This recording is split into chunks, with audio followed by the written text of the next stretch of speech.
at least. This is a Catholic land acknowledgement. Massachusetts Catholics for Indigenous Rights respectfully acknowledges that we gather here today on the unceded territories of the Massachusetts, Wampanoag, Nipmuc people with Wabanaki, Confederacy, Stockbridge, Munsee, Mohegan, Abenaki, Nauset, Pawtucket, Pawcatuck, Puckamucket, Narragansett, and Pequot, overlapping and surrounding, who have stewarded this land for hundreds of generations. We acknowledge the painful history of genocide and forced removal from the territory, and we honor and respect diverse people still connected to the land on which we gather. We advocate eliminating Native school mascots, changing Columbus Day to Indigenous Peoples Day, supporting Native curriculum and Native students in public schools. We support land back in its many forms as part of reparation and environmental justice, both in Massachusetts and nationwide. We will work in support of victims and survivors of Native residential schools, especially Catholic schools, which we hold accountable. We will work to educate Catholics on the doctrine of discovery and work to abolish it and its implications. We encourage parishes and the clergy and all Catholics to develop strong and right relationships with tribes close to them and work together for a better planet. Thank you.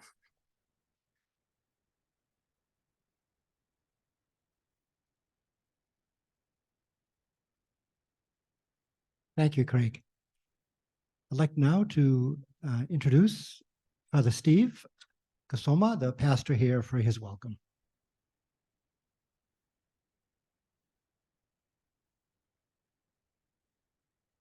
A warm welcome to all, especially those who traipsed across the state this morning. I think some of you got up about 6 o'clock to make the journey.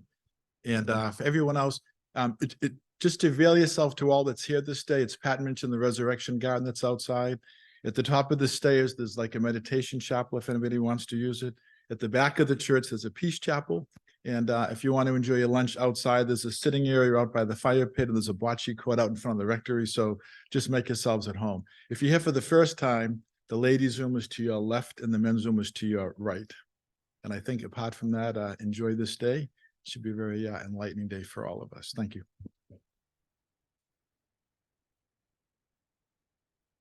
Thank you, Steve. Many of us know that we keep coming back here to St. Susanna's, so thank you. It's always a wonderful welcome. What I'd like to do is kind of give an overview of what we're doing today. We're following the traditional Pax Christi method of prayer, study, that leads to action. So when I'm finished with this little welcome, I'm going to be welcoming another one of our board members, Kathy, who will come up and lead us in our opening prayer. Then we have both this keynote with Reverend Kevin Peterson, as well as a panel in the afternoon focused on racism, but also how we can actually address and correct many of the institutional situations that cause us to still be stuck in a racist environment.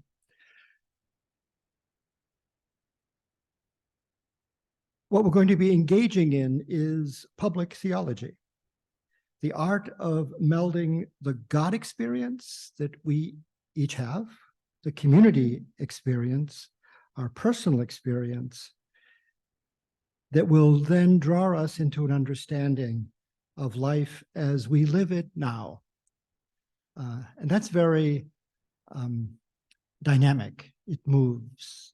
It's a challenge, but it's something we need to do.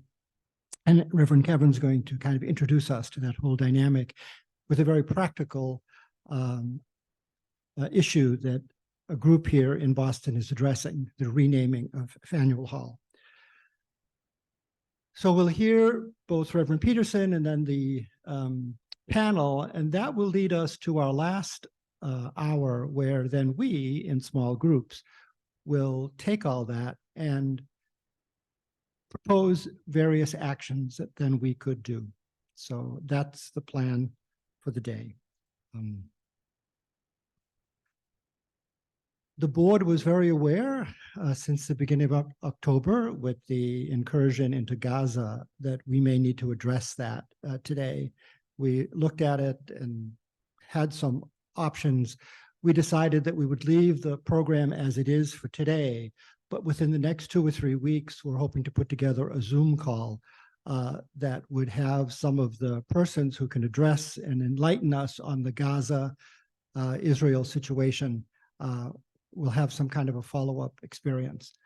Scott Schaefer Duffy is here, and he would be one of those people who will be enlightening us, both because of his visits to the area and his background. So if during the breaks you'd like to talk to Scott about that, because this is a very serious and timely program issue, but we decided that we would just leave the integrity of our day as we planned it months ago, and then just move ahead. So with that, I'd like to invite Kathy to come up and lead us in our opening prayer. Thank you.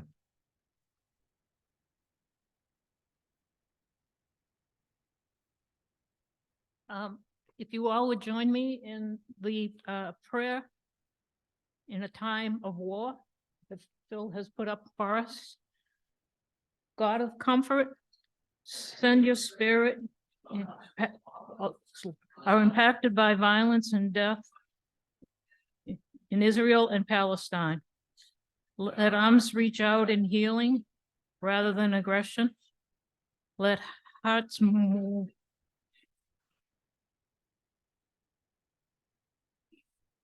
I'd seem fruitless now. Strengthen their resolve. Do not let them feel alone. Show us how to support their work and bolster their courage. Help all people choose the rigorous path of a just peace and to disavow lying. God of love, we beg for love and compassion to prevail on all the mountains and valleys in Palestine and Israel. May this holy land that supports Jews, Christians, and Muslims be returned to a place where bread is broken rather than trust, where cultures are shared and celebrated rather than pitted against one another. Come again to breathe peace on your peoples, that all may recognize you as the one God of compassion and peace. Strengthen our faith even when we don't have clear answers, so that we may offer ourselves nonviolently for the cause of peace. Amen.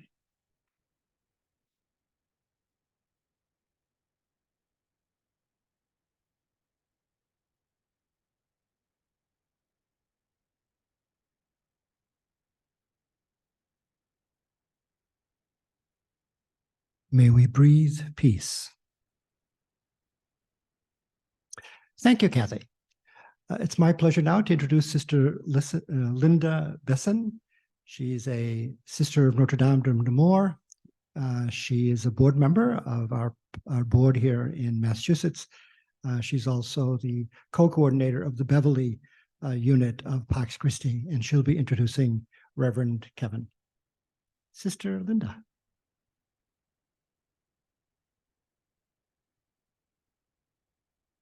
Just before the pandemic, I made this special pilgrimage down to Alabama to visit Montgomery, Birmingham, and Selma. And that was where I met Reverend Kevin Peterson.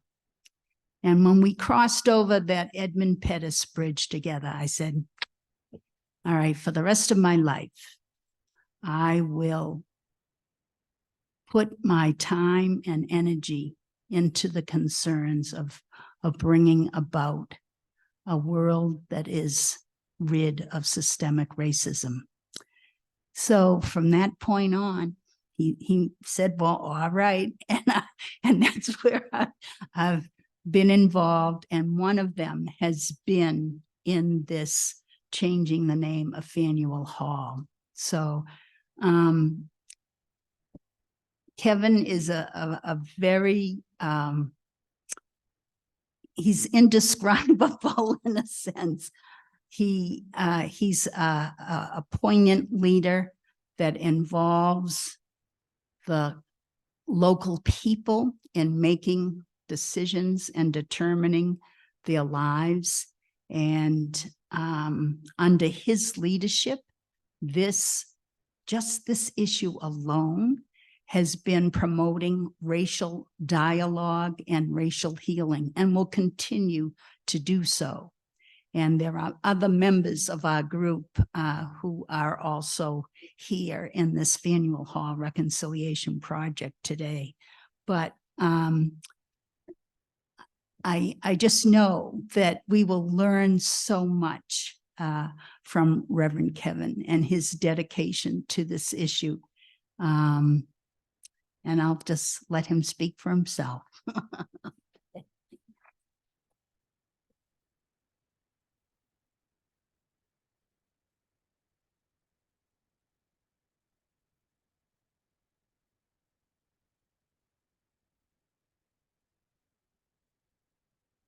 Thank you, Linda, for that very kind introduction.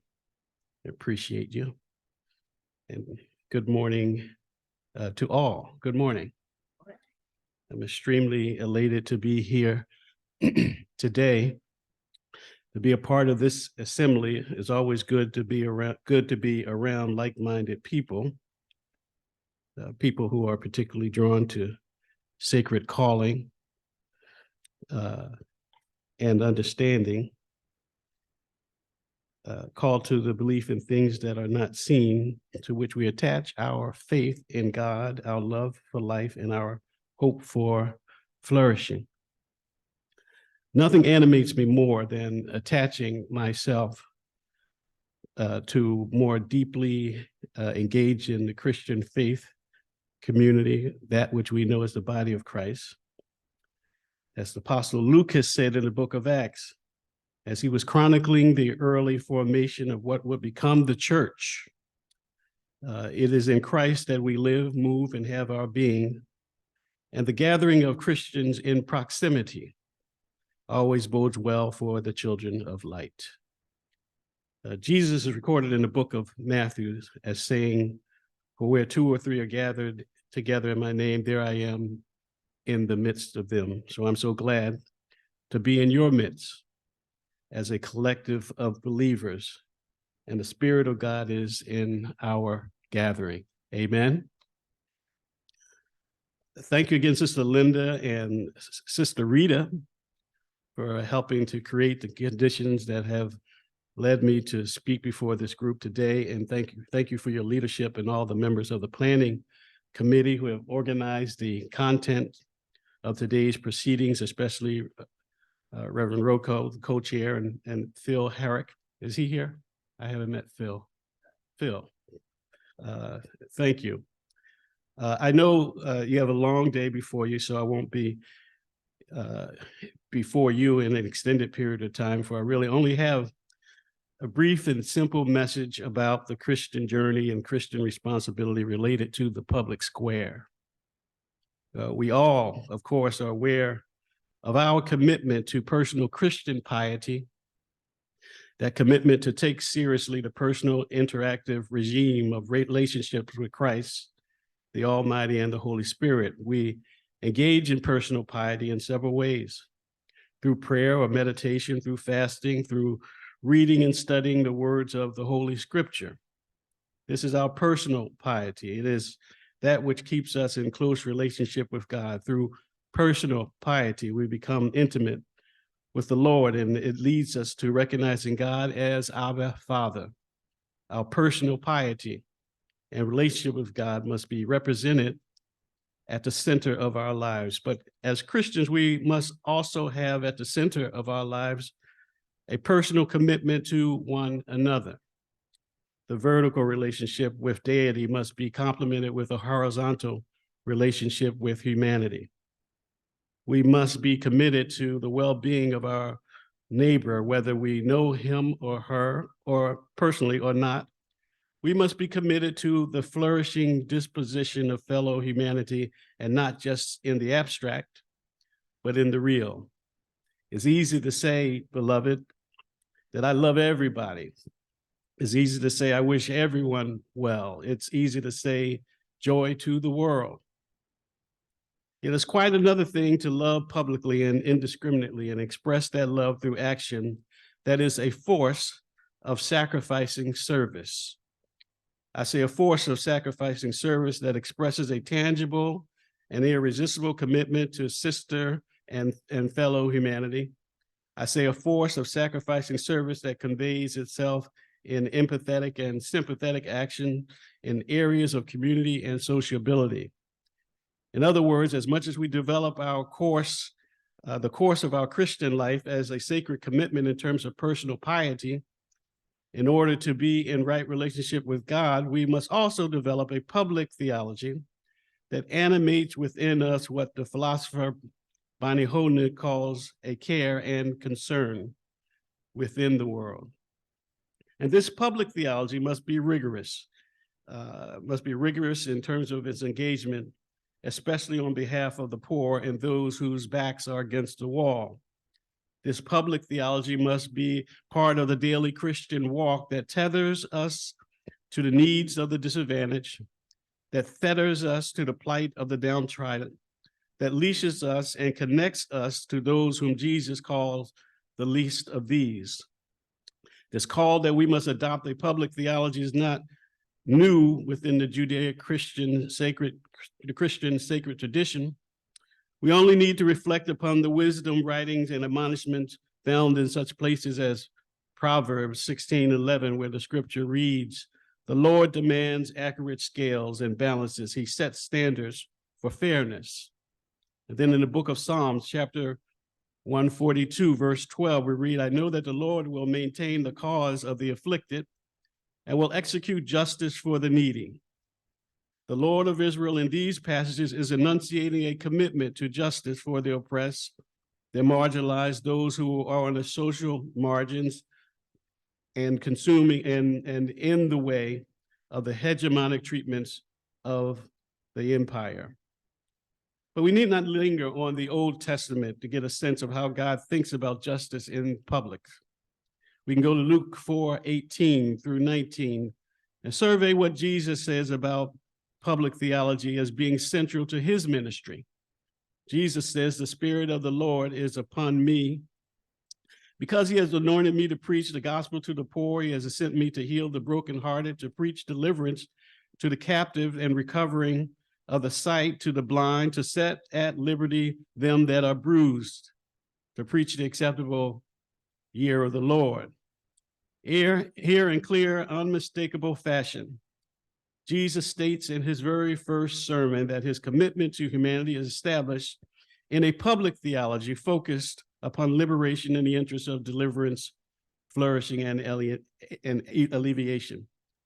In his book, Christ and the Common Life, Luke Bretherton says, "A common life with and for others is prerequisite for human flourishing. The good of flourishing life cannot be reduced to individual happiness, as we are not atomized monads but mutually vulnerable, interdependent creatures whose flourishing depends on being embedded in just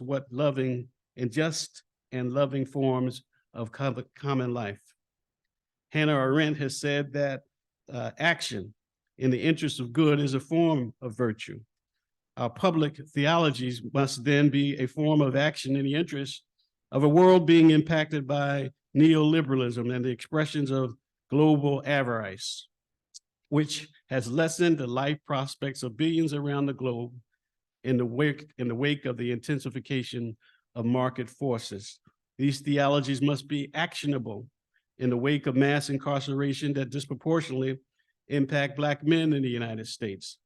Our public theologies must be actionable in terms of addressing the racial education achievement gap. And we must make our public theologies serviceable by engaging the world as it is, by feeding the poor, or visiting the sick in the hospital, or advocating for public policies that address inequality and hostility and violence towards the have-nots. Now, some of you may know or heard about that there's a group in Boston fighting to change the name of Faneuil Hall because the building is associated with the slave trade in Boston. These activists, mostly people of faith, are practicing a form of public theology because Faneuil Hall represents hostility towards Black people, and it honors Peter Faneuil, a white supremacist. And as I've said in a recent sermon that puts focus on Faneuil Hall, I've noted that for rum and sugar, Peter Faneuil sold human beings into a bitter bondage to be broken. In the name of mercantilism and financial gain, Peter Faneuil consigned African people to a social death designed to dispirit them. In his rapacious and acquisitive pursuit of wealth, he waged contest and combat and conflict with a race of people in the global transatlantic slave trade that will last for more than 3 centuries. Peter Faneuil was a mogul with no morals. He was an unrepentant and unpleasant hustler, possessive of a hooligan mentality. He was a money-grabbing gangster, full of greed and mammonism. Peter Faneuil was an existential ethical miscreant of deeply dubious character. And we who proffer or offer a public theology must always ask the questions, what do we do in opposition to a person like Peter Faneuil, whose legacy of white supremacy still plagues us? How do we respond in the public square to this type of history that hurts the citizenry, as it is a history that obscures our fullest history and makes democratic participation onerous? What is the role of the public theologian, the average Christian, who must consider violence, which is always occurring in the public square? Now, members of Pax Christi, I'm not this morning telling you something that you don't know already.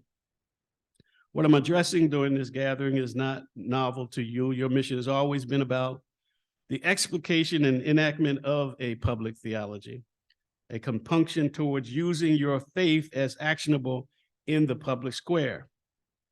So I'm here to encourage you in your good works, addressing issues of peace and solidarity locally and globally, espousing nonviolence always, engaging in actions addressing racism, sexism, and environmental destruction. Your commitment to act in solidarity and on behalf of those alienated from the general and protected society is an expression of a hard-boiled public theology, a rich conceptualization and implementation of an abiding and loving ethics. Working in collaboration with the marginalized for justice is the appropriate public theological response towards, indeed, the marginalized, because it seeks healing and opposes evil and overbearing injustice within the context of arriving upon a definition of our shared common worth, common wealth, and collective humanity. Here, Bretherton, whom I mentioned earlier, is helpful. Through acting in concert, the weak can resist the unilateral actions of money, power, and the state to establish goods in common on which the flourishing of everyone depends. Thus, action not only has the most intimate relationship to the public, but is part of our common, but it ought to be part of our common world. Living a sacred life should compel us towards ameliorating the society. Beloved, making the kingdom new. Our embrace of holiness should be undergirded with activating our capabilities at creating a democratic and just society. Our belief that all humans are created in the imago Dei, the image of God, must obligate us towards fashioning a praxis that engages our personal piety with an ongoing enactment of loving principles. Our spiritual resolve must leave us engaging in relationships with each other in the common spaces. The tenets of our faith must embolden a desirous mood for always addressing good in the civic spaces where immorality exists. In his book on ethics, Aristotle has said friendship is a virtue or involves virtue. And it also is one of the most indispensable requirements of life, for no one would choose to live a life without friends. Well, we Christians inclined towards justice would do well to pay attention to this Aristotelian definition as we engage in the world. The development of a public friendliness is definitive of the Christian life. A comportment of friendliness in the civic spaces that express deep care and concern must define our outlook and public behaviors. Indeed, friendship must serve as motivation for compassion and action. Friendship within the context of community building can serve as a conduit towards a morally abundant life. Anything less than this brand of friendship speaks to how we Christians and lovers of humanity may well have failed to heed the sacred call towards brotherly love and sisterly affection. Without the construction of an actionable public theology, we fall short of making our world bearable and amenable to the powers and purposefulness of democracy and godly justice in the public spaces. Thank you so much for listening to me. Thank you.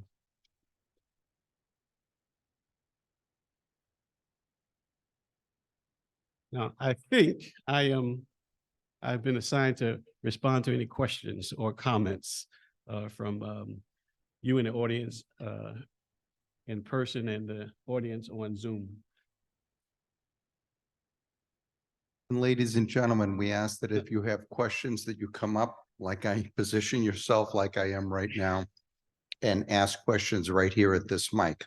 Also, I just wanted to remind everyone that this presentation, most of the morning, is being recorded. But please come up here and ask your questions here. Thank you.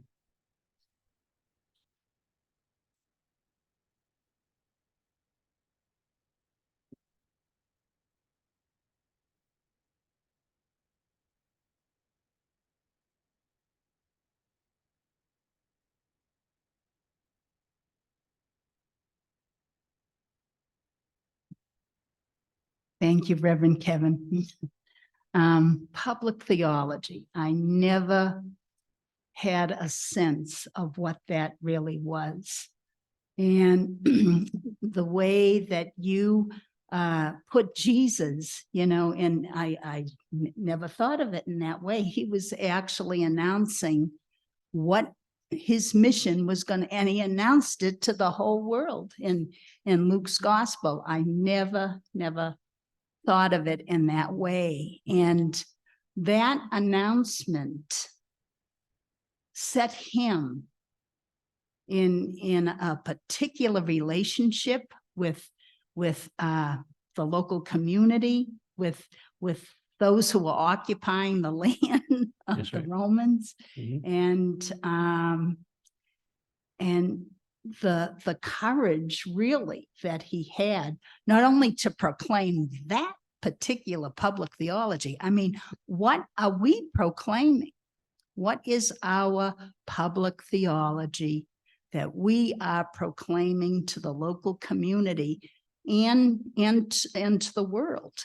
And so when it comes up to denounce this legacy of racism that still is impacting us right here as we sit, white people, we have the unearned white privileges. People of color are constantly dealing with the oppression that comes from that.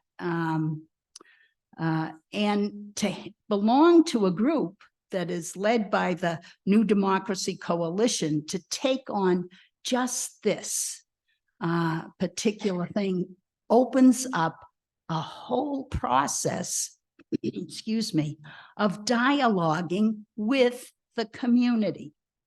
You know, you saw just in all of these slides, the number of people who have been involved, who have gathered time and time again to start to begin to change some of the racist structures in Boston. And, and that's just the city of Boston.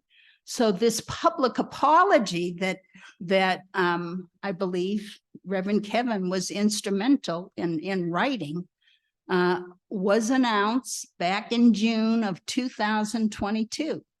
A public apology for Boston's role in the transatlantic slave trade. And we put on your sheet that you have the "be it resolved," okay, of the actions that come from that public apology.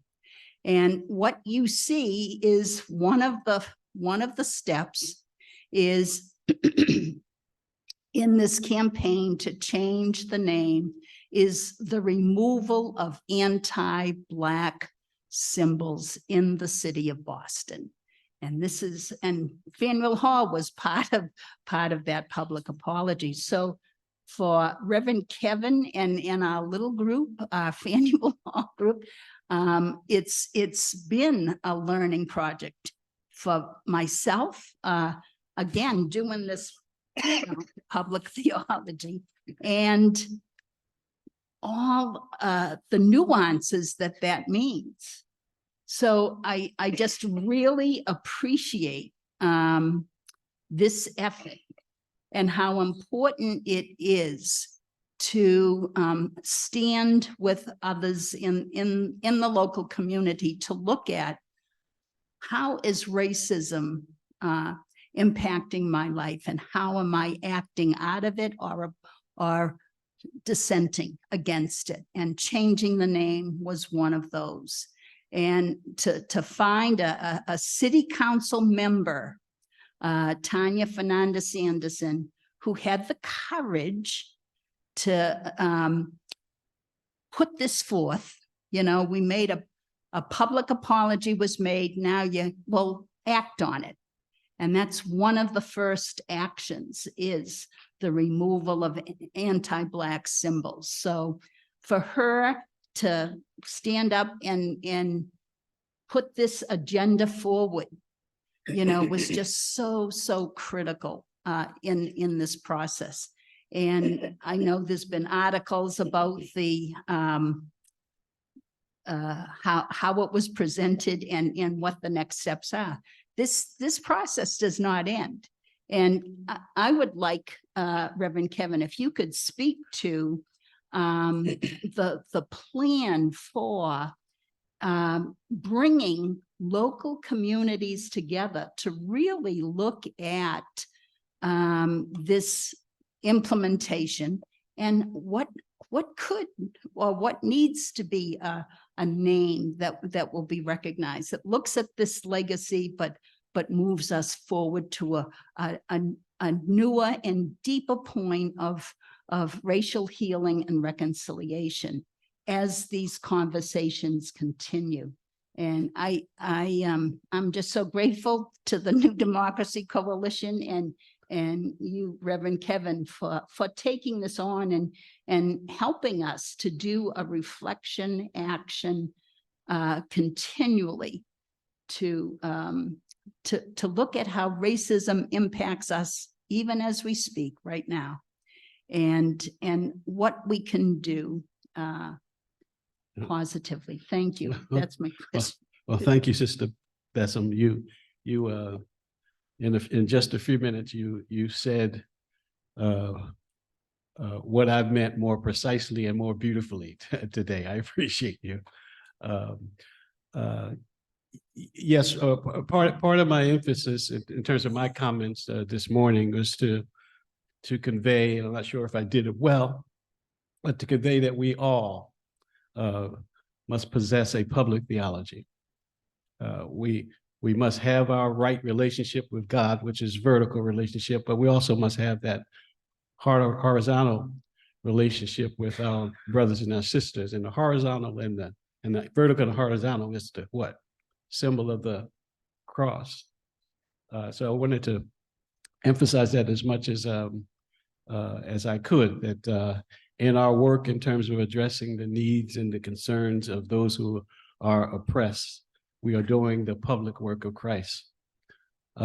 We were successful. We took on this project of changing the name of Faneuil Hall 5 years ago in the spirit of reparations, in the spirit of fostering dialogue and conversation and even debate about how we engage around the issue of racism locally within Boston, with hopes that what we do in Boston might have impacts in other places. And so we were successful in this journey just Wednesday to get the full support of the support of the Boston City Council around changing the name of Faneuil Hall, because it represents a legacy that we don't necessarily want to attach ourselves to fully. We must always acknowledge that legacy of racism, but we believe that a name of a white supremacist should not adorn a publicly owned building. And in this process, from 2018 to last week, we've had the opportunity to engage the city, the mayor and the city council in issuing a public apology that Sister Bessem has spoken about.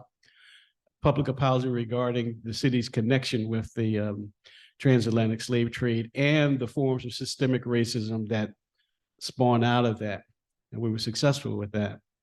The success in that public apology process led to the mayor of the city of Boston, Mayor Wu, creating a reparations task force, and that has been impaneled and that is working towards success. And we're going to continue working with the city and with that task force in terms of what repair looks like for Black people in the city and the nation, but ultimately what reconciliation looks like. That's the ultimate goal. There's one thing to seek the repair, and that's important as part of the reparations process. But beyond reparations, we must be concerned about reconciliation. How do we then, as believers in each other, come together and reconcile and live out a morally decent and democratic life? So we continue to do that work, and we're shifting into another stage where we began to pull the community into a process of what should we name Faneuil Hall? What person who represents freedom or democracy, or what ideals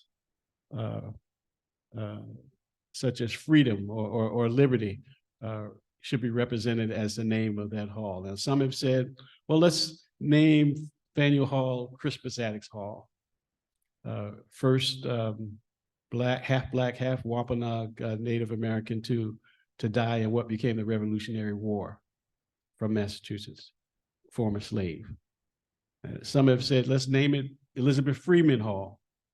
Elizabeth Freeman, or Mum Bet, as she's known, sued for her freedom in Massachusetts and led to the end of slavery in this Commonwealth. Some say Mum Bet Hall, and others say Frederick Douglass Hall and Liberty Hall and Freedom Hall.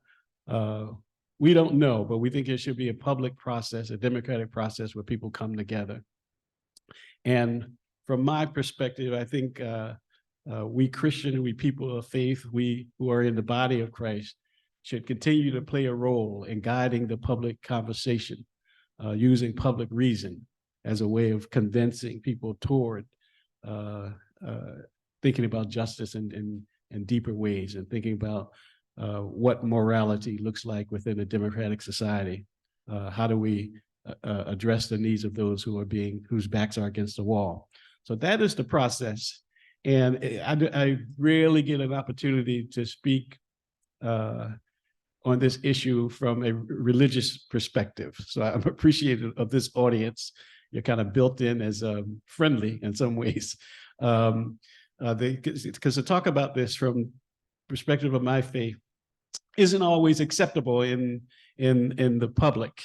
Massachusetts is a very secular state, as some of you may know. So their intolerance of talking about renaming a hall in the context of Jesus's ministry is alienating. So I appreciate the opportunity to talk about this and have conversations and encourage you, people of faith, you recognize Jesus as the Savior, to be involved in this public conversation and leading our communities towards the end of racism and towards justice. Did I capture what you asked? Okay, all right. Yes.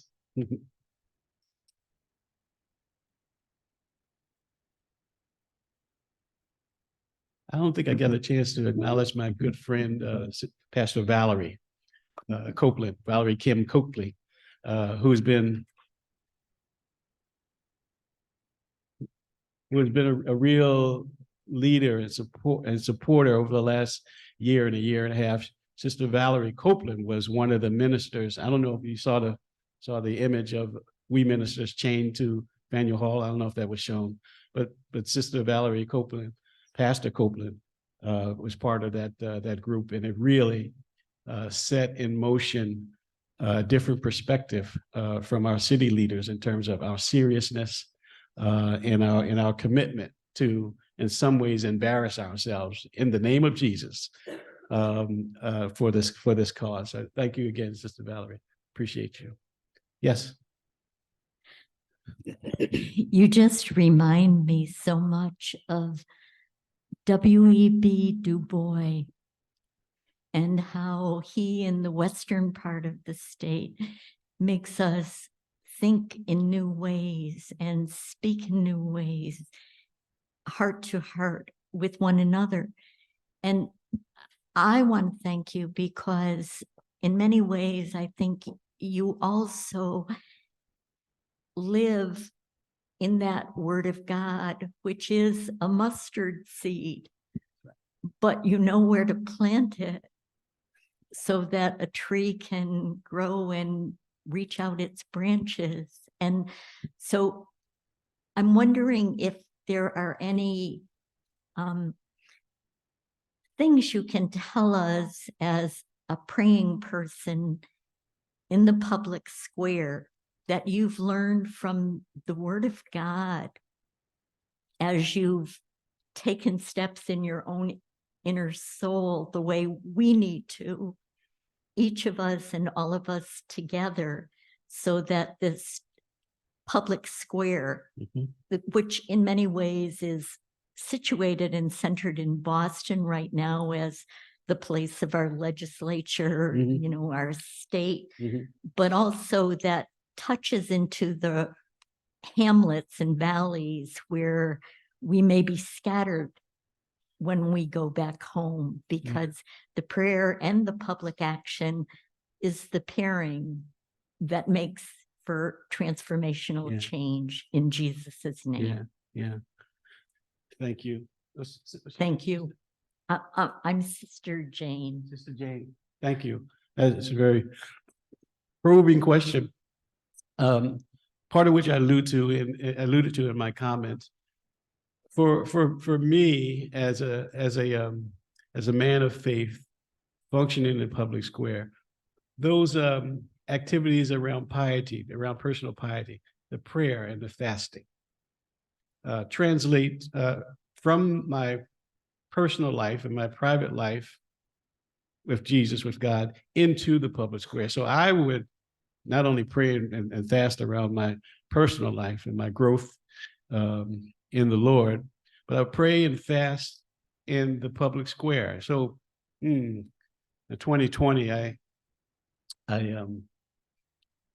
stayed at City Hall for 7 days praying and fasting, only drinking water, and I slept on City Hall Plaza. It was part of my a way of me supporting myself spiritually, but also bringing these issues and praying about these issues around oppression into the spaces where power reigns and where the power of our public officials and elected officials can be transformed into justice for people who are feeling that oppression. So in short answer to the question, Sister Jane, is that this personal piety that we have in terms of our relationship with Jesus, with Christ, with the Lord, is transferable into the public square in terms of addressing the issue that Jesus in his first sermon spoke about in terms of delivering those who are captive and addressing the brokenhearted and the disconsolate. So it was a very transferable sort of methodology, so to speak, as a person of faith. Anyone else? That's my friend John. John will be here a little later. But John was the other minister who chained himself to Faneuil Hall in order to address this issue around name change. Good morning. Good morning, Reverend Peterson. Thank you. What's your name? Sam. Sam? Yes, nice to meet you. Nice to meet you. My question to you is, in the work that you've done dismantling racism, what has challenged you and what has surprised you? Well, what's challenged me in some ways has been the reluctance of our elected officials to simply want to hold a hearing around the name change. And I think they are compromised by the politics or the political role they have to play in the city. Faneuil Hall is iconic. It's well known, and most people are generally reluctant to change, and they're following the attitudes of the constituents who initially were opposed. The public, the voting public in Boston were overwhelmingly opposed to the name change when we initiated this. There was a WHDH Channel 7 poll that said that 72% of all Bostonians opposed the name change in 2019. In 2022, that had been reversed. A Mass Inc. Poll about a Mass Inc. polling group documented that 51% of all Bostonians favored the name change. 67% of all Blacks in Boston favored the name change. 87% of all Bostonians said that there should be a Black-owned building, a Black-owned business in Faneuil Hall. There is no Black-owned businesses in Faneuil Hall as of this morning. And 87% of Bostonians across the board say there should be a statue of Frederick Douglass at Faneuil Hall. He spoke about abolitionism and the end of slavery at Faneuil Hall. There are many great things that happened in Faneuil Hall. So we don't want it removed. We just want the name changed so that it reflects our values, as one of our city councilors said on Wednesday, as he supported the name change. What's challenged me and what surprised me in some ways, I did the challenge, right? What surprised me in some ways was the reluctance of the Black middle class and Black elites, those who are in leadership in Boston, and their reluctance of coming around to this issue, which I expected to be one that they would easily agree to. But even within the Black communities, those who are in spaces and places of advantage and connected to the powers that be were very slow. And slow in terms of understanding, comprehending, or maybe just agreeing with what we were doing and how we were using this name change process as a proxy for engaging in a dialogue around race.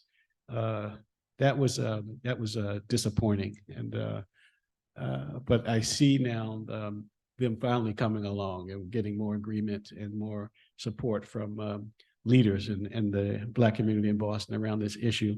And it wouldn't be surprised to any of you, I would imagine, that because Faneuil Hall is so popular, 20 million visitors go across that site, that campus each year. It's the first or second most visited tourist spot in the nation. Second sometimes only to Disney World. It's true. So this issue around the name change of Faneuil Hall, which also was built before the nation was a nation, has attracted the interest of the nation. So the whole country is looking at this issue around the name change and how Boston may be key and pivotal towards addressing the issue of creating a true multiracial democracy. Thank you, Sam. Hi, Reverend Kevin. We yes. have one question from Oh, the okay. audience. And that is, I'm from the remote audience, the Okay. eager audience. Okay. Faneuil Hall symbolizes a lot of great history for the Yes. US, which makes me reluctant Mhm. to change the name. Where can I read the detailed case against Peter Faneuil? Well, I've written a couple of essays in medium.com and in Commonwealth magazine around why we seek to change the name, not change the history of the place, but change the name because the name is associated with a white supremacist. So we applaud and we embrace the actions related to Faneuil Hall in terms of the abolitionist movement, in terms of the women's right to vote. Our nation's first healthcare for all law was signed at Faneuil Hall. Presidents have announced their run for presidency. I should say candidates have announced their run for presidency at Faneuil Hall. So it's an historic place, and by and large, it's a good place.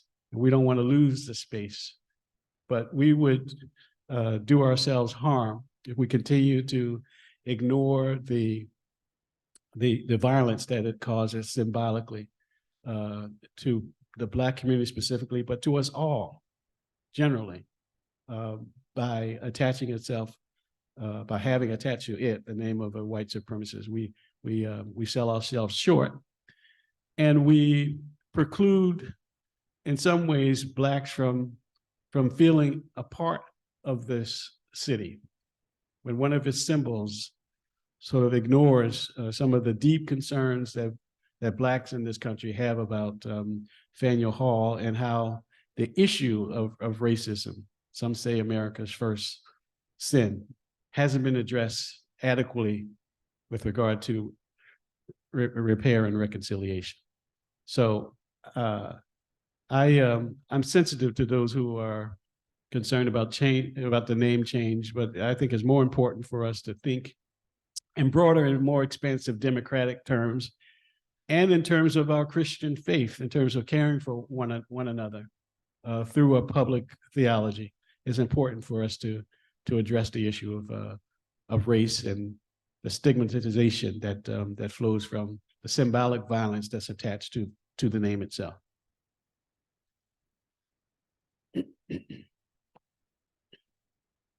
Thank you very much. I'm so grateful to, my name is Pat, and to Sister Rita and Sister Lyndon for promoting your coming here.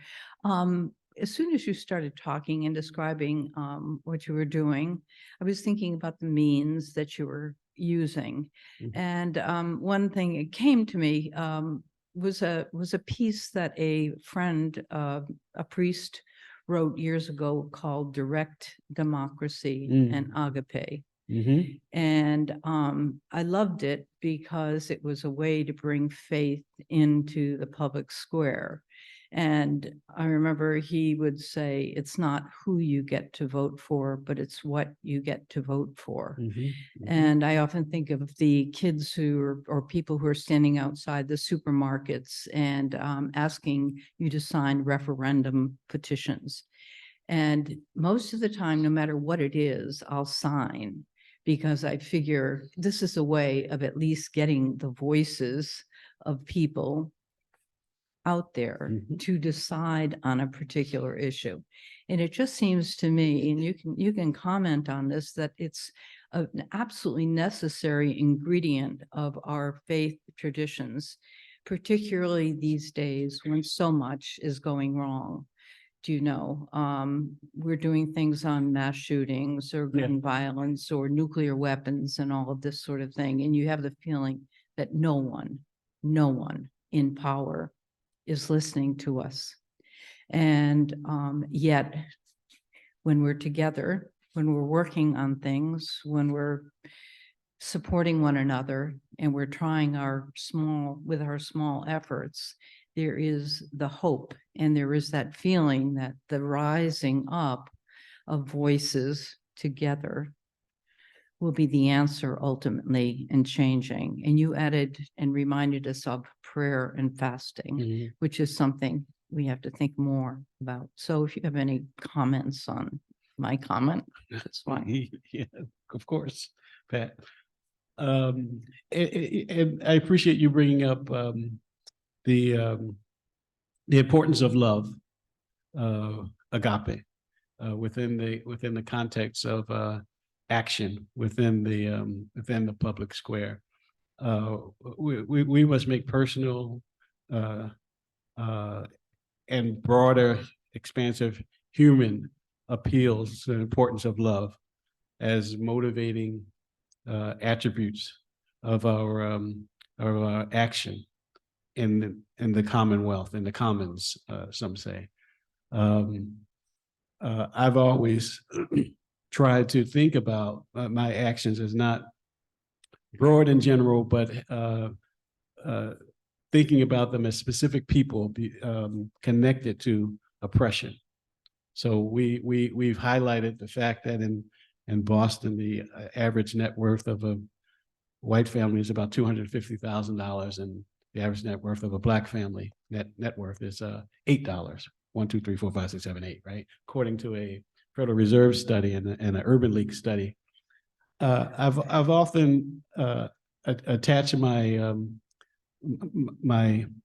interest in engaging in the public square with a love for those people, those families. I may not know them directly, but expression of agape love takes us there. It takes me there. And so I think we as Christians, people of faith, should be thinking in a larger, expansive sense around agape love, but also thinking about how people's very lives, the persistence of families just trying to make it day to day in places like Boston should attract our attention and our action. And it doesn't necessarily have to be around Faneuil Hall, as you know. We're all attracted to certain and different ministries. It could be around the education achievement gap, or around the issue around hunger. But if we can attach our passion to our commitment to love, we'll do even better as Christians working in the publics. Is that helpful? Is that helpful, Pat? Did I miss anything? Is that helpful? Okay, good. Good. Hello, I'm Scott. Hey, Scott. And first, I just want to say, in the context of the overwhelming violence going on in the Middle East, the war in Ukraine, the climate change, the advancement of nuclear weapons, there are so many things that are so overwhelming. I just want to say, a profound thank you for your campaign and the others that worked on it, for the success in reversing opinion and moving closer to a name change. That is a significant sign of hope to encourage us on the other issues. It Yeah. really is. Yeah. But my question takes has to go back a little bit. In 1974, I lived in New Hampshire, and some of you may be old enough to remember Shell Oil Company, ironically, a British company, had advertisements every night called Bicentennial Minutes on television. They used to have this thing, they would, 200 years ago today, blah, blah, blah. And they say, and that's the way it was. And it was, you know, a British oil company celebrating the American Revolution. And they started in 1974. Well, in 1975, we got a notice in every single high school that the National Association of Secretary of School Principals and the Shell Oil Company were going to sponsor a contest for April 1975 for people to write a bicentennial minute and an essay. And they would select 2 winners from each state and they would broadcast them on TV. And I decided to do this. And I realized that they probably suggested this month of April because hardly anything happened in that month. And they were probably scrounging for something to put on the TV. But I found an obscure letter written to Samuel Adams. I actually didn't find the letter. I found his response to a letter he had received from a member of the Massachusetts legislature, a provisional legislature, asking Adams if the Constitutional Convention, could consider giving the right to vote to people without property.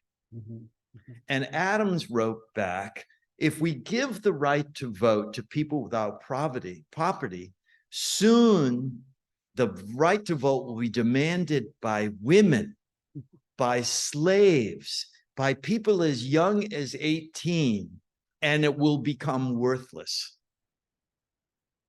Worthless.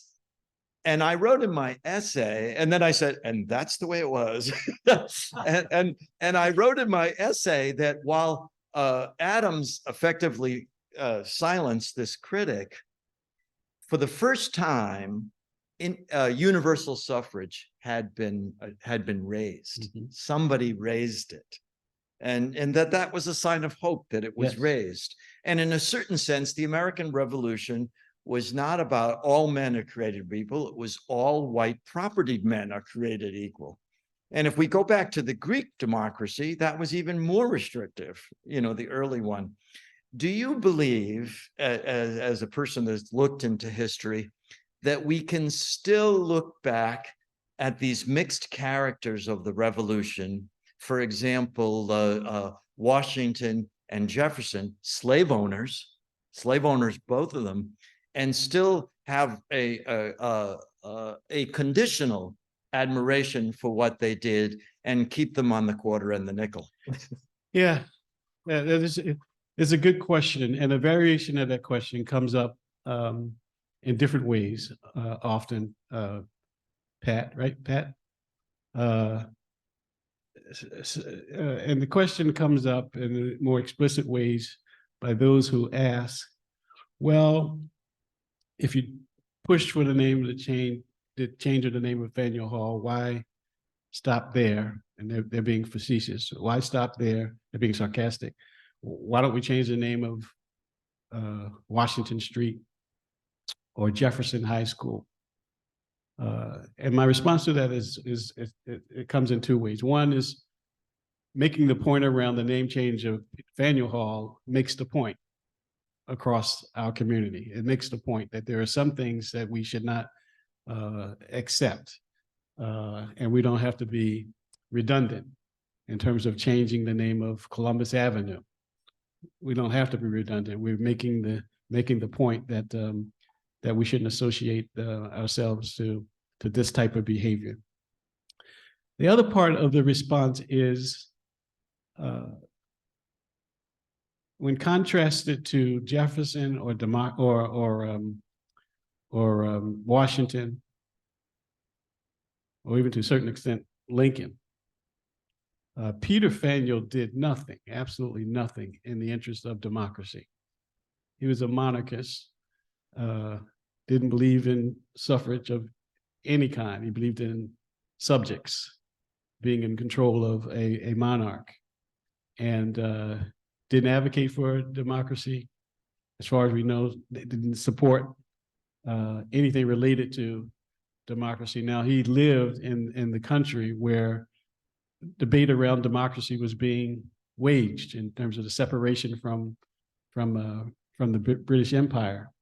So he was privy, I can imagine, to those conversations around democracy. But instead, he fostered the international slave trade, the transatlantic slave trade, the global slave trade. Upon his death, he held 5 slaves in his home on Tremont Street. He willed those slaves to members of his family, and as far as we know, said nothing about liberty and freedom in the context of democratic association and living. So I make that distinction, Pat.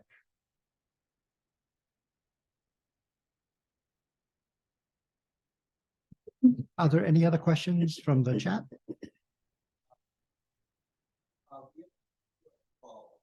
Oh, No, I was just asking.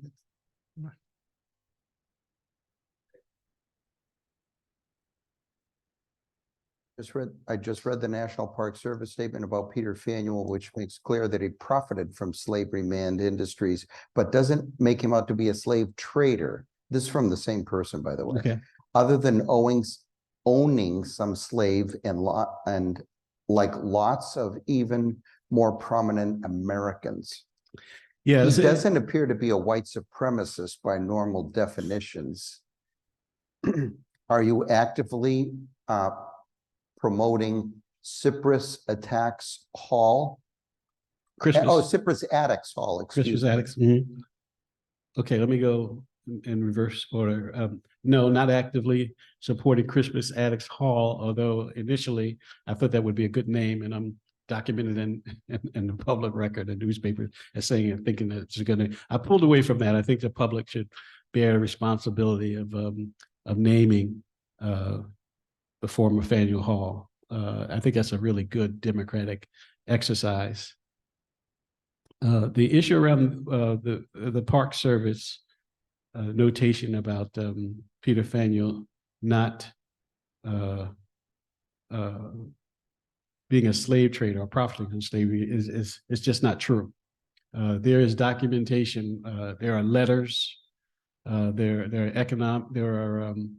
are trade records that clearly connect him to purchasing slaves and trading slaves for commodities across the so-called transatlantic slave trade triangle. So that's not true. And so interesting that the National Park Service would comment or say this as a partial truth. I haven't read that closely, but before we started our campaign, Father Rocco, before we started our campaign, there was nothing that could be discerned on the Faneuil Hall property that Peter Faneuil was connected to slavery. Nothing. It was an attempt to erase a historical fact from the public, and I just can't imagine that as being a mistake. I really can't. I think it's I think it was a form of erasure and racism and cruelty towards Black people in terms of their history and their integrity.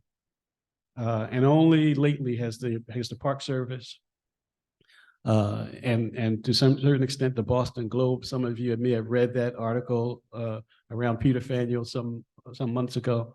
Only recently have our public institutions come to behave more honestly about the viciousness of with regard to the treatment of Africans and slaves.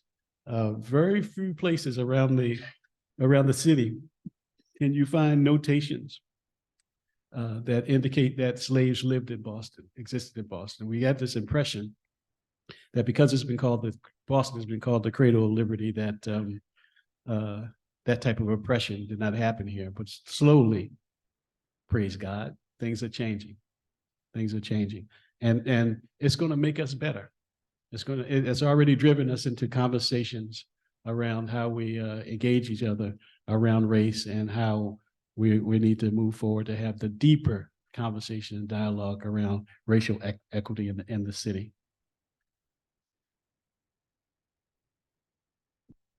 What a great segue, because that's what we intend to do. So let's give Reverend Peterson you got a fair appreciation. Been a very, very rich morning so far, so you deserve a break.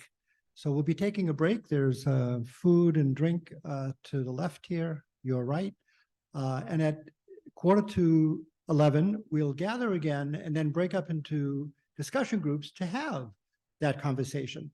You could either have a conversation of what you heard from Reverend Peterson's presentation, or some of those questions that you have in the handout, or anything else related. And I know there was one other question that was going to be put this morning. That question can probably come when we gather after that short breakout sessions. And those online, I think, will have their own breakout session. Yeah, okay. So we'll see you in 15 minutes. May I just say, we have some wonderful people here with literature about various things. We have Scott, we have Craig, we have the Pax Christi literature table. There are also some authors among us who have their books for sale, Sister Jane and Phil. And there are also some Pax Christi Advent reflection books and Vow of Nonviolence cards that are also for sale. So as you take your break, and remember, ladies, gentlemen, also feed your mind as well as your body. Thanks. So when you hear music, that's the cue to come back and gather.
I do. All right, I'll stand over here, so I give you my group here, and my guitar doesn't poke you.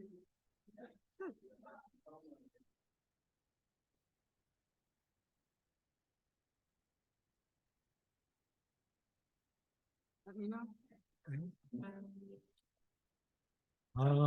Amazing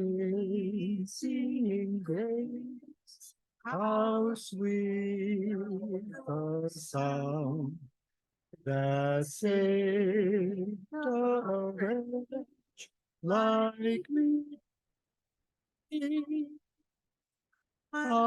once was lost, but now am found. Was lost, but now I see.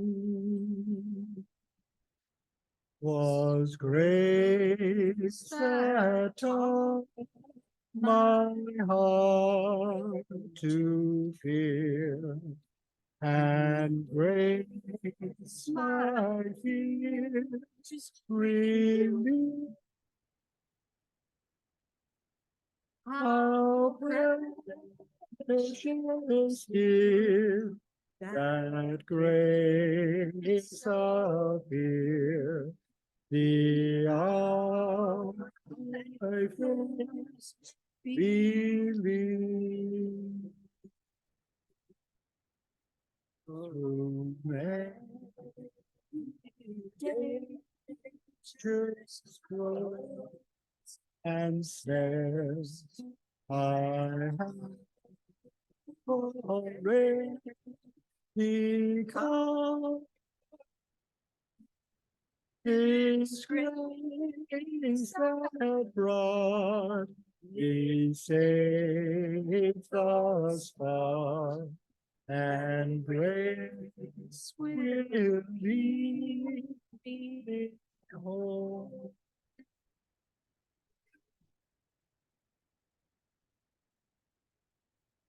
Thank you. We sang that to my dad in the nursing home. Right after he was processing. Let's get through that one. It's a beauty though.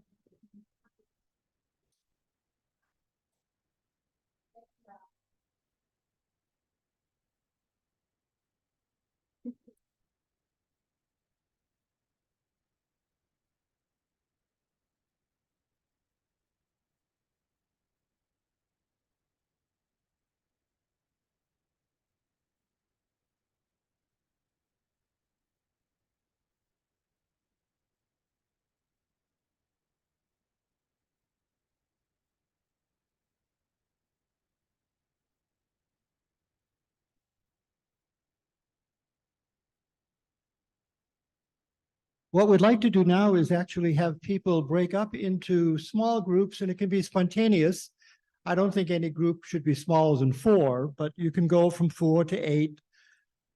In the afternoon, we'll actually have different kind of groups, but we'd like to spend the next half hour, again, just allowing the group to respond to what Reverend Peterson said, or to respond to some of the questions on the back of this sheet that you do have, questions on outcomes of the assembly for participants, or if there's something in particular that you just want to get some feedback and chat about, that would be very permissible.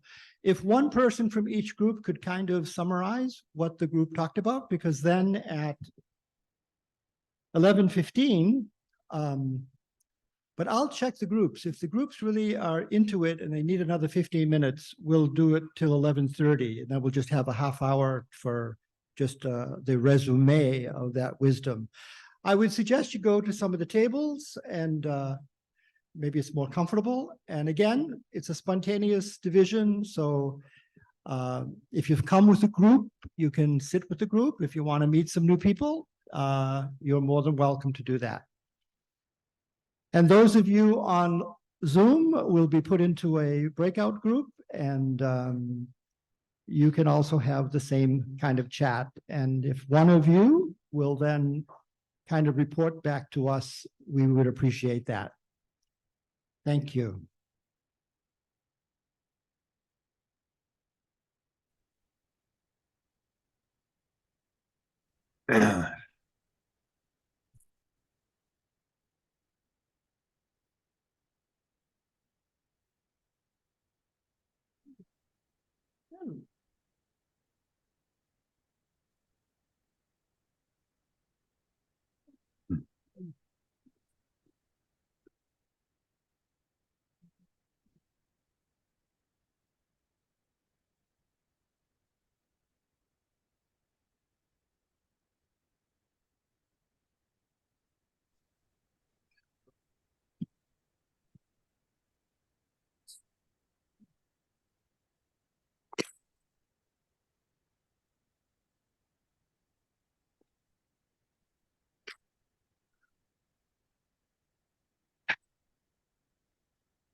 Well, hello, folks. Are we in a discussion group or not?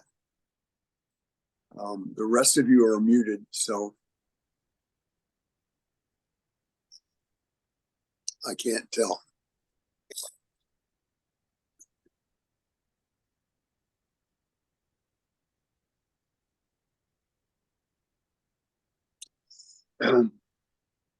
There I am. I'm back. Am I muted? I think anybody's. No, hear me? no, I can hear you, Peg. Okay. Peg, do you know how to change your name tag? I'm not gonna touch anything. I keep getting thrown out of this Zoom, so there's something wrong with the internet in our house, so.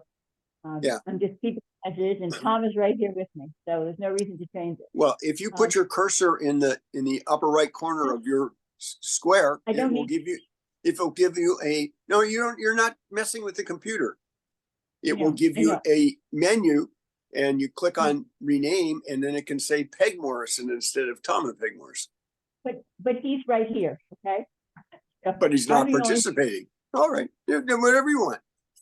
in here. I just don't want you to be imprisoned behind a label that doesn't. Anyway, Are we So- in a group? well, I can't, and nobody else has unmuted themselves, so it's just you and me. Richard Great. Hendrick, can you unmute yourself, please? Oh dear. Richard, put your cursor down below on the microphone in the lower left corner and click on it.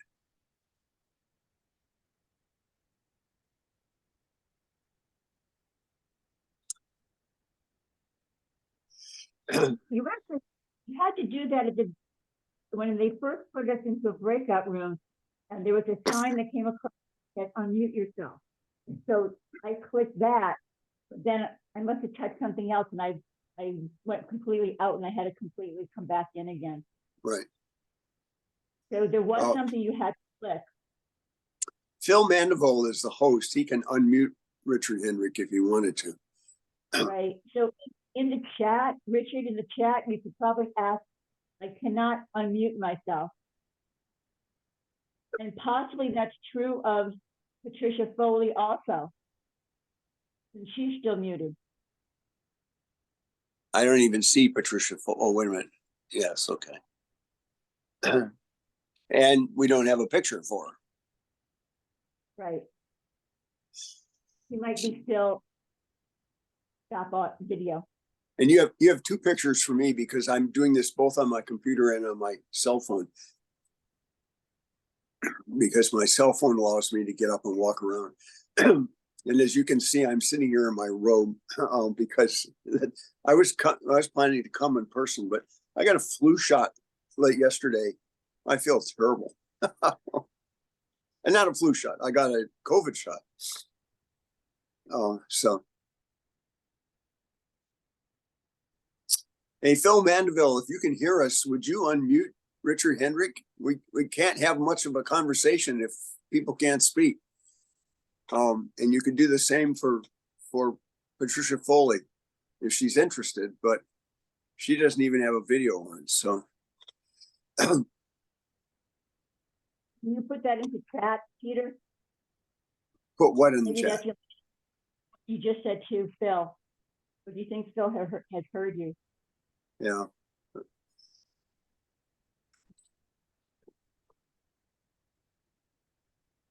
Right. Patricia is saying, okay, all right. So Richard has put that into chat to Phil. So hopefully Phil will check his.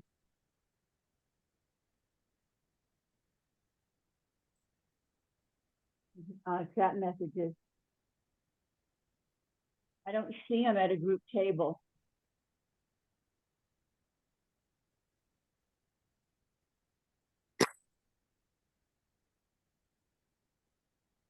Well, okay. Well, it's you and me, Peter. Oh, Until we can figure out something else. well, wait a minute here. Let me tell Richard.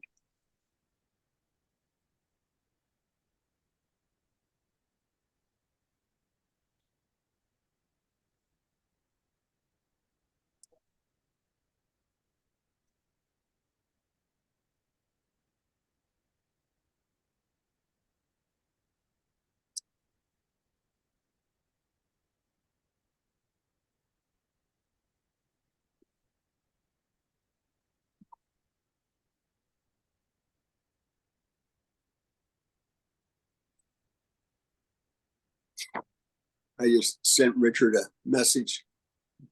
Maybe it's clearer about unmuting.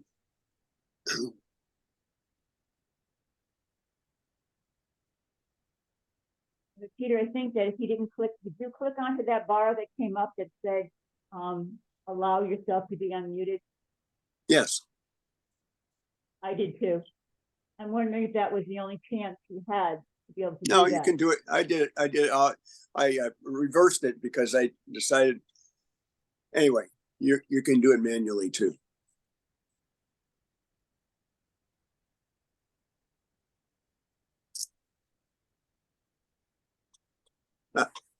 Oh well, let's not waste any more time on it. So Peg, what did you think of Peterson's talk? Well, you know what, Pete, actually, I thought it was quite interesting. I wish that I had known that this focus was really going to be on racial justice, because obviously Oh, Peggy just froze. That's your Wi-Fi acting up on you.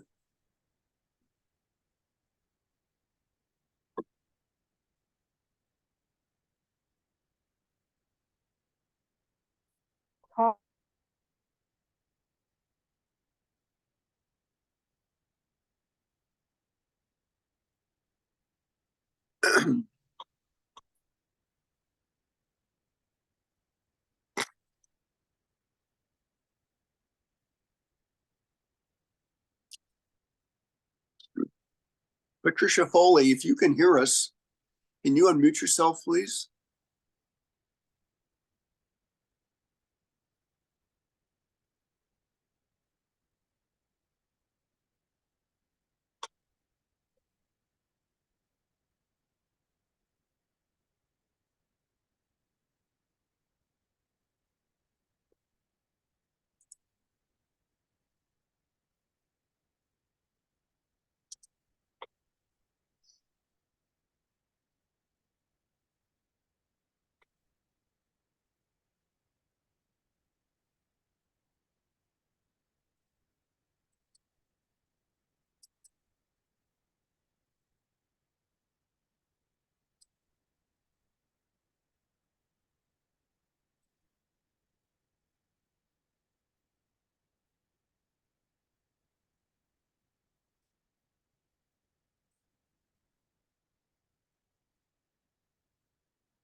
Yeah.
Hey, Peg, can you unmute yourself now?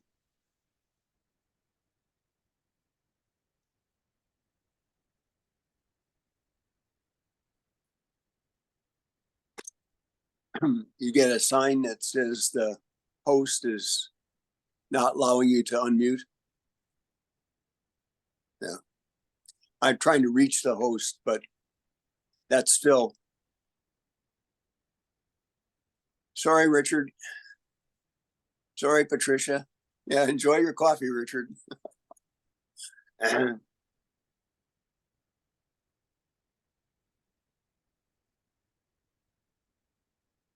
Frustrating.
Could I call people back to the assembly?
Oh.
So as people are moving to the center,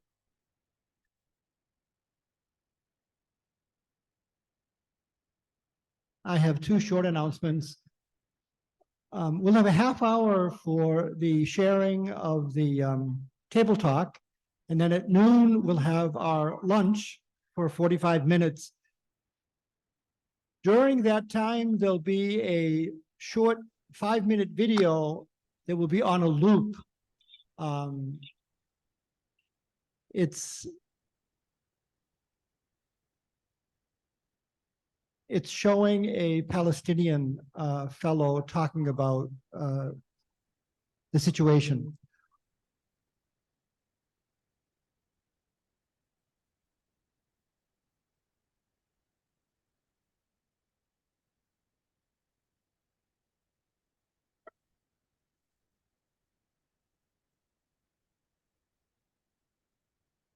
So that's one of two things that will happen during lunch. One is this video that you'll be able to come up and see during lunch. The second, Jan Leary, here on my right, has been very much involved in the Palestinian issue, and she offers a series of educational pieces that actually comes out of the Episcopal Church.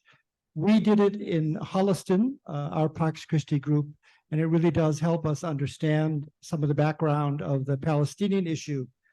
So there'll be a sign-up sheet that anyone who would like to be part of an ongoing study through that book, she's willing to offer that to you.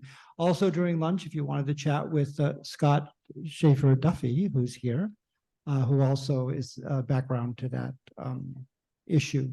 So Jan, did you want to say something? Never give up an opportunity to talk to people. There's a couple people here who attended a series at Rocco's Parish. This is a book, Steadfast Hope, real thin, put together by two churches, national churches, the Presbyterian and the Episcopal. And so it's total truth. It's what you need for the basics. And I'm going to pass around this sheet for you to put your email address on. I will contact you. I didn't put my email address on this, but if you put yours, I'll be in contact. And it'll probably be on Zoom. So let me know if you can't Zoom, but I'm making it as easy as possible. And somehow I will get you the book. We'll work that out later. Thanks. Oh, and do come to our table over there. Please take materials. I need to get rid of them. I can really vouch. It was a very helpful educational piece for our group. So we have 4 groups. Again, the reporter can just report whatever they wish. And then if we have time after the reporting, we may have some general discussions. So the first group here to my left, who was the reporter for that group?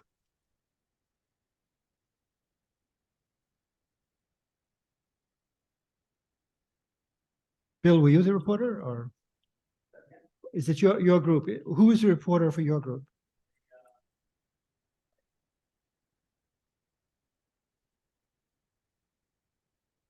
Well, come on up.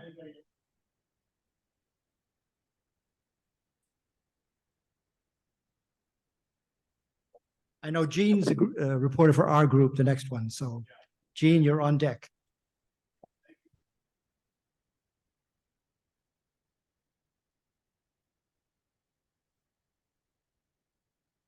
We had a group that was mostly Springfield, Massachusetts, and the Boston area. So we had a chance to talk about the Archdiocese of Boston and the Diocese of Springfield. We focused quite a bit on one of the things that I think is a struggle within our Catholic Church. We looked at question number 2, to what degree is racism a problem in the Catholic Christian Church? I think we all agreed that it's an enormous problem, and a problem that I think we feel blessed today to be talking about amongst ourselves and listening to some great speakers, and I know a panel after lunch. I think that there was a sense within our group, and Craig within our group certainly enlightened us about the indigenous work that his group's been doing, and certainly that's an area that needs great focus. I think the other thing we talked about was disappointment, I think, in particularly in the Episcopal leadership in our church, feeling that that certainly if we're going to get some things done in our church, that we need, I mean, honestly, we're 90 miles away, and I'm not sure I could tell you anything that Cardinal O'Malley's done that I can look at and say, geez, I'm really proud of that. And our own bishop declared we were going to be the second diocese to support nuclear disarmament. And he did that publicly at an Hiroshima Day. And for 15 months, he's done nothing. So we get, I guess, a lot of frustration with feeling that we need leadership, and we need to challenge our leadership to stand up. So that was pretty much, anybody else in our group want to add anything to that? Well, it was a good discussion and we enjoyed it. Thank you.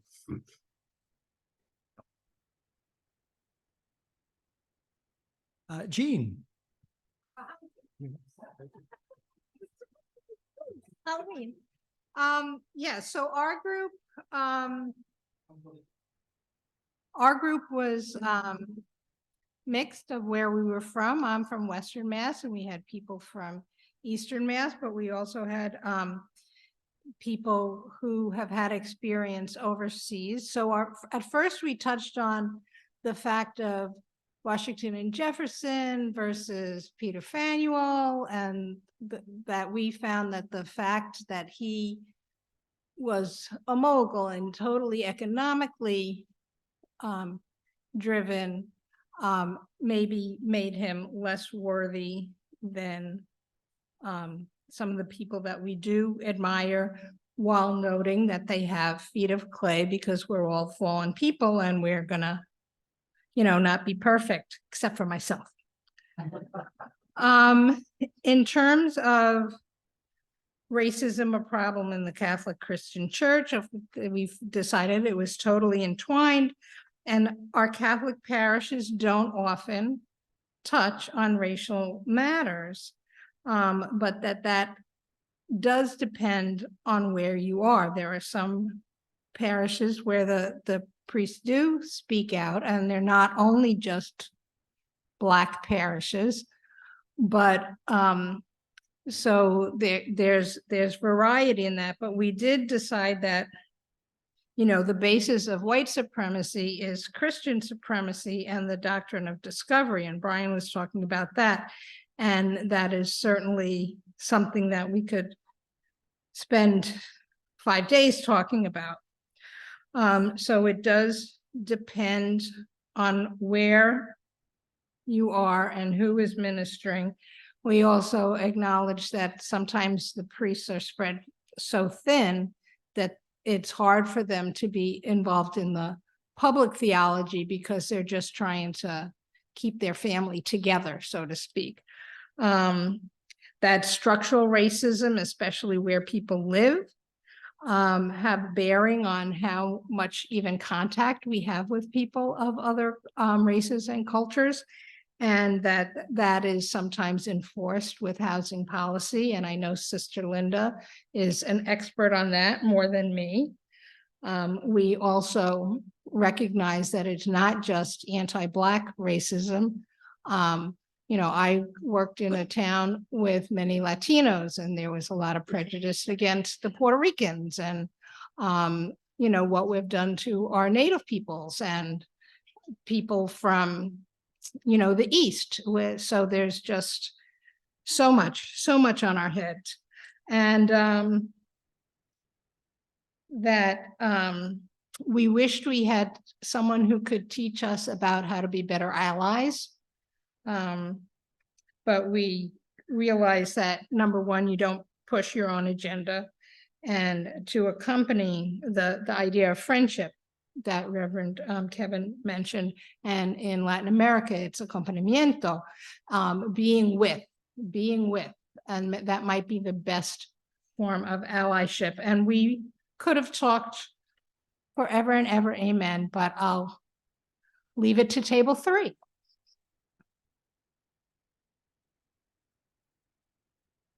Thank you, Jean. So the table that was at the very back.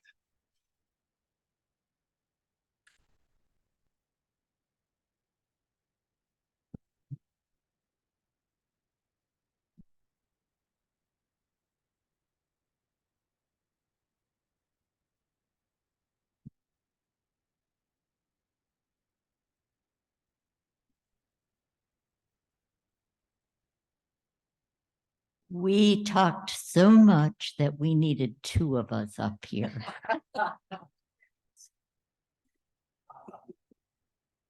One of the things that was an undercurrent throughout our conversation was the degree to which racism touches us all because of a white supremacy that has long historic roots through time, but that has grown more and more complex the way we've moved as churches and as civic communities through time toward where we are today.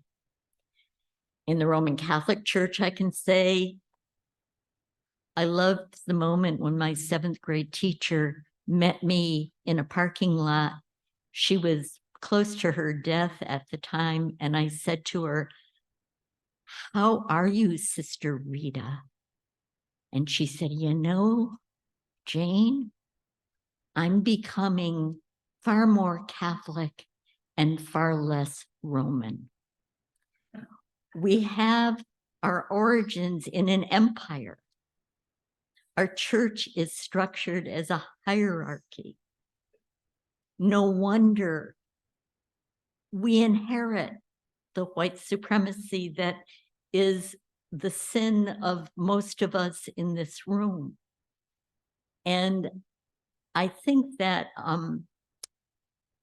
Lyndon can tell us a little bit more about how she thinks this is complex, but requires great love of all of us, as we've learned this morning, more and more in the public square, so that we can learn from one another.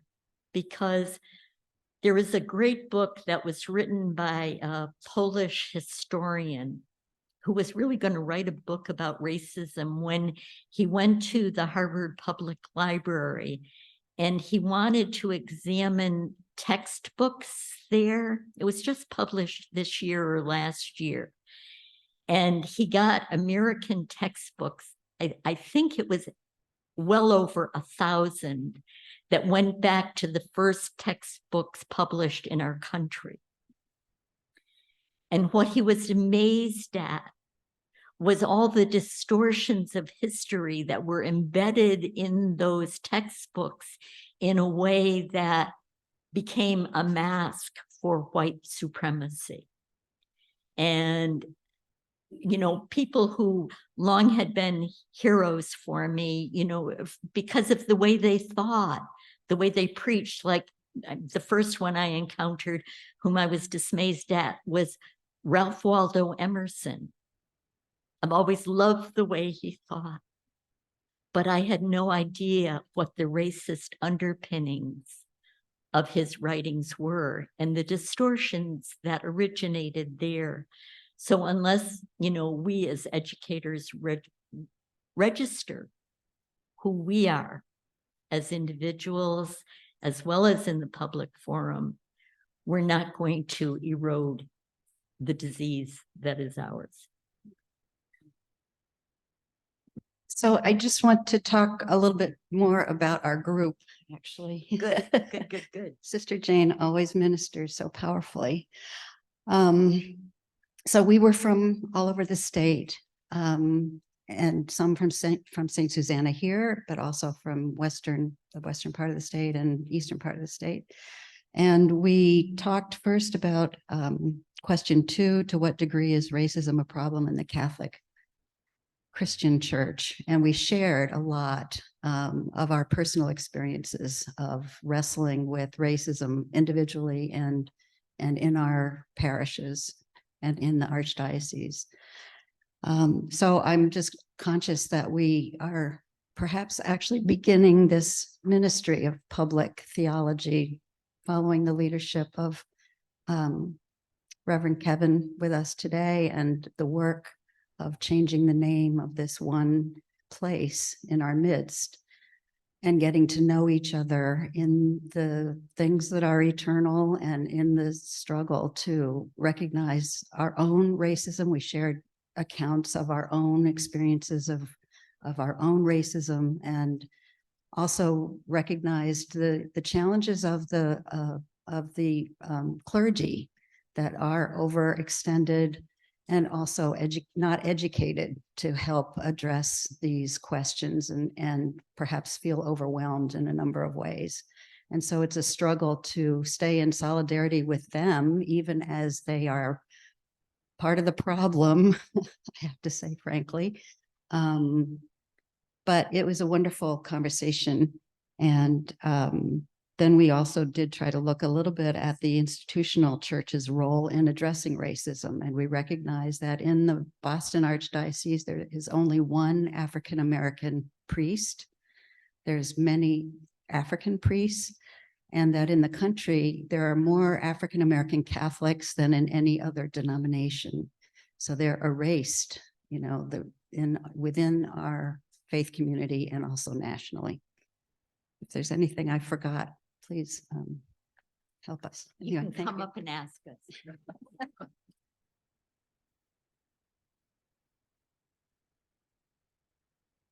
Thank you. Thank you. And the other table?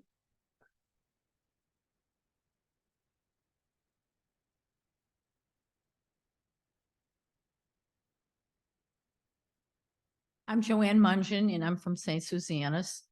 And we began our discussion by talking about the public schools and the racism in the state of Massachusetts in terms of just in the climate of the public schools and the fact that there is de facto segregation still, in the sense that there are many Black schools and white schools. And we talked about the fact that of how we are trying to address situations. And one thing that gave me a great deal of hope was we had Mike Moran in the group, and also Scott Schaefer Duffy. And Scott gave us a great deal of optimism. I have rarely heard anyone who has given me more optimism in life and as Scott. He always does manage to do that through his humor, but also through his reality.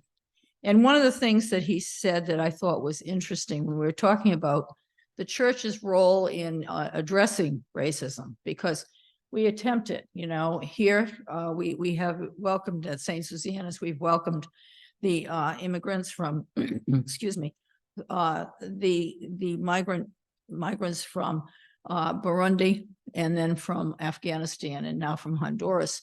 So we have had presence here, but not to the extent that we would like, obviously.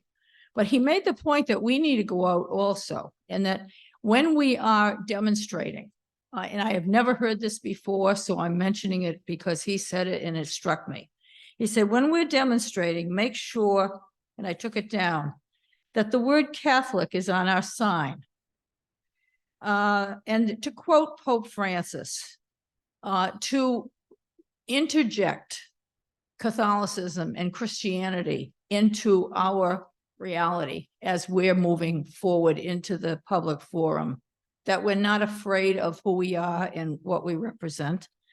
And we may see that as something that is totally foreign to our mentality, but I think it's important. I think that it's real. It has to do with presence. It has to do with our going out and being there, but also not being afraid to say that we are Christians, and among others, in reality.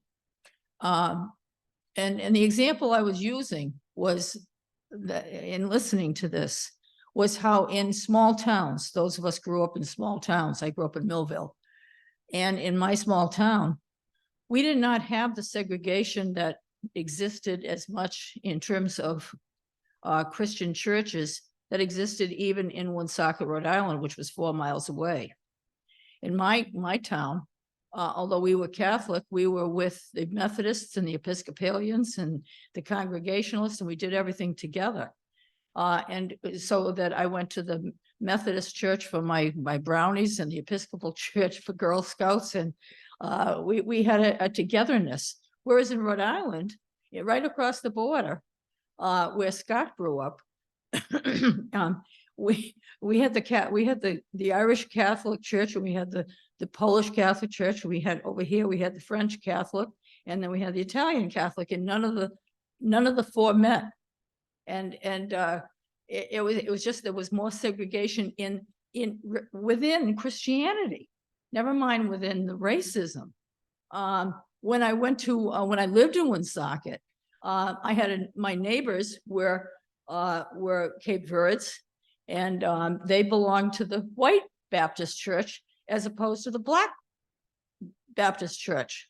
And I remember speaking at the Black Baptist church, and I brought my neighbor who belonged to the White Baptist church, and I couldn't get over it because when I walked into that church, I felt love.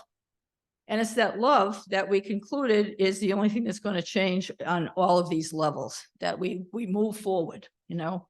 And finally, I was saying that I teach at Suffolk University, and I teach in a program that has people from Russia. My students are from Russia and Saudi Arabia and China and Taiwan and Thailand and Africa. And my students are friends together. And they asked me the very first day, what are you doing here? Why are you here? And I said, I have a mission. And they said, what's your mission? I said, when you go back to your own country and people ask you about America, just tell them you met some really kind people there and that we shouldn't have war with them. That's it.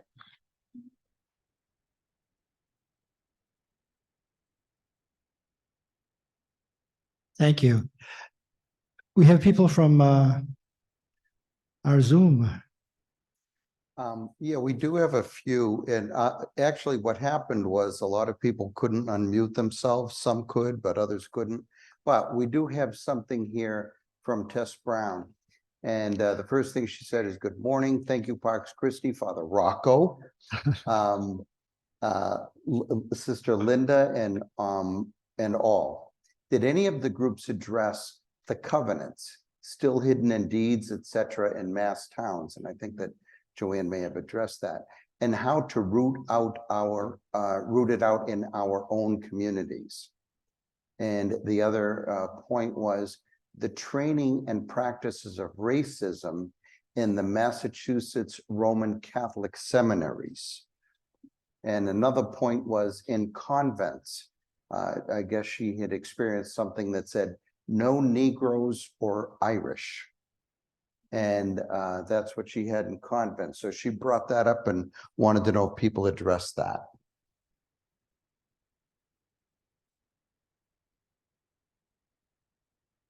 That was the comment. Okay.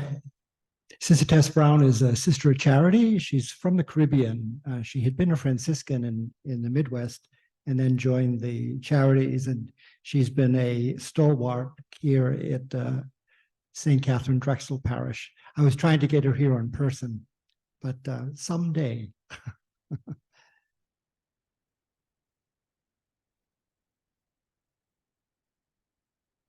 It's 5 minutes to 12. Rather than open it up for discussions, maybe the discussions can happen during lunch. It's a process. So the whole day is based on the process of praying, studying, engaging. I think if you want to keep in mind some of the questions or comments or insights that even we now shared with one another this past half hour, lead towards hopefully some kind of a concrete action that you might want to offer when you get home to your groups, to your parish, to your friends. Maybe something as easy as taking those questions that our board generated that are the basis for today's conversations, both with Reverend Kevin Peterson and with the panelists, and pose those questions to your groups. That could be one action. Again, remember, Jan has that the Steadfast Hope program that might be a follow-up. She'll have the papers being distributed in case you wanted to give your email so she can contact you. That could be a powerful follow-up, especially for the Palestinian issue. So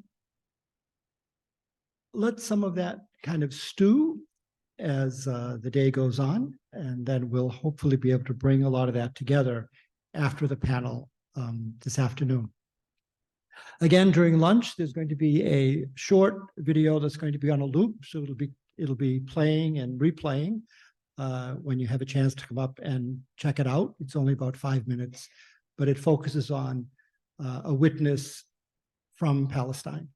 So our morning prayer and this and Jan's presence are some of our attempts to bring this issue of Palestine and the war between Israel and Hamas to our day. Father Rocco, may I make a suggestion? And that is, if we play that looped throughout lunch, people are going to be talking at their tables. Then you're going to have that audio over all these speakers. It's going to be a little noisy and uncomfortable. Might I suggest that we play that for everyone's benefit, including the folks at home? And maybe, because it's only 5.5 minutes long, if we play that in unison for everyone's benefit, 5 minutes before we reconvene. And then that, because I think if you play that. Or do you want to do it now? Pardon? Or do you want to do it now? We could do it now, 5.5 minutes now. Yeah, why don't we do it Okay. now then? Okay.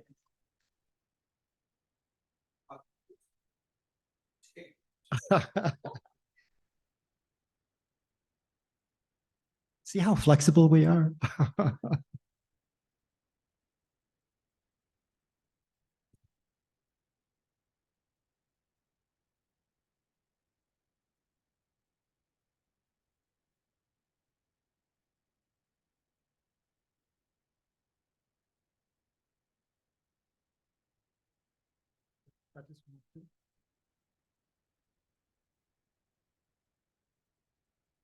I think anybody who sees it will be deeply moved by Gabor Mate's wisdom and truth. But I'm personally a Holocaust survivor as an infant.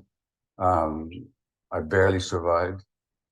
My grandparents were killed in Auschwitz, and most of my extended family was killed. I became a Zionist. This dream of the Jewish people resurrected in their historical homeland, and the barbed wire of Auschwitz being replaced by the boundaries of a Jewish state with a powerful army. And then I found out that it wasn't exactly like that. That in order to make this Jewish dream a reality, we had to visit a nightmare on the local population. And there's no way you could have ever created a Jewish state without oppressing and expelling the local population. Jewish Israeli historians have shown without a doubt that the expulsion of the Palestinians was persistent, it was pervasive, it was cruel, it was murderous, and with deliberate attempt. So that's what's called the Nakba in Arabic, the disaster or the catastrophe. There's a law that you cannot deny the Holocaust. But in Israel, you're not allowed to mention the Nakba, even though it was at the very basis of the foundation of the state. I visited the occupied territories, Russell, during the first Intifada. I cried every day for 2 weeks at what I saw. The brutality of the occupation, the petty harassment, the murderousness of it, or cutting down of Palestinian olive groves, the denial of water rights, the humiliations. And this went on, and it's much worse now than it was then. It's the longest ethnic cleansing operation in the 20th and 21st centuries. I could land in Tel Aviv tomorrow and demand citizenship under the law of the right of return. But my Palestinian friend in Vancouver, Hannah Kawas, who was born in Jerusalem, can't even visit. Now, if I have the right to return after 2,000 years, how come Hannah hasn't got the right to return after 70 years? So then you have these miserable people packed into this horrible, people call it the world's largest outdoor prison, which is what it is. You don't have to support Hamas policies to stand up for Palestinian rights. But that's a complete falsity. If you take the worst thing you can say about Hamas, multiplied by 1,000 times, and it still will not meet the Israeli repression and killing and dispossession of Palestinians. Anybody who criticizes Israel is an anti-Semite is simply an egregious attempt to intimidate good non-Jews who are willing to stand up for what is true. If you look at the Western press, when Hong Kong demonstrators throw stones at the police in Hong Kong, that's considered to be heroism. When in Myanmar, the demonstrators throw slingshots at the army, that the oppressive army they considered to be heroes in the Western press. When Palestinian kids throw stones at the Israeli soldiers, they're called terrorists. And Israel gets away with a lot more without much less criticism in the Western press than any other country. He runs a program for Palestinian children who spend time in Israeli jails. 14, 15, 16-year-olds are jailed for months or years.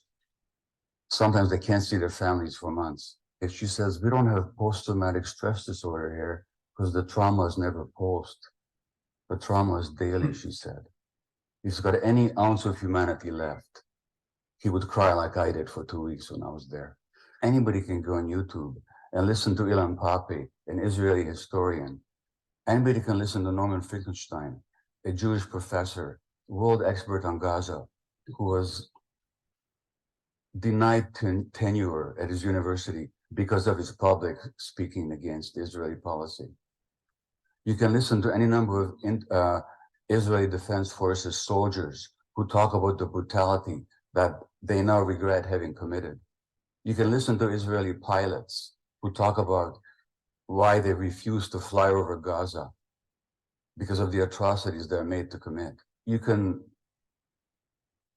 get all the information you want. So if anybody these days doesn't know, it's not because the information is not available. And none of that excuses not knowing truth and this deliberate attempt to silence anybody who speaks, Jewish or non-Jewish. And I really wish that non-Jews of goodwill would stand up against the calumny and not be intimidated by this charge of anti-Semitism. I really wish that. And it's not a question of being pro-Palestinian. It's a question of are you in favor of justice and liberty and freedom and truth, or are you not? Most people have no clue that in 2023, the best way to make money on Amazon is not with physical products. It's Amazon's other company, Audible. Audible pays me $8,000 to $10,000 every single month in passive income, and I'm not the only one. People. What would we do without it?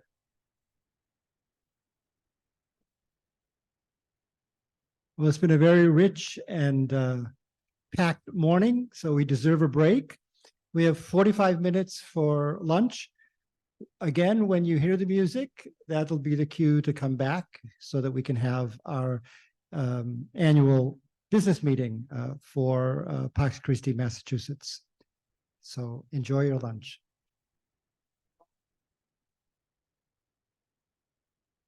These, I'm not sure, you have to ask Pat. Oh.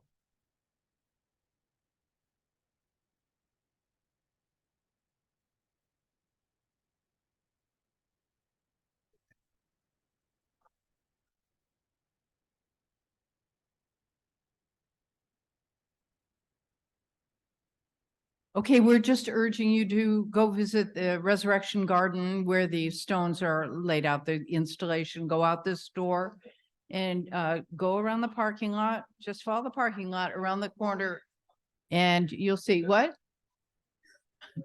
Or you can go out those stairs. It'll be easier, right? Okay. Lunch is right back there and there's plenty of food, so enjoy.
Not that I know.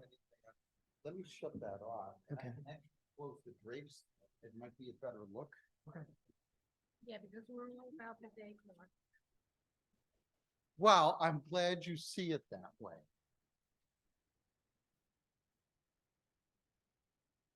Yeah.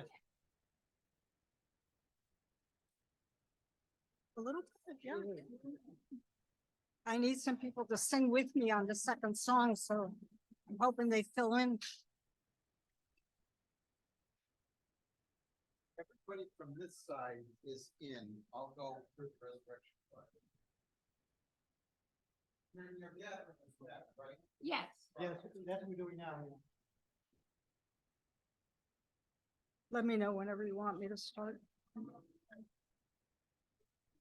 gonna just try to find the minutes. I don't know that I did it as minutes. I might have sent it to you and. Phil.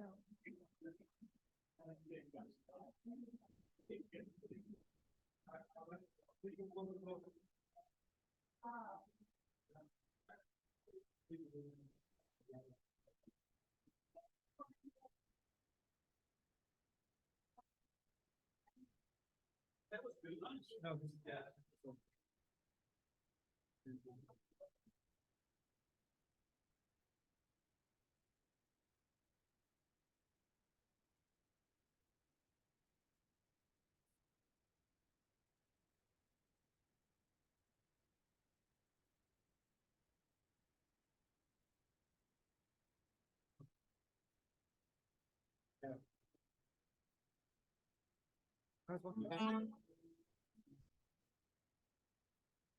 Can you hear me on that?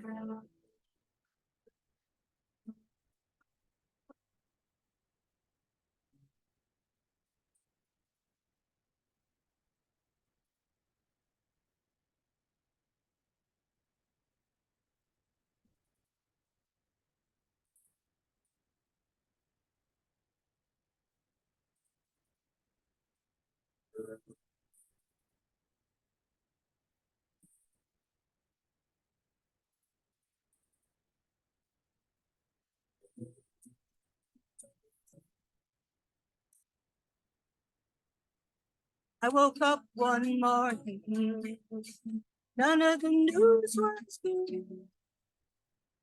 Death machines were rumbling past the ground where Jesus stood. And the man on my TV told me it had always been that way.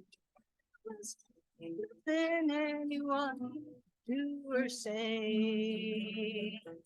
And I almost listened to him. Yeah, I almost lost my mind, and I regained my senses again.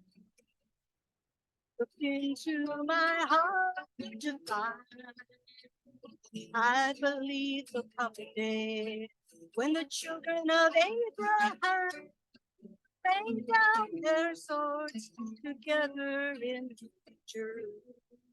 Jerusalem.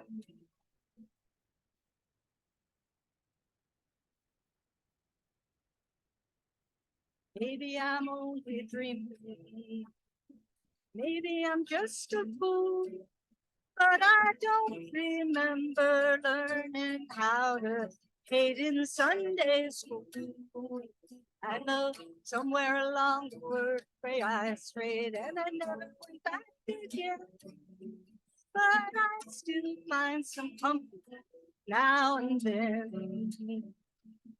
And the drums are drumming again. And I can't lay me down. Yeah, the drums are drummed again. And I can't stand the sound. I believe there'll come a day when the lion in peace together in Jerusalem.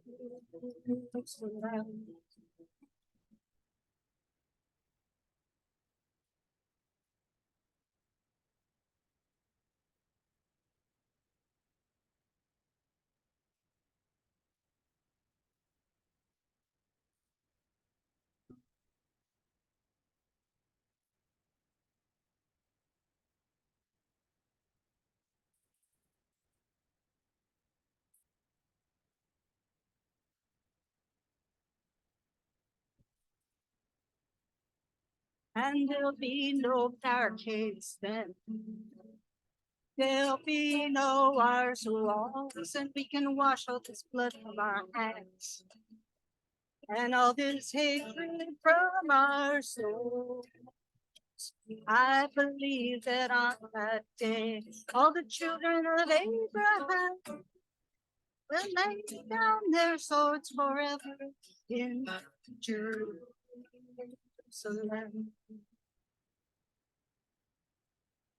Thank you. Thank you. Okay, I've done my work. Now you all have to do your work.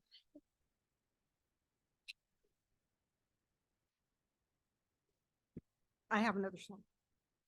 What? I have another song. Oh, you do? They're gonna help me sing it, unless there's no time. No, there's Okay. always time. Okay. When you said you've done your work. No, I mean, that's the part I'm singing now. You all have to sing.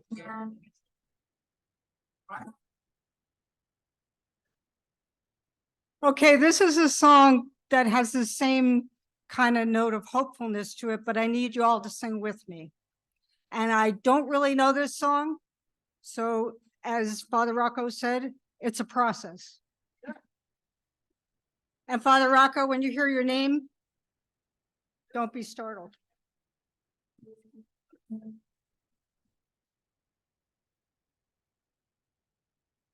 Drama down in Egypt, Pharaoh's fit to fight. Oh wait, let's go over the chorus first. This is what you all are singing. Water is wide, milk and honey on the other side. Water is wide, milk and honey on the other side. Water is wide, milk and honey on the other side. Keep on traveling on. That's your part. I'll sing with you. This is my part. Drama down in Egypt, Pharaoh's fit to fight. Talking about trouble with the Israelites. How am I supposed to build this monument of mine if I can't keep the monoliths moving down the line? Tell Moses, tell him go. Say the children of Israel are suffering, so tell Moses, tell him true. Gotta lead them where the Pharaoh won't be following you. Water is wide, milk and honey on the other side. Water is wide, milk and honey on the other side. Water is wide, milk and honey on the other side. Keep on traveling on. Selma, Alabama, 1965. Gotta stick together if you're gonna stay alive. Riot gear and tear gas, sheriffs on the edge. Waiting with an army over yonder across the lead bridge. Tell Martin, tell him go. Say the governor's in Montgomery and you gotta let him know. Tell Martin, tell him now. He's been up to the mountain and he's gotta show us how. Water is wide, milk and honey on the other side. Water is wide, milk and honey on the other side. Water is wide, milk and honey on the other side. Keep on traveling on. Ferguson, Missouri, people in the streets, hand above their heads, standing up to the police, waiting for a hero to step into the breach. Ain't nobody coming, so it's up to you and me. Tell Mary, tell John, say the hourglass is empty and the judgment day is gone. Tell preacher, Farmer Brown, say Josh was blown his trumpet and the walls are coming down. Tell sister, brother too. Tell him where they're gonna meet and what we're gonna do. Tell Rocco, tell Jeannie, there's a message in the music, everybody sing with me. Water is wide, milk and honey on the other side. Water is wide, milk and honey on the other side. Water is wide, milk and honey on the other side. Keep on traveling on.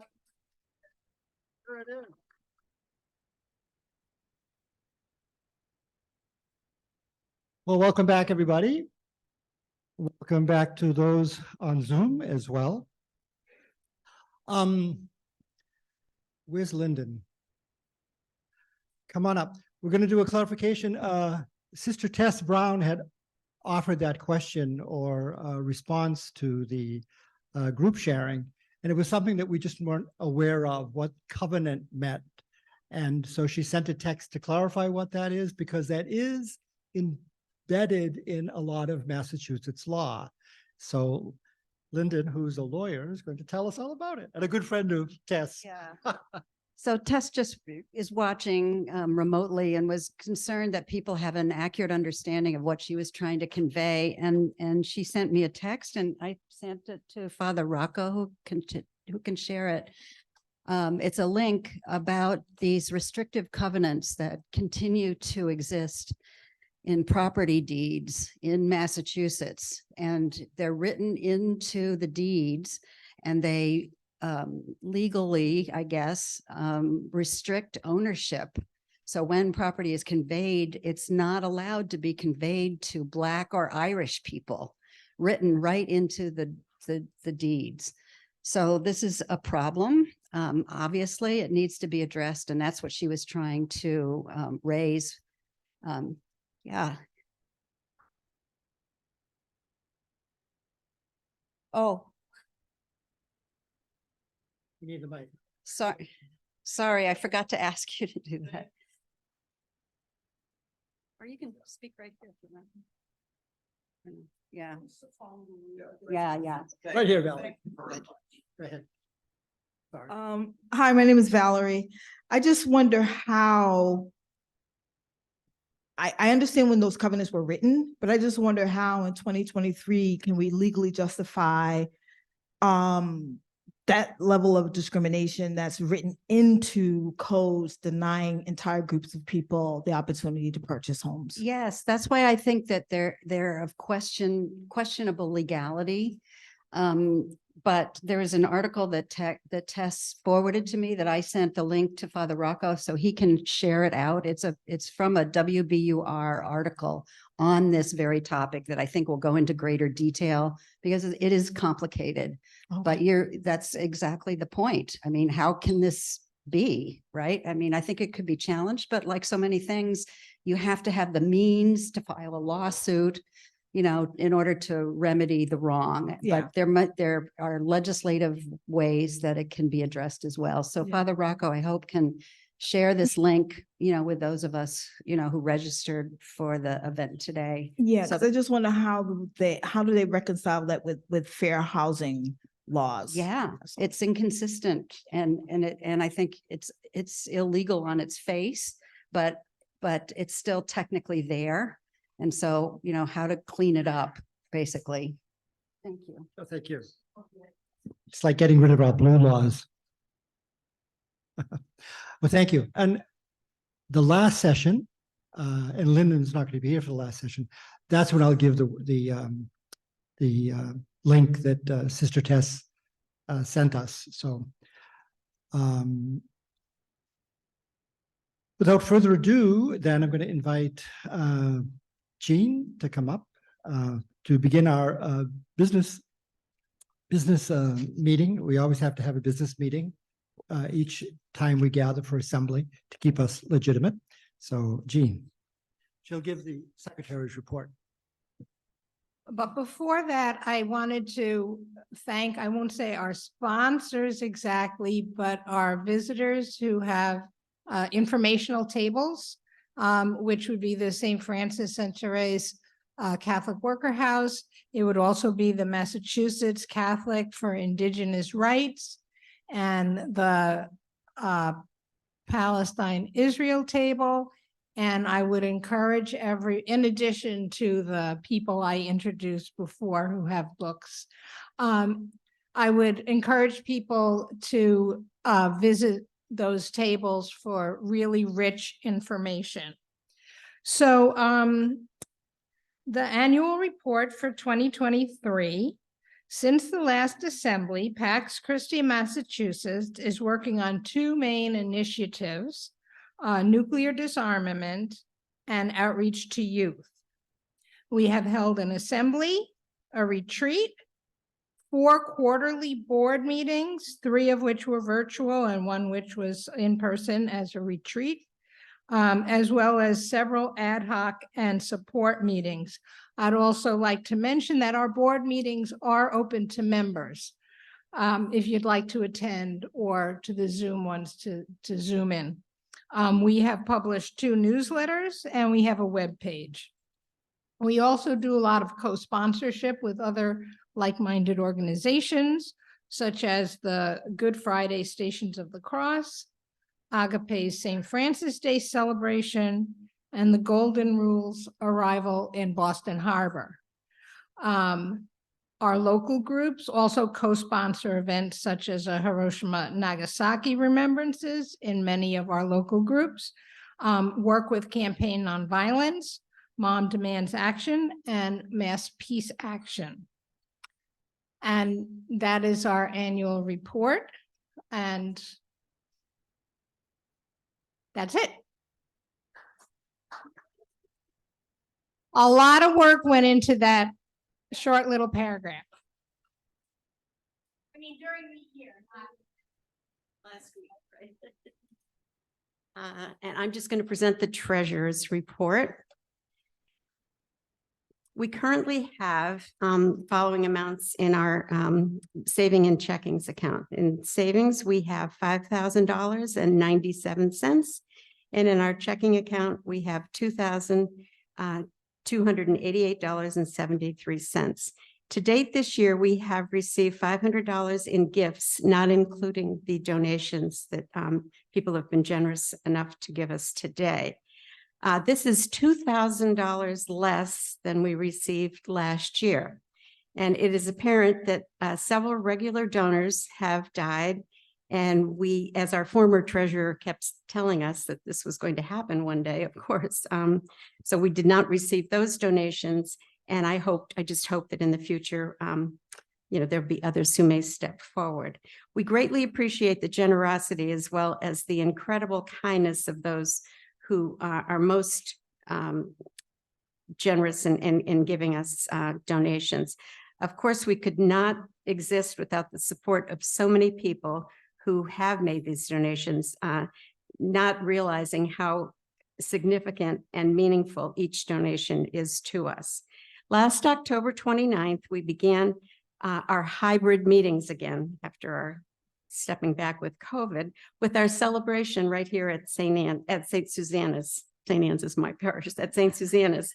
So we are again collecting registration fees for our retreats and programs, and we are grateful again for these donations received. We have a goal to just break even on all of these programs that we have, and I am sure we will today. That is our goal. Pax Christi, Massachusetts is a non-profit organization. It's a 501c3, which means donations to our organization are tax deductible. And because of this, we must file detailed reports to the federal, Internal Revenue Service and to the Massachusetts Attorney General's office.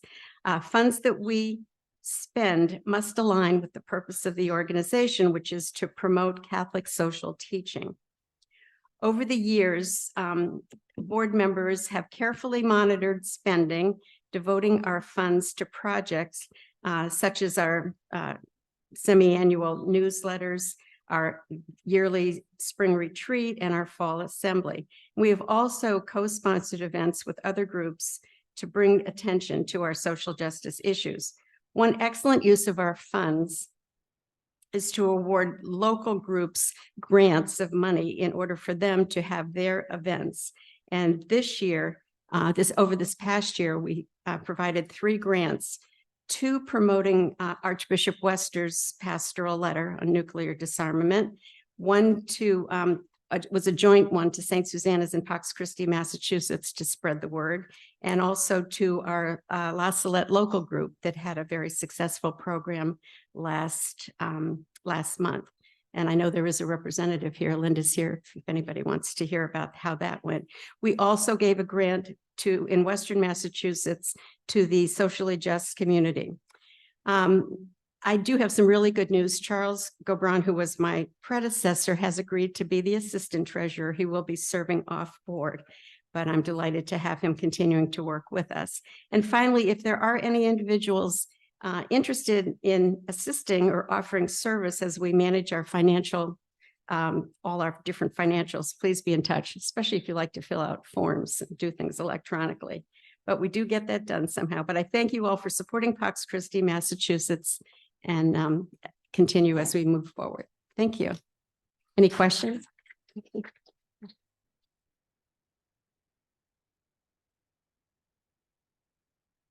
Any questions on that or on the? I just want to make a note.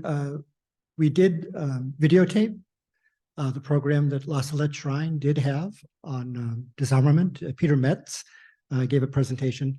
Eventually, it'll be on our Pax Christi YouTube channel. There are a number of things that are already on it. We have a website. We also have a YouTube channel. So you'll be able to enjoy that evening with Peter very, very soon. We're going to invite Jean back up again for the board elections.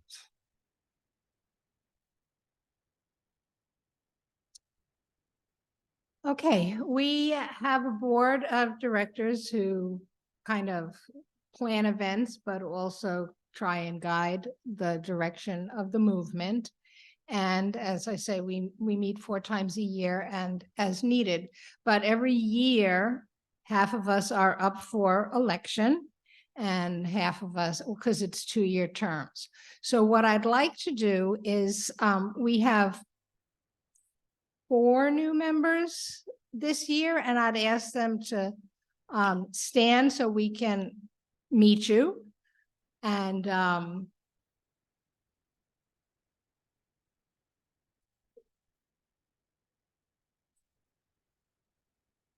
just step up here so the Zoom people can see you.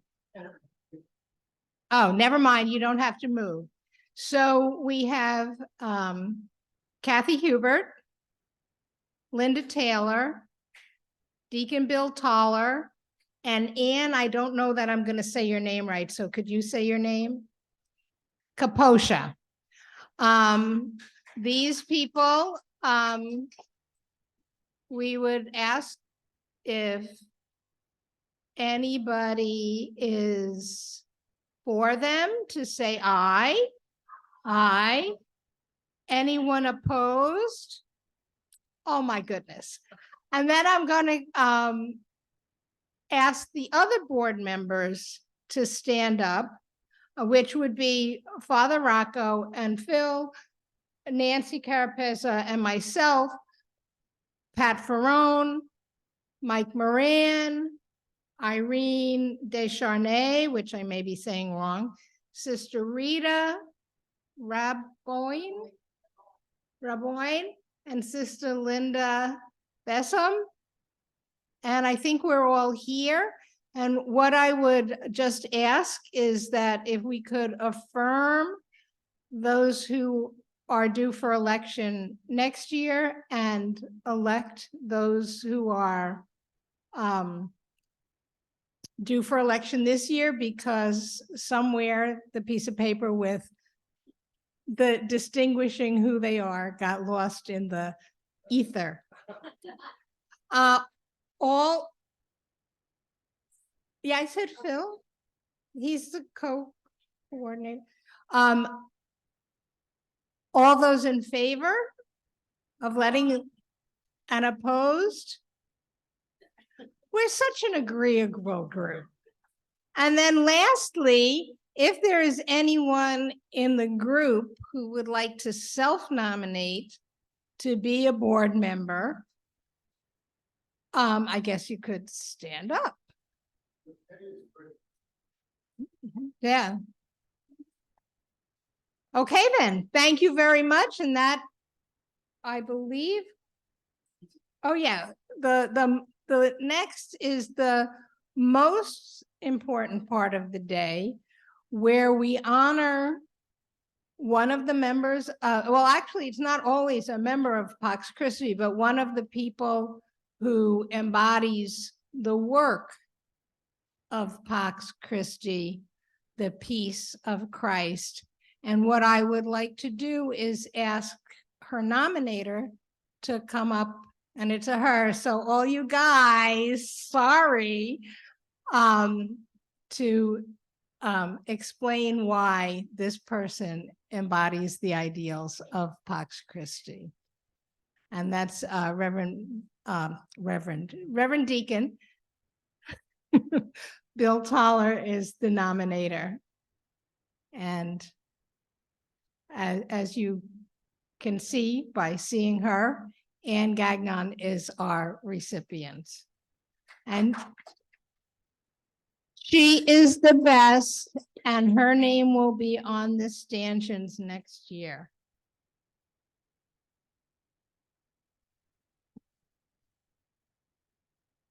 Well, I have the pleasure of introducing Ann, even though I have to admit that I got 10 seconds notice that I'd be doing that. But anyway, which is probably better than actually I think what I wrote, because I think in so many ways, Ann has represented in my life the values that we all treasure as an organization, the values of justice, the values of solidarity, the values of charity, and the values particularly of compassion.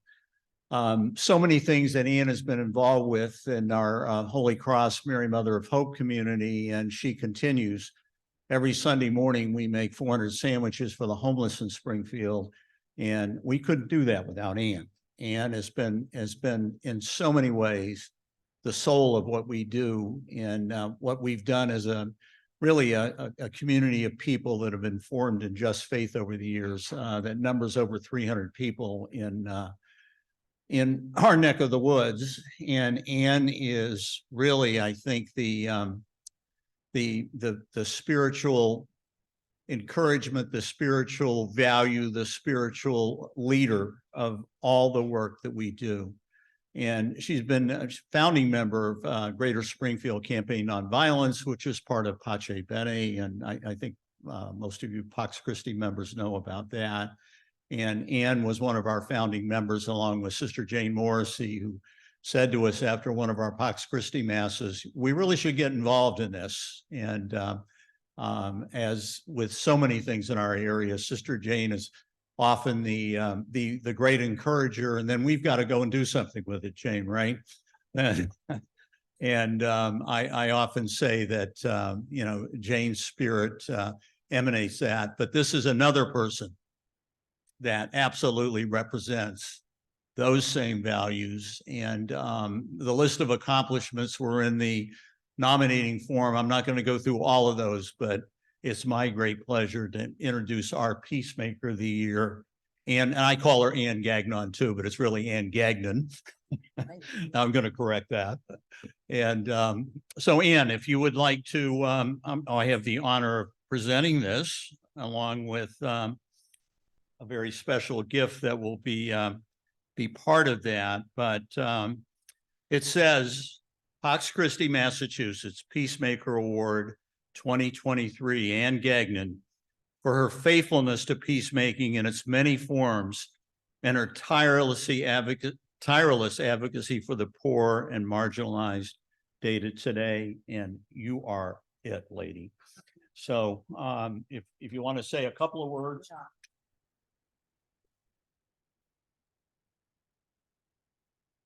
I am honored and humbled, but on behalf of all you peacemakers here, as well as my community in Springfield, who do social justice 51 weeks a year, making sandwiches, as Deacon Bill mentioned, for 400 people and deliver them, as well as coats in the wintertime, gloves and scarves, t-shirts, underwear, and socks. So may peace be with you as it is, may it grow in each of you as we pray for those in war-torn countries to walk the rugged road to a just peace. God bless all. Thank you.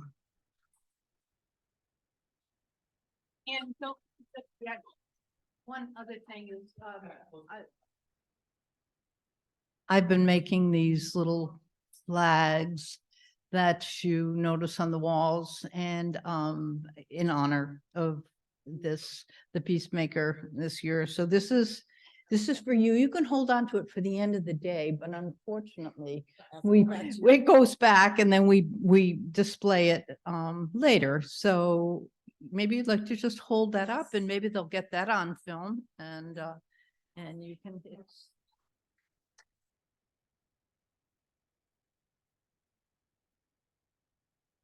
For those of you that can't see it, underneath this beautiful picture of Jesus preaching to the poor and marginalized, it says about Ann, spirit of humility and grace, and advocate for the poor and marginalized, parish angel, campaign nonviolence, Pace Bene, Catholic social teaching, and for years she headed up our Take and Eat program that provides food for folks that are marginalized and shut-ins, and just has been, you know, really the spirit of all the work that we've done over the years.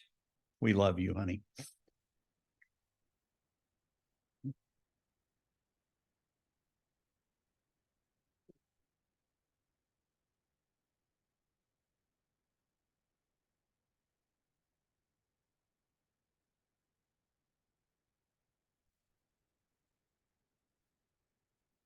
So this concludes our business meeting, and we can move into our panel. But before we do, I'm going to kind of do a little buffer.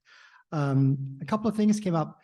I talked this morning about the possibility of having a follow-up Zoom call on the Palestinian issue. In the course of the morning, that has kind of congealed, and it will be this coming Thursday, November 2nd at 7 o'clock. So if you sign, there's Jan holding up the sign. If you sign up there, I will then send you the link for the Zoom call. It'll be a Zoom call, a webinar with some of the folks who really have background on the Palestinian issue. So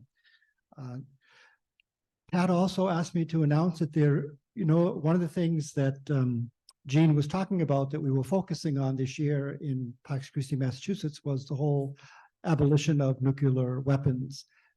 We don't have a date yet, but they're working on another Zoom seminar in January, or maybe hybrid. Why don't you come up and There's a group of Pax Christi people who have been meeting regularly on the nuclear issue and working with the Archdiocese. And we feel as though it's a real breakthrough. The Archdiocese has decided that they will sponsor a workshop in January.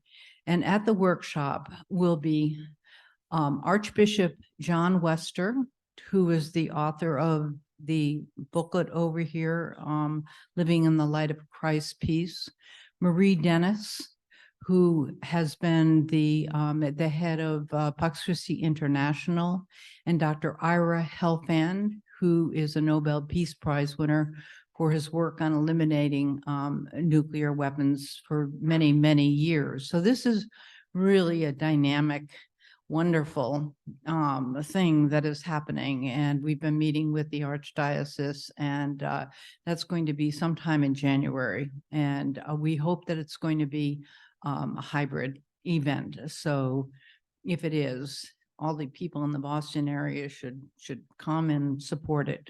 And I just want to take this 1 second to thank all of the people from St. Susanna's on the Pax Christi committee who have made all of this, the day, come together. And today, Val and Molly in the kitchen have just been extraordinary, keeping up with everything. So let's just, I don't see them here, but we'll give them thanks. Thanks. there's another thing, but I'll save that till after the panel before the break. So at this point, I'd like to invite up our panel, Sister Linda Besson, Reverend Valerie Copeland, and Reverend Andre Bennett, if they can come up here for the time being. Just sit in these chairs. And then after the panel, if there are other questions also for Reverend Peterson, he's still here. So, but we're going to give the panelists about 10 or 12 minutes each to either respond to one of the questions from there, or whatever you've been kind of prepped to do. We have let's see. We have an hour for this panel, both the panel, and if there's space at the end for questions and answers, that would round up our hour. So who would like to be first? Linda, why don't you come up and introduce more fully the other two panelists?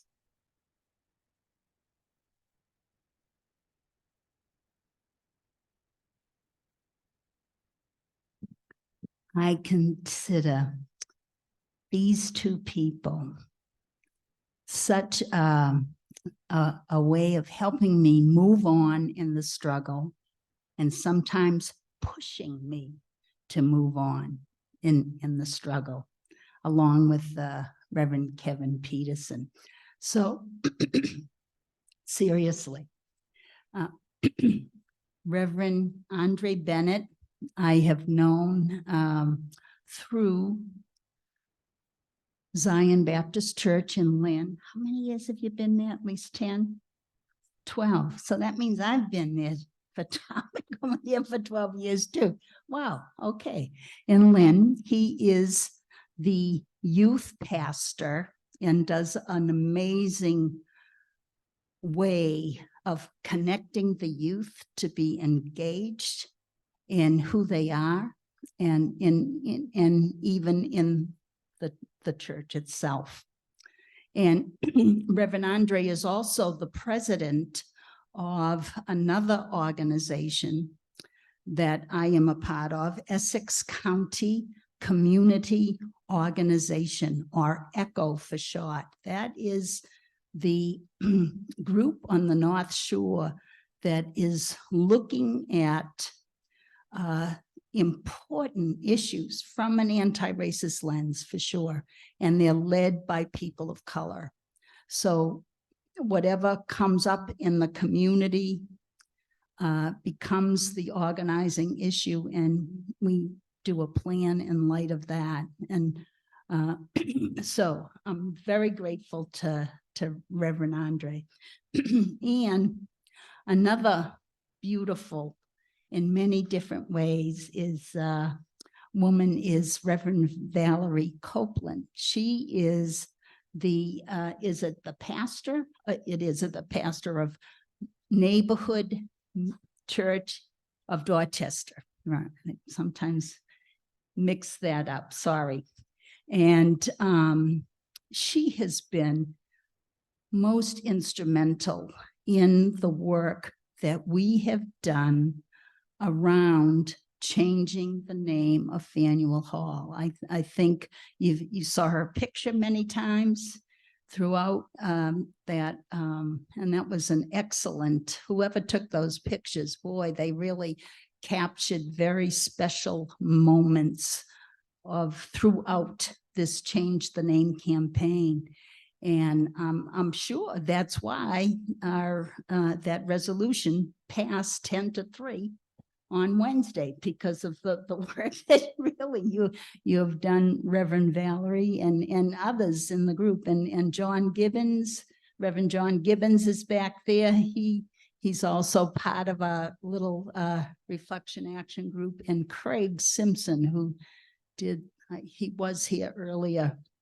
Oh, okay. So anyways, what we're about to do right now is to share in a, I hope, a deeper way on why is reparations important?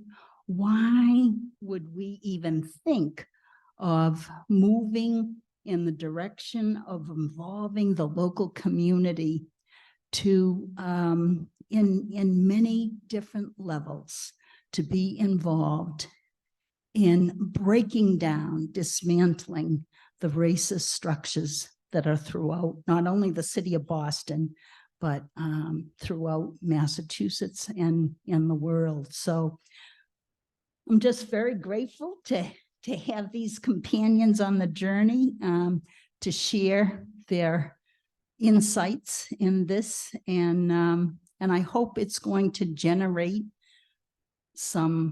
it'll touch your souls, so that it'll ask, well, what can I do? What are my gifts to work for the greater whole? All right. So Reverend Andre, you can begin. Do I come up? Or? Yes, yeah, you have to come up. So I do. Okay. Yeah, so. Thank you for having me. Oh, you're welcome. Right. Good afternoon.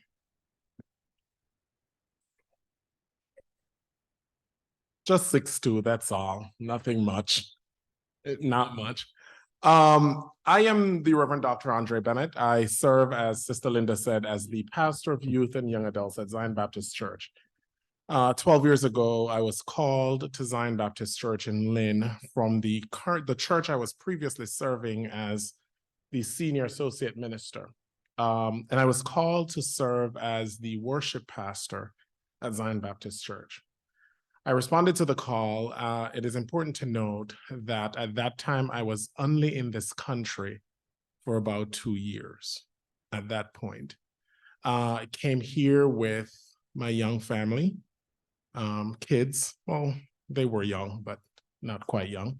Faye and myself, Faye being my wife, myself and the kids.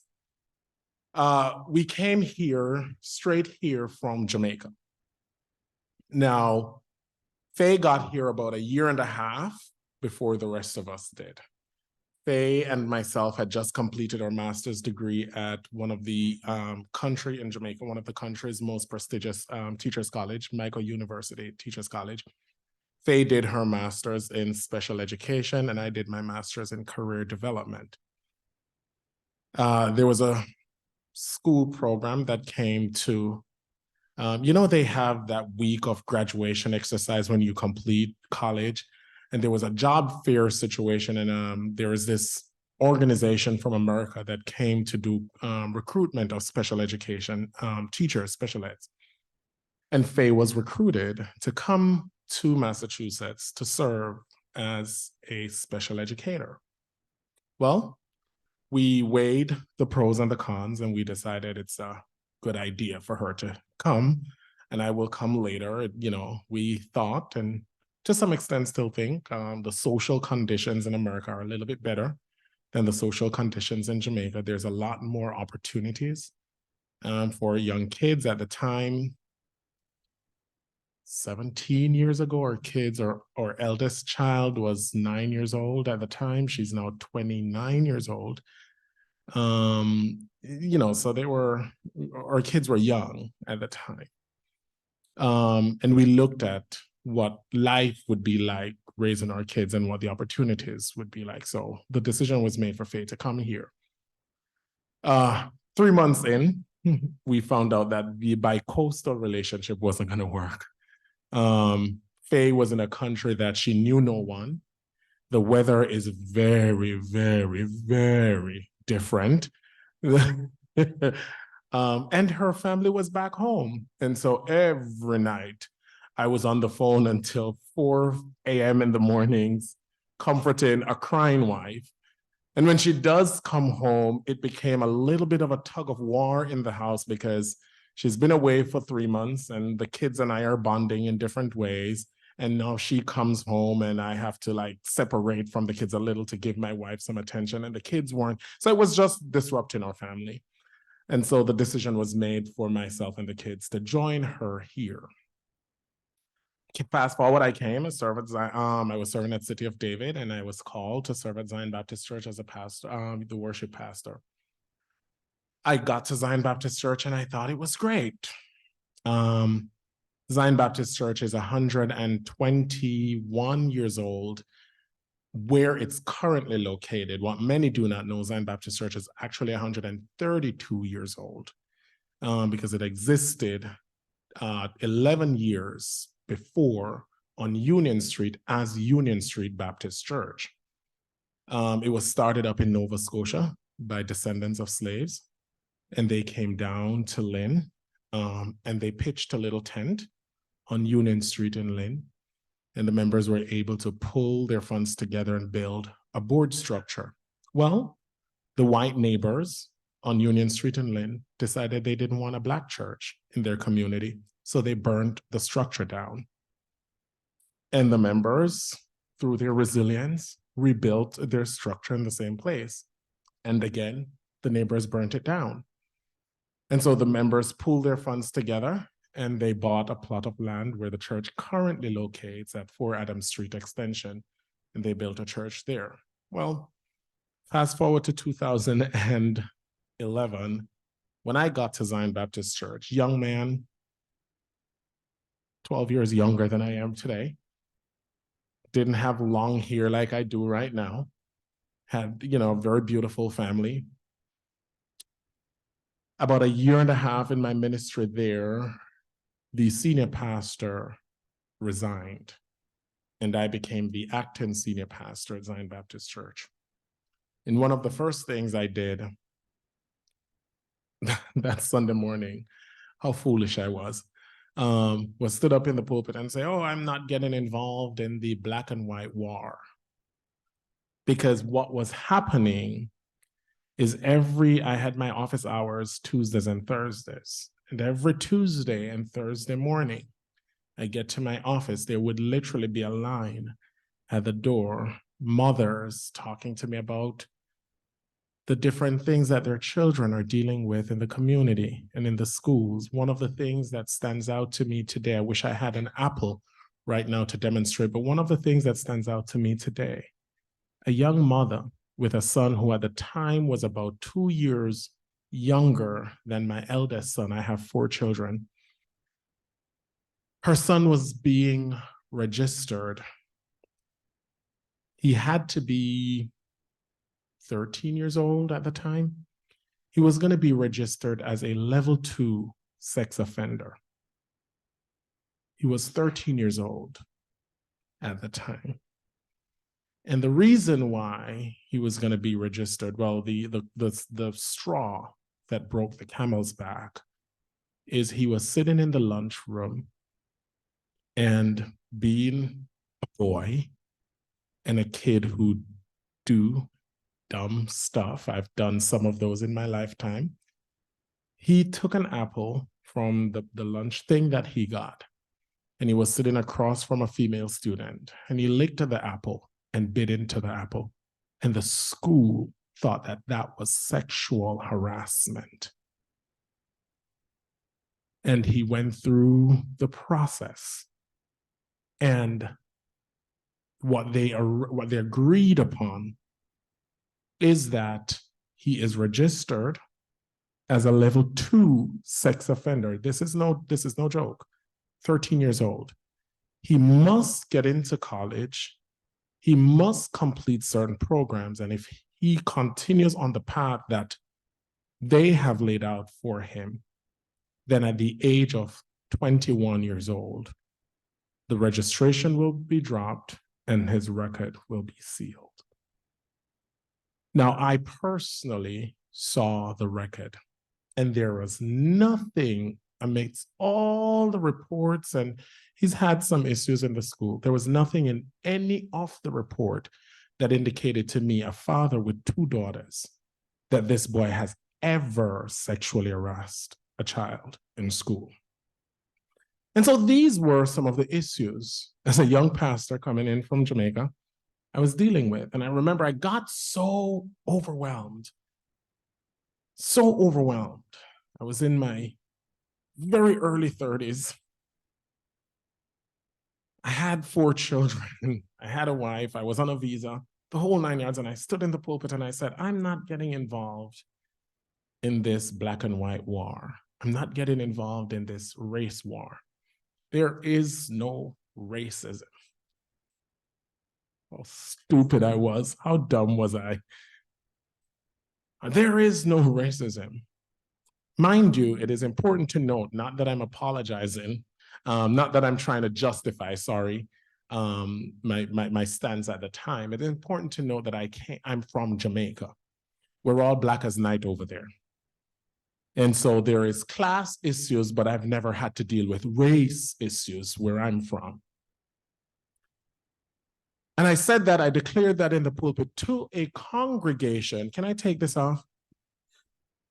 To a congregation of a church that was founded by slaves, descendants of slaves, that have had their buildings burned to the ground twice by white neighbors because they were a black church. I, coming from Jamaica, knowing nothing about what these people have been through, said to them in the pulpit, there is no race war. But God has a way of humbling us and revealing his marvelous truth and light to us. Because after I said that, now this is this is as dressed down as it gets for me, because I said some other things that Sunday. I said, Black men just need to pull their pants up and carry themselves better, and Black women, and this is what we're taught back home in our all Black country, that if you dress a certain way and if you speak a certain way and if you conduct yourself a certain way, then you'll get ahead, right? And I'm like, Black women just need to take a little bit of the attitude out of their necks. No, this is what I'm saying to a Black church. Need to be respectful when we're speaking to people, and we need to discipline our children in different ways, and blah blah, and the whole stupid talking point that I believed at the time, mind you. But I noticed, as dressed as I am every single day, almost every time you saw me, I was in three pieces. Well, college educated, on my way to earning my first PhD at the time. I went on to earn 2 more after that. On my way to earning my first PhD, always with my children, always answer yes, sir, no, sir, yes, ma'am, no, sir, no, ma'am, because that's how I want my children to become. Always talk to my kids about how they speak to individuals and how they respond to authority. I was still getting pulled over every corner on the North Shore. Every time I'm with my kids in my car, I would get pulled over. I have a teenage daughter, and I was still being called boy by policemen who were about 2 or 3 years older than my daughter. I was being taken out of my car, my daughter a couple of times were removed from my car, and get this, Reverend Copeland, asked if she is sure I'm her father. This is what was happening in Lynn, and I'm not talking about 50 years ago. I'm talking about when I started serving as pastor of Zion Baptist Church in Lynn, Massachusetts in 2014, up to this present day. So now I had to go back to a congregation and say, how dumb was I? Because here I am seeing that the way I dress has nothing to do with it. The way I speak has nothing to do with it. One of the big wake-up moments I had was one Sunday morning. I'm sorry, Mr. Cameraman. I know I'm giving you a hard time moving about. I'm a Baptist preacher. We tend to do that. One Sunday morning, we went to service, and I was running late, and I was supposed to preach. Late is, it's God is working on me on that, all right? Don't judge me, I try. I always start getting ready about 2 hours before, but something always happens within the last hour, and so I'm always running late. Anyways, so we're running late this Sunday morning, and, I'm supposed to be at church, and I'm preaching, and Faye and the kids are moving about. So I'm like, I'm gone. I'm downstairs in the car. Anybody's not in the car in the next 5 minutes is getting left. You know how we do. I gotta go. And so I'm walking to the car, and I see everybody hustling behind, coming to the car, and, kids putting their shoes on and getting their stuff and running to the car. And then we sat in the car, and we all buckled up, and I noticed Shay isn't in the car now. Shay is the youngest. And many of the kids believe he's my favorite. They might be right, but they don't know that for sure. But Shay wasn't in the car.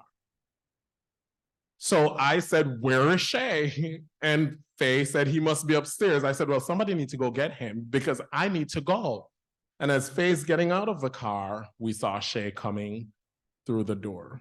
Well, he got in the car, everybody buckled up, we drove to church, we got to church, had a beautiful time at church, got home and realized Shay locked the keys to the house inside the house when he was leaving because he thought somebody had the keys.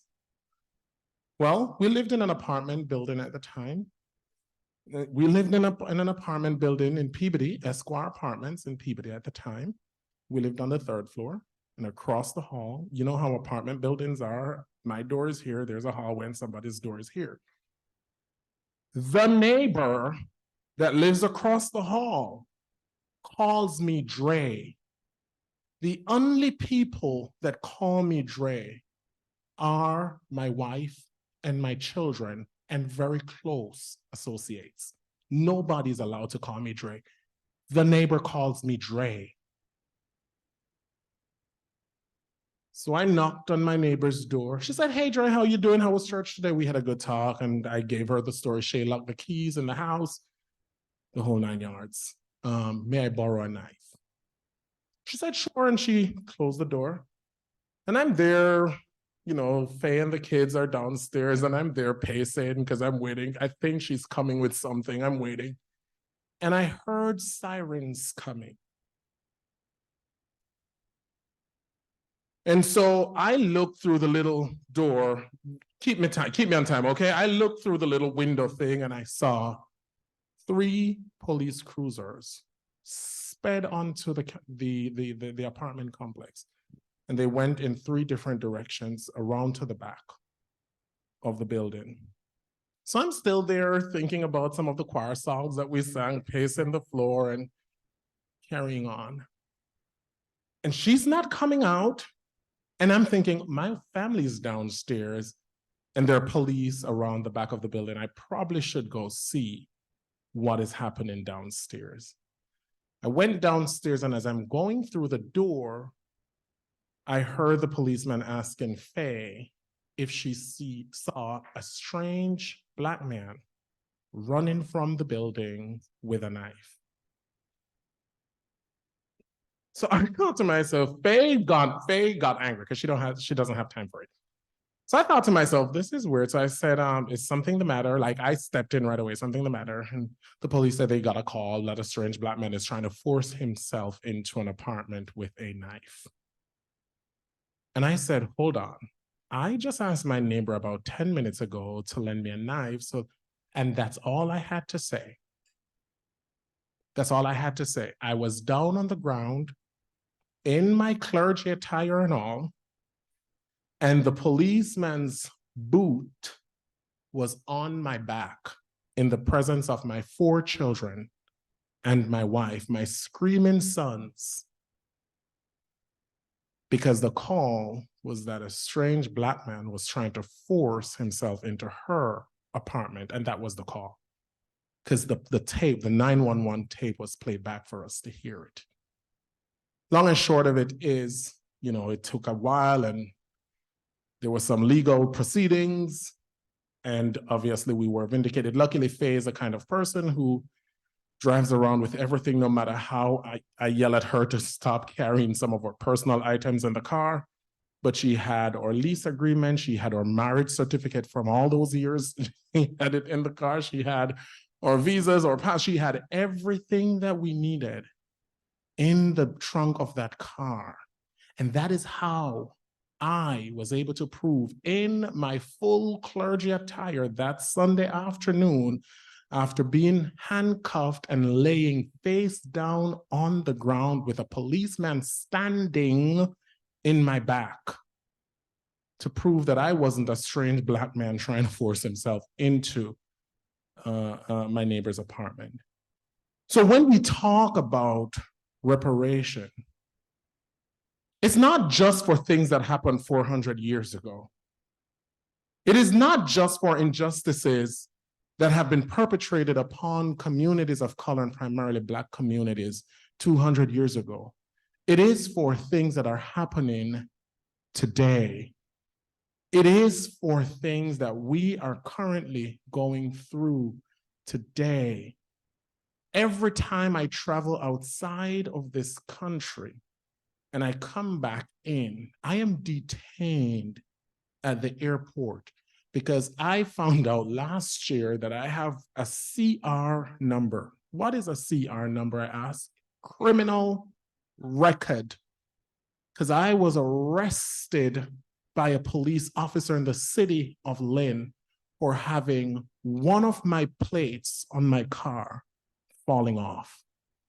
I was arrested. And so a number was assigned to me. And so every time I put my fingers on that thing, that CR number comes up. They have to pull me out of the line. I sit in a little room. They have to call Massachusetts to ensure that I am not a fugitive.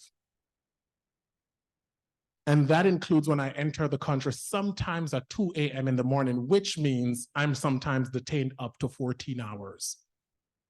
Because at that time, they can't get through to anybody to verify that I'm not a criminal fugitive.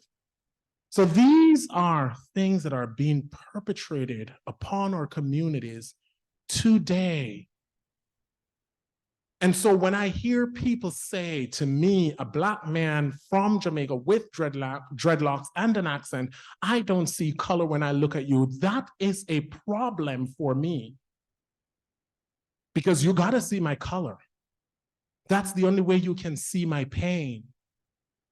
If all you see is that I'm human, you won't be able to see the pain that I deal with on a daily basis, because unfortunately, the fact that I am a Black man, it dehumanizes me to many.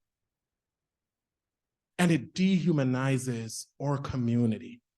And so the conversation of reparation and standing with, I'm gonna shut up, of a reparation and standing with, that conversation is one that is too important not to have, and it is too important to cut short. Thank you.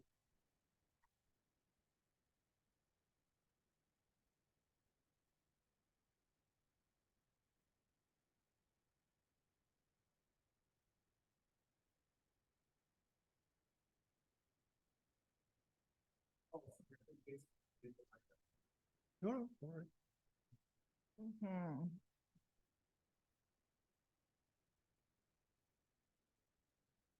Good afternoon. I am Valerie Copeland. I am the senior pastor of the neighborhood church in Dorchester. And it is my joy to serve that community. My husband is here with me, Al Copeland. He's my strongest supporter. He never knows what's going to come out of my mouth, though. So it's always a risk he's taking. The one thing I want to start with saying is my Jamaican brother here. The popular narrative that gets exported around the world about what African-American people are like, he's sharing that. So I want people to understand it's not just the racism that's embedded in this country, but it is the narrative that we export globally about a people. And I, been in Boston. Boston is a place that has a large Caribbean community, and I have lots of Jamaican and Haitian friends. And we talk about what they thought about African Americans when they came, until they realize that the police don't care where you were born. They just see what you look like. And so I just want us to understand the implications of our choices here and what happens to people when their story is mistold around the world. And then when you meet people who don't know you, they just know the narrative that's been created about you. And it is a way of dividing a people, right? And saying, well, you're a different kind of Black. You're a different kind of Black. And so then you have this little struggle amongst the Blacks. Well, I'm a different kind of Black. But it's all a way of gaslighting, because the ones who are in control still remain in control. So I want us to start thinking about that. And I want us to understand, and I'm going to shift the burden in this room, because it's often on Black people to explain how white people can no longer, how to treat us. But I just want you guys to understand, we didn't create racism. It is not ours to fix because we didn't create it. We live with it, we endure it, and often people are looking at us for the solutions. And I often say, well, you tell me what the solution is because you made it. It's the monster that you birthed. And so how do you slay the monster that you have given life to? Whiteness is a creation. It didn't even exist until the early 1600s. It was not in the books anywhere. People came and they were identified as European, Irish, British, Scottish. They didn't come here as white people. When you got here, you became white people.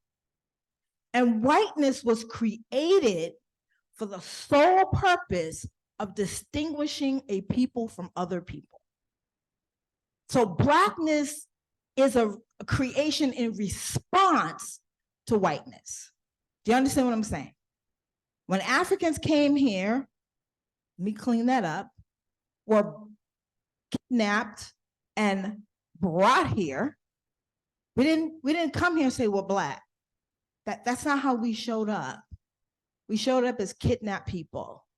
And then to make sure that there was a place to categorize us in juxtaposition to whiteness, Blackness was born. Because Blackness is not a nationality, it's not an ethnicity. It is what is left to a people who have been stripped of a culture, an identity, a language. So I want you to understand, this is all an American creation, okay? So I say this because it is imperative that white people understand the invention of whiteness. Most white people have no idea of the history of the United States at all. And people like myself and Reverend Bennett often find ourselves telling white people about their own history. It's not our burden to bear, right? And it's not a hidden history. It is just a matter of wanting to know. It's the same thing with the battle that changed the name of Faneuil Hall. What I find fascinating about that is probably 6 years ago, if you were to poll people in the city of Boston as to who Peter Faneuil is, they wouldn't have had a clue. Well, I know there's a Faneuil Hall, but who is Peter Faneuil? Crickets.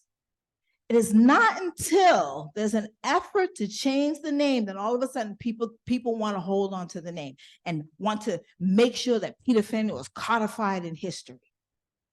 Why? You didn't know who he was 6 years ago, right? So there's something about holding on to things that affirm the myth of who we want to believe America is. And the struggle to make America face who America really is really a struggle about truth. It's all a struggle about truth. And as a Christian preacher, my job is to preach the truth to my church, and as Reverend Peterson told us this morning, and in the public square. And in the public square. There's truth, and there's the deniers of truth. And our Jewish sisters and brothers who endured the Holocaust, they understand the cost when people deny the truth, right? There are those who say that Holocaust happened, those who say it didn't, right? And it's all a battle about whose truth. And it shouldn't even be about whose truth, because the truth is the truth. It doesn't belong to anybody. The truth stands independent on its own, and it's not until the truth says something about us we don't want to hear that the truth becomes challenged. So I want to read to you from 1 Corinthians 12, beginning in verse 12, beginning in verse 20. But now there are many parts, but one body, and the eye cannot say to the hand, I have no need of you, or again, the head to the feet, I have no need of you. On the contrary, it is much truer. The parts of the body which seem to be weaker are necessary, and those parts of the body which we consider less honorable, on these we bestow greater honor. And our less presentable parts become much more presentable, whereas our more presentable parts have no need of it. But God has so composed the body, giving more abundant honor to that which lacked it, so that there may be no division in the body, but that the parts may have the same care for one another. And if one part of the body suffers, all the parts suffer with it. If one part is honored, all the parts rejoice with it. There's a question on the paper about allyship. And so one lovely woman said to me, I wish you had been in the conversation about allyship. We needed someone to help us. So you probably would not have wanted me there because I reject the question. I think I reject the question because of what I just read. If you are in the body of Christ, then being an ally is not enough. If we are one body, if when one of us suffers, now we can pretend like Christ has many bodies, but if I can get people to agree today that Christ has one body and many parts, then I would say that being an ally is not enough. Because if we are in the same body, then you are my sisters and you are my brothers. And that's much more than an ally. An ally doesn't have to feel your pain.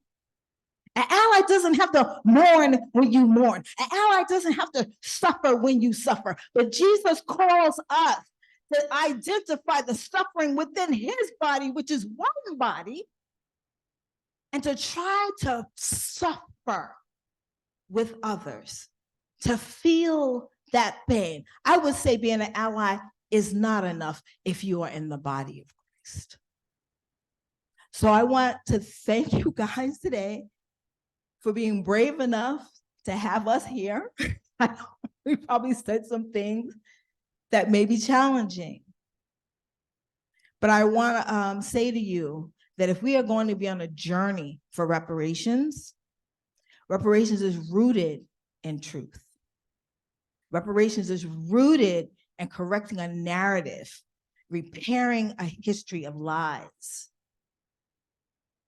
And to think about reparations as restoring people that which was taken from them.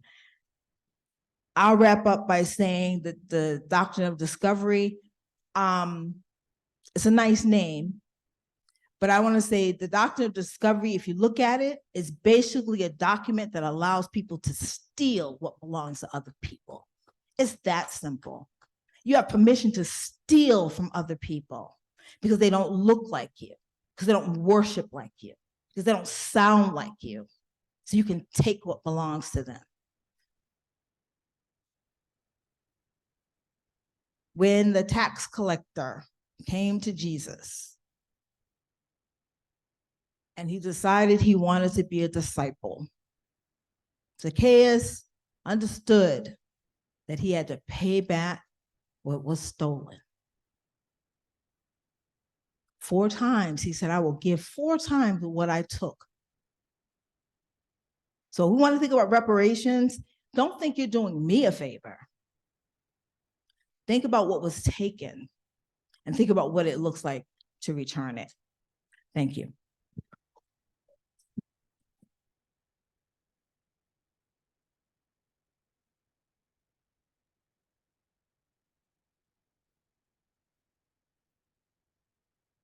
Sister Linda, want to?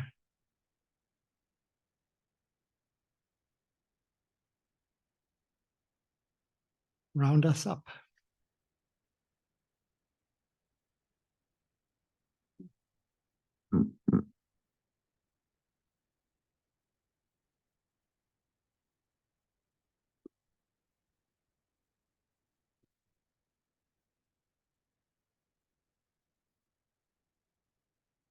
So thank you for your challenge, and it makes me look at the unearned privileges that I carry around with me every day, the cries that I can ignore, the injustices that I can choose, well, yeah, I'll do this today, but not tomorrow.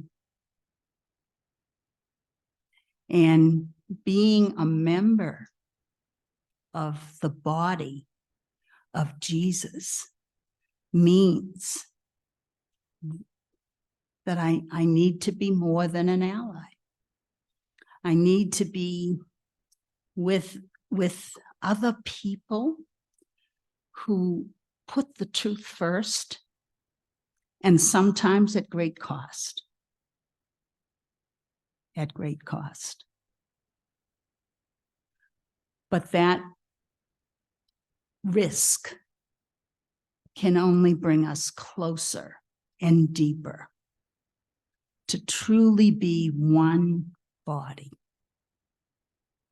And that love is the whole motivating force of everything.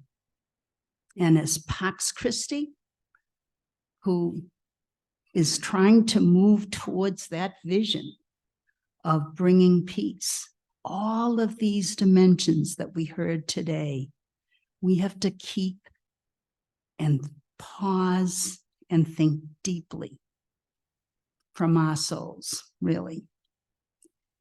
And whatever this calls us to do and to be, maybe we can take that new next step of remembering the cries that right now are all over our planet, Earth included. And the strength, though, when we do come together in strength and in that truth, that can create a whole different way of being. And that's why I guess the change the name finally filtered through. And we're still in that process. But it's as a sister of Notre Dame who was on the anti-racism team, I mean, even our own congregation is looking at what is the racism within our own congregation. And one of the books that we've been reading, and I recommend it, Subversive Habits. And that talks about all religious men and women who've had to, especially women who've had to form their own congregations. They're trying to struggle to, find the resources to take care of unwanted kids or whatever. So the individualized racial superiority, I need to keep asking myself every day, what have I been ignoring? What voices? How have I truly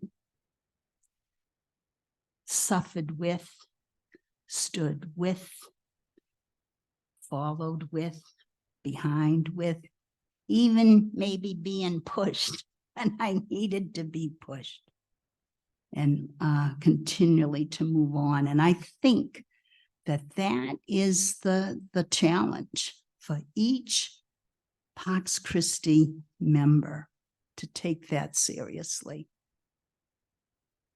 And the only, this struggle just on changing the name has taught me so many things, so many things. And I just encourage folks to be a part of those struggles, especially struggles that are led by people of color. Whether it's through ECHO or changing the name. And when one opens oneself to this truth and to this challenge, then that's where the seed of transformation can come both individually and collectively, truly. So just sit with that. And we actually have to what, quarter past?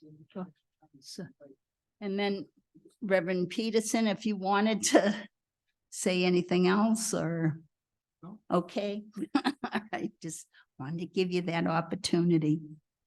But just to think of what are some of the challenges that you have heard today in terms of reparations too, and what does that mean in terms of this work that we've been about? And anybody who asks questions, you have to come up to the mic. Okay. Yeah, thank you very sincerely for your input. We do have 10 extra minutes, so if people do have questions, you may come up to the mic. And if people in Zoom land have questions, they can chat. Irene. So you outed me as the ally. But your answer says you have to suffer with. I want to tell you a story. 2 Saturdays ago, I was walking up Center Street in Jamaica Plain, people all over the place. And this whole group went in front of me, and then I passed in front of this Black man. And he let out a primal scream. And he says, all these white people. Did I suffer with him? Yes. I knew that pain came from so many macro. I just saw the pain in that man. Now, I didn't sit down. Before I would sit down, put my arms, what's your problem? I don't do that right now because this man, I know, I couldn't help him. But I did, I have not stopped praying for that man. I am suffering with him.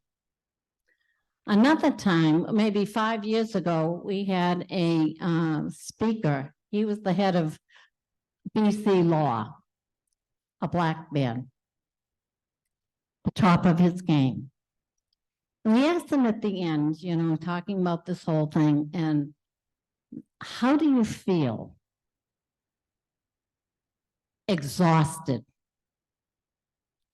And I can see that. I can see that. I just know that. And I suffer from that. And I don't know really. I'm suffering in silence. And I'm, as I said, at lunch, I've been at this since I was 16. And it's such a passion with me. But I really don't know if I can do anymore. I do pray. I do pray. And I went into education because I felt that was the best way to help children to have a better life. I don't know if it's enough. But I suffer. I suffer with the Black community. I absolutely do. I would like to, I don't know how I can do more. I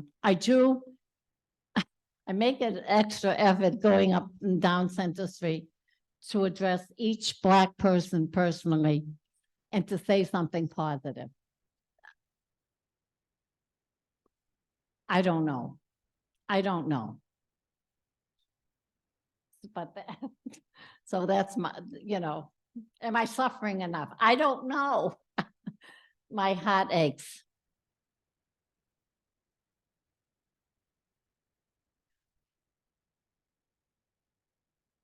I want to say thank you, Reverend Henri and Reverend Valerie and Sister Linda. my question, I'm going to try wording it well, that woke culture is being thrown around a lot, and so is cancel culture. And I'm wondering if you can speak a little bit about woke culture, cancel culture as it concerns racism. Thank you. I'll take a stab. And there's a ton of things I can tell you, my sister. There's a ton of things. And here's one of them, just real quickly. There are systems and structures in place in this country that needs to be dismantled. And it will mean that a lot of you will lose your privileges and your comforts. But if you really want to support us, you have to be actively involved in dismantling the structures. One of those, a lot of neighborhoods, we don't have generational wealth. We don't have rich mamas and daddies and grandparents that left us houses and lands and stuff. We don't, because they were stolen from us. They were taken from us and given to our white counterparts. And a number of cities and towns, this is one of the things that ECHO works on, a number of cities and towns, there are laws, zoning laws that restrict us from building multifamily homes and stuff like that. It is our way of creating wealth for communities. You can start petitioning your town halls and your city halls and your local governments to change those zoning laws, to dismantle those systems that continues to keep us out. So those are some ways. That's just one, but we can chat and I can give you many, many more ways of how you can stand with us. The idea of wokeism and culture, cancel culture and all of that, it's a narrative that is set up again in place to continue to suffocate voices that are speaking out against injustice. Because we say women need to make their own decisions and choices doesn't mean it's a wokeness. It is a simple right. It is a simple human right. And we're saying, give people the opportunity to speak and for their voices to be heard. How that relates and translates in this war on racism, because that's what I'm calling it. When we think of DEI, diversity, equity, and inclusion, it is one of the biggest things in critical race theory. Those are the two big things that are considered parts of the woke culture. And oh my God, that word is so, you're going to hell just for saying woke. What is woke about teaching about the history of a people? As my sister said, we didn't come here voluntarily. We were taken from our country. We were taken from our motherland. We were brought here and we were forced to build an empire, after which we were told we cannot equally participate in the wealth of the empire that was built on our backs. And so the idea is that we're going to teach our children their history, not the history that y'all want us to hear. Somebody said very recently, slavery was beneficial. And so if I decide to teach in school the fact that slavery was evil and there was nothing beneficial about slavery, then that is woke and suddenly I have to be removed from the classroom. No.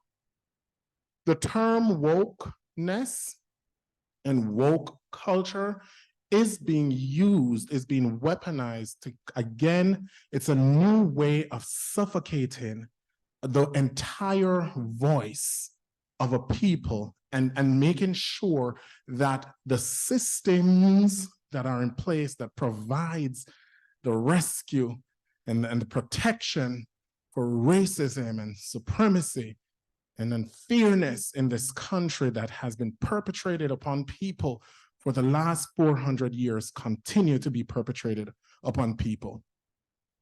And cancel culture, we should cancel a lot of people that are even in power today. We should be canceling some people because some people do not need to be. Ron DeSantis do not need to ever be president of this country, ever be president of this country. Donald Trump should never go back in the White House. So some people deserve to be canceled, and that's my stance on that. Thank you, brother. I mean, there's really nothing to add. I just wanted to give two things to think about. When there, in a culture that's pushing these conversations about wokeness, canceling, and CRT and all that, the real question is, what are they trying to keep us from talking about? That's the real question, because those things don't really matter. They are culture wars just designed to get people worked up over something that's not real. CRT is not real. It's taught at the college level to law students. It is a false, it's not real. So I would ask, what are they getting? What is the distraction? It's sleight of hand. I don't want to talk about student debt. I don't want to talk about the inflation. I don't want to talk about that young people can't afford homes. I don't want to talk about all of those things. Let's talk about the boogeyman, right? And let's get people worked up around that. We'd rather them talk about that than the fact that students are drowning in debt. The other thing I'll just add to that, and this again is from Ephesians 5:13-15. But all things become visible when they are exposed to the light. For everything that becomes visible is light. For this reason, it says, awake, sleeper, and arise from the dead, and Christ will shine on you. So then be careful how you walk, not as unwise people, but as wise. Jesus himself tells us to wake up, okay, to what is happening. So when they call you woke, say yes, like Jesus.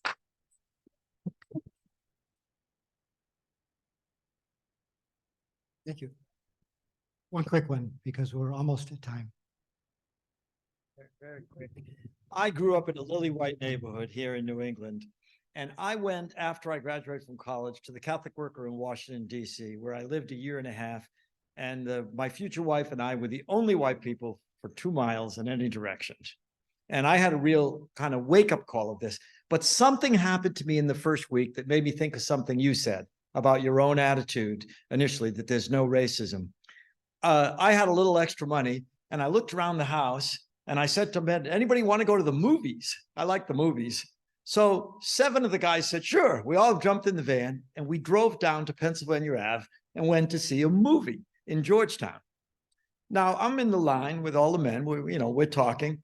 A police car pulls up on the sidewalk, and it's a black police officer, leans out the window, and he said, nobody's saying anything. He says to the men, are you boys looking for trouble? And I was blown away, and then he started to get out of the car. He pulled out his billy club, and I said, officer, is there a problem? These folks are with me. And he backed off. But I realized, and I realize it now, there's a black Republican running for president who says there is no racism. That this is something that is broader. It's predominantly a white problem for sure, but it's broader than just that. For many generations, people thought if we had women in power, everything would be better.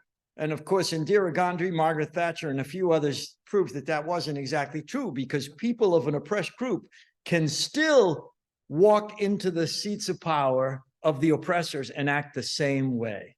In some ways, they can be worse, because they, so anyway, I just wanted to toss that in there, that it's, it can be complicated, and we can't be sure just because you think of Spike Lee's movie, Get Out, just because somebody looks black doesn't mean, that they're deep down, that they're not hiding other values. But thanks. Get Out is Jordan Peele.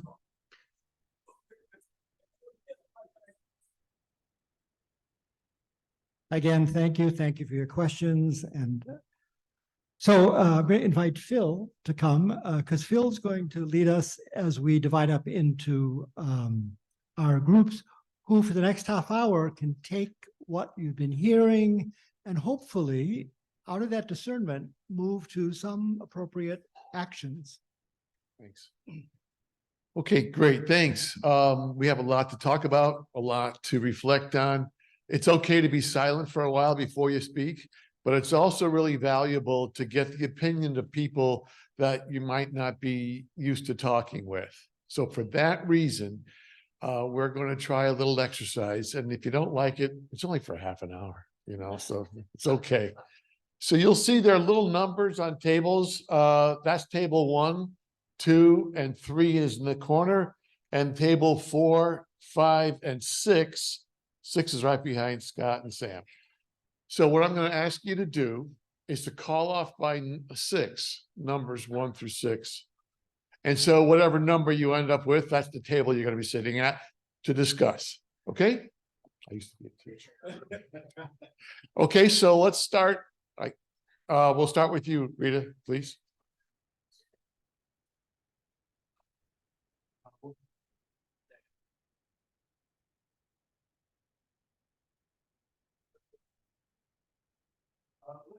Get the numbers down and then you can sit at the table, please. Rock the bucket.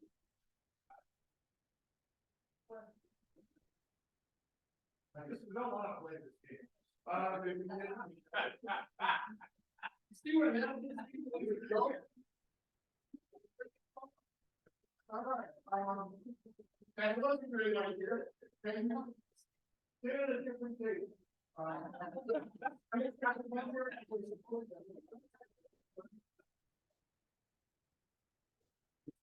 did try. My God. It's something I walk with my. Oh. Yeah.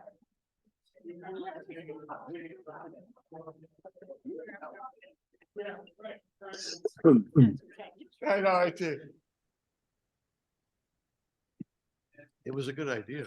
It is. It's the best way to do it. It is. It's random and you get different people. Yeah.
Can't hear.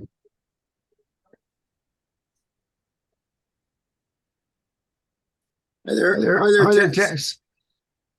Okay. Now I'm here, but all this morning I couldn't hear you, so now I'm hearing you, but thank you.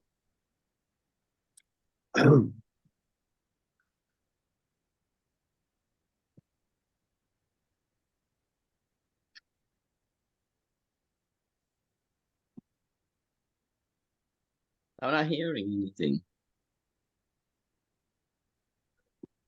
I heard you, Peter, but I'm not hearing anybody else speaking. Well, there's nobody else speaking. Okay. And they haven't plugged us into a discussion. Okay, thank you. Because this is what I'm glad. Thanks. I'll hold on. Well, I just sent Phil Manville, who's in charge of the Zoom operation, a request to plug us into some discussion. I guess you and I could talk. But there's some other people on here, right? Well, no, there's not. The iPhone Bill is driving his car, whoever he is. And Okay.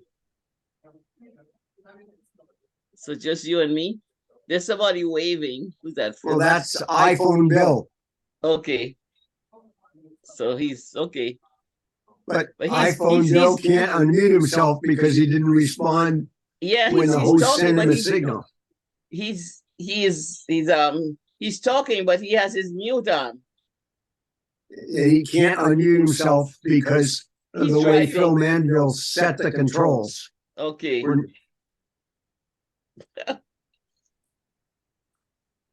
Well, so anyhow, so we could talk a little bit. Right. Well, this is a powerful afternoon. The whole day has been, but I appreciated, that Reverend spoke about his experiences in Lynn, and just because we don't think about those things happening, but it's just be fair, and you just think of his neighbor. Well, she knew him, and then she calls the police on him. I But know it's what just- happened. I know exactly well, I don't know exactly what happened, but white people have a reaction. I've dealt with a little bit of this stuff. White people have a reaction to all black people look alike. So after she closed the door, she said, well, maybe that wasn't my neighbor across the street. Maybe that's some, and so she called the police. Yeah, it's yeah, it's true as you say that, because I've like seen that and heard that, experienced that from many white people. It's like all people of color look alike. Whereas for myself, or for those of us who are people of color, I mean, I know you're not Rocco. I mean, and you notice differences in people, the eye color or something, or yeah. the way they stand. But somehow it seems that for some people, it's like, oh, you're all the same, Well, it would be like men saying, well, gee, I can't tell women apart. They all look alike. I told. There's no excuse for that in this day and age, but it's somehow. Well, it's a filter or something that gets built into you because I don't know why. I don't really understand it. I'm sure somebody has explained it psychologically. But there's a lot of that goes on. And actually, Go ahead. whoever spoke that critical race theory is sorry, was the I didn't get their names, unfortunately. The female black pastor. Reverend Valerie. Yeah, Valerie what? Valerie Copeland. Thank you very much. She said there at the end, the critical race theory is just taught in colleges. It shouldn't be. It should be should be taught at much lower levels. Critical race theory is just about how to think about what's happened in the past. Well, you tell me if I've got it right, but I think it's just about how to think with a critical eye about what's happened in the past, so much that we take, because it's about so much that we just sort of gloss over, take for granted. So I think, Peter, the little I understand about it, I'm still learning, is I like how you said that it's looking with a critical eye.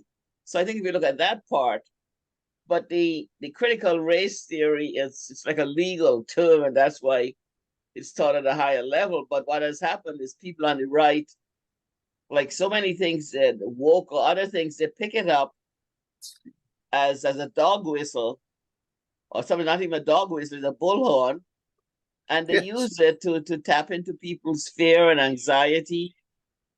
And somehow all of a sudden it becomes this catchphrase that everything is that. Right. So I think, the sense of history and how to think critically is one thing, but when we apply the term critical race theory, then it has this blanket thing, and it gets, people really bent out of shape, and all of a sudden now, they're banning books, and it's unbelievable what's going on, and my concern is that the Catholic bishops are not having priests talk about it in church as much as they talk about pro-life and about anti-abortion. They should be talking about that, and I mean, my parish, I'm at St. Catherine Drexel in Oscar, we're in, in Roxbury, Dorchester. Right. But so many places, and one of the questions that I had sent into the chat this morning is we need to get after the cardinal. I don't know how much longer he's going to be here, But what are they teaching in the seminaries? Because they don't have, some of us have been getting after them and said, are there courses on racism, race practice, and all of that? Because it's not a key part of the seminary here in Boston. You know? Have you gotten any answers? Hell no. And Peter, one of the things, I don't know if you saw the social justice convocation in 2020, and I think it might be still be available, the link they had from the Archdiocese. It was really well done. Oscar Pratt, my pastor, and Reverend Janine Hill Fletcher from Fordham were the keynotes. So Oscar's African American, grew up in Los Angeles with Louisiana roots. And Professor Hill Fletcher is Euro-American, got her doctorate at Harvard. But she was really good about talking about land and knowledge. And she put up a whole thing just showing, you know, who are the peoples who lived in Massachusetts or in the Archdiocese of Boston before European settlers. But one of the things, and then she really laid out a lot of some good things. And she's got a book on this, what's it called? Something about white Christianity. But Oscar then spoke about, Father Oscar was speaking, he shared an example. And if you heard this already, let me know. Did you see that? Were you able to watch in that convocation? That was 2020. No, I was not. Okay, so one of the things that Father Oscar Pratt shared is that when he was in the seminary, because he was studying, he has 2 degrees from New England Conservatory, you know, was training to be, you know, an opera singer or something in the musical field, and at last responded to God's call and entered the seminary here in Boston.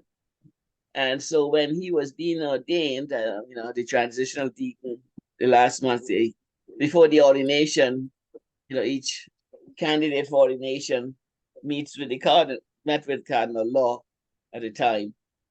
And so there was Oscar, and Henry was a seminarian who was Nigerian background. I think he was born there, well, he may have been born here, but he was raised in the US.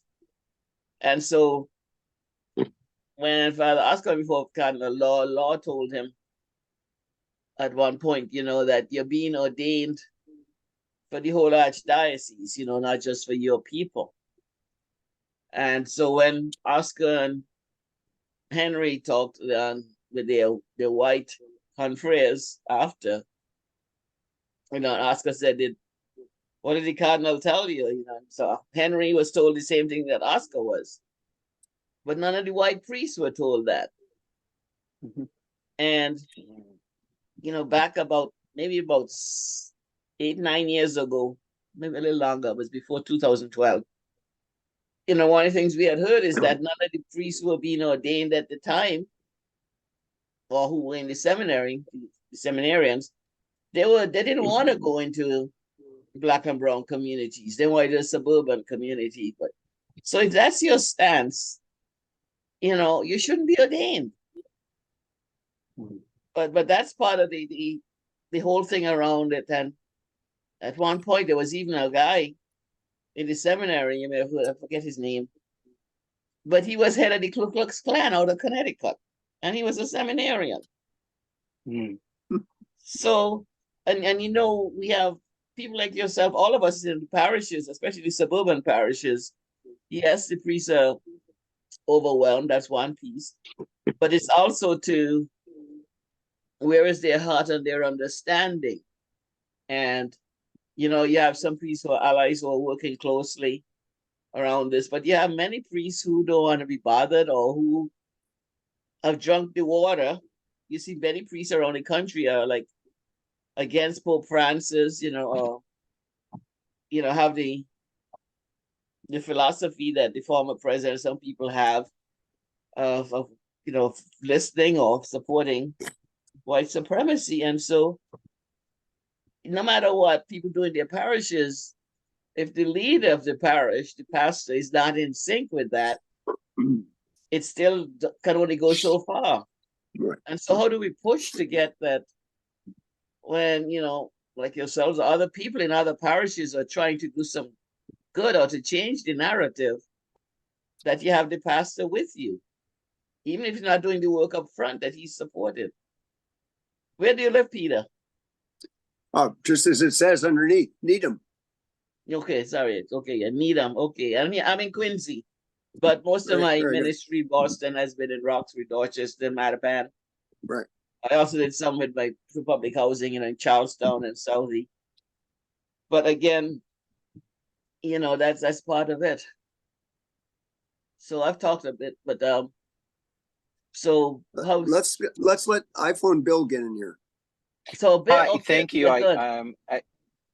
I appreciate it. I got unmuted, and I've appreciated listening to this. And I'm a close friend of Phil's, Phil Herrick, and we definitely have spoken a bunch about these things. So I'm from Western Mass, and I know that it's been very moving hearing this, and I think about, again, we're talking about a little bit about critical race theory, and I know from just doing some of my own looking into that in the United States in this piece, like these are actually this idea of race, these prejudices, and what this was about is about laws that were passed saying who was white and who wasn't, and it was to take away, right? It was to take away from those who weren't white. It's very, very clear, right? And it's on our census. You can only click four races, right? You can click white, right? You can African American. You can click on Native American, Indigenous, and then Asian American, Asian on our Pacific Islanders, and that's all because all of that bias and prejudice and way it became law. It's codified into Supreme Court decisions, which were amazing. And I was just doing a little research on, because what's going on with Palestine and the Middle East and pieces. And there's actually a Supreme Court decision that was made that someone from the Middle East in the United States is considered white, which is, is again, that's how unbelievably intense, because this is not about a world and coming together. It's about how to separate all of us. And I just think it's so important to really, really understand how deep this idea of, when we're talking about critical race theory, it's not just something that lives in academics. It's right here. It's, anyway, just some thoughts I had. And again, I really appreciate, hearing you all. Thanks. Tell us your name. Are you Bill? Bill, my name is Bill Fogel. Okay. So yeah, it says Bill's iPhone. Sorry. And we, my family, we were iPhone 2 Bill. So I guessed your name was Bill. Okay. Thanks, Bill. That's Fogel. Right. It's Bill. Right. Yep. And we're driving back from Boston, but really wanted to at least be part of this. So thank you. I'm glad we were able to. Great. Good for you. Thank God for technology that works. Yes. Let's hear from Richard Hedrick. He finally is unmuted. Oh, can you hear me? Can you hear me yes. Now? Yeah, we can hear you fine, Richard. Well, in addition to being unmuted, I must confess that I slipped out to help my wife with the grocery shopping. I want to keep the relationship very grounded after 55 years. So I know I hate to tell you, Richard, you missed the best part of the whole day. Well, we had two Black ministers speak to us about what their experience of being Black in white America and what's wrong with the attitude of white Americans. Yeah. And they were very powerful, but it'll be on the recording. Oh, good. Thank you for reminding me that, because I can pick up the things that I didn't get. But it's just been a joy for me to be here today, and I'm very new to a lot of things, including a new parish and embracing or I'd like to start a Pax Christi or similar group at the new parish that I'm a part of. I've come into the parish after being away from parish life for quite some time, but I wanted to, with a new pastor who I have a very nice feeling about, I wanted to, just step deeper into the waters, not without trepidations. And I just caught the end of, or a little bit of if I may, say Tess, I don't know I'm being informal here because it's the only thing it says, Tess. And I heard you talk about, the realities of different priests with different attitudes. And I'm hoping and praying that the pastor that we have now at St. Elizabeth Ann Seton in Northampton, we have a good chemistry so far. He's heard me, he's encouraged me. He's very, very busy, yes, and he's got a number of things that he's pursuing, I think, personally in Nigeria, which I think is great for the parish. So anyway, that's where I'm at. And it's just been really nice to be here today to see, kindred spirits. I was, in the beginning of this, I felt totally alone, if you will. I didn't feel lonely, but I felt alone with it. And then I just reached out, and I knew of Pax Christi, and one thing led to another. And Jean Allen was very encouraging and then connected me to this. So, well, thank you for letting me run on and on and on. Hey, thanks, Richard. Glad you could join. And Richard, and for others, just for full disclosure, so my name is Tess Brown, or Yes. Mary Therese Brown. I'm a Sister of Charity of Nazareth. Oh. And I'm here in Quincy. But as I said earlier, I'm a community organizer. Yeah. And I had worked with the farm workers and then persons with public housing here in Boston. Oh, And wow. I live in Quincy, but most of my ministry, I've been in Boston about 30-something years. I'm a Wow. native of Trinidad and Tobago. Oh, beautiful. And as Reverend was saying from Lynn, just coming here from in Trinidad, Bishop Tutu used to call us the rainbow country because, we are predominantly Black, brown. We have Hindu, Muslim, Shouter Baptist, all kinds of religion. Grew up with that. And thank God when we became independent, both the Roman Catholic and the English Catholic, the Anglican archbishops, were very much in tune with breaking with colonialism and to encourage people. So a lot of that interfaith work, but again, coming from another country, there's a different perspective and you don't realize how you're perceived, and a lot of things might go over your head or what until you're here for a while, or other people teach you what's really going on. Well, that will be part of my journey with this new pastor, who I again have a very good.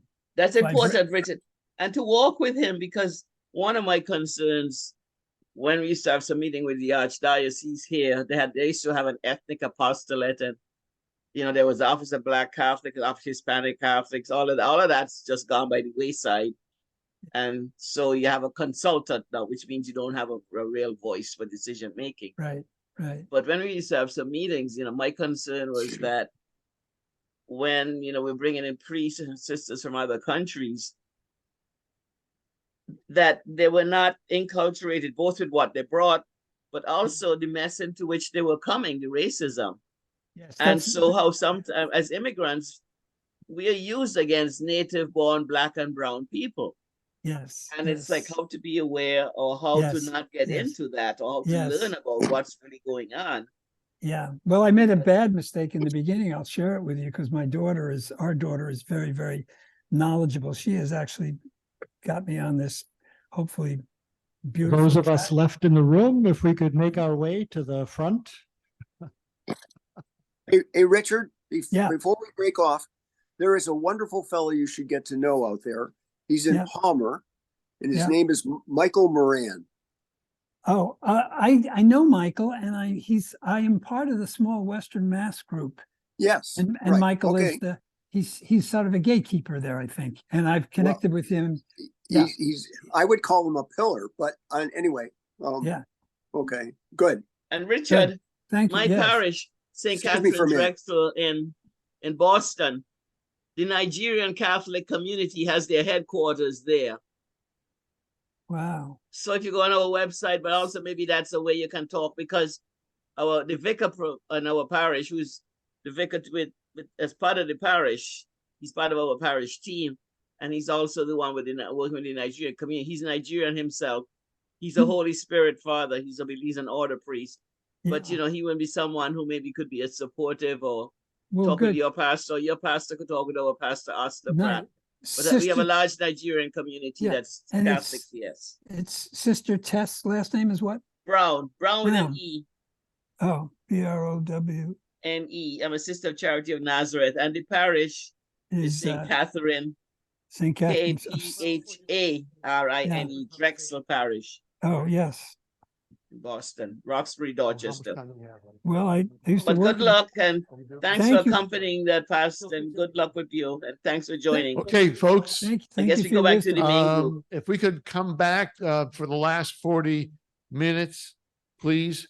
What we would like to have us do is sort of to share our experience recently in our conversations, or so if you feel comfortable, and at the end or towards this, we'll ask the people on Zoom to please write to fill in the chat room so that we can hear your voices as well.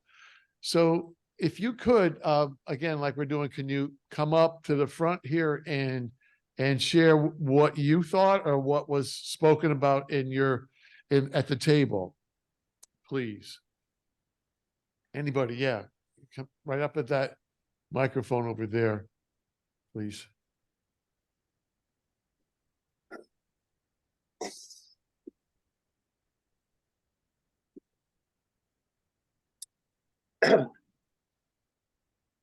Thank you. Thank you. And in our group, we were only 3 people.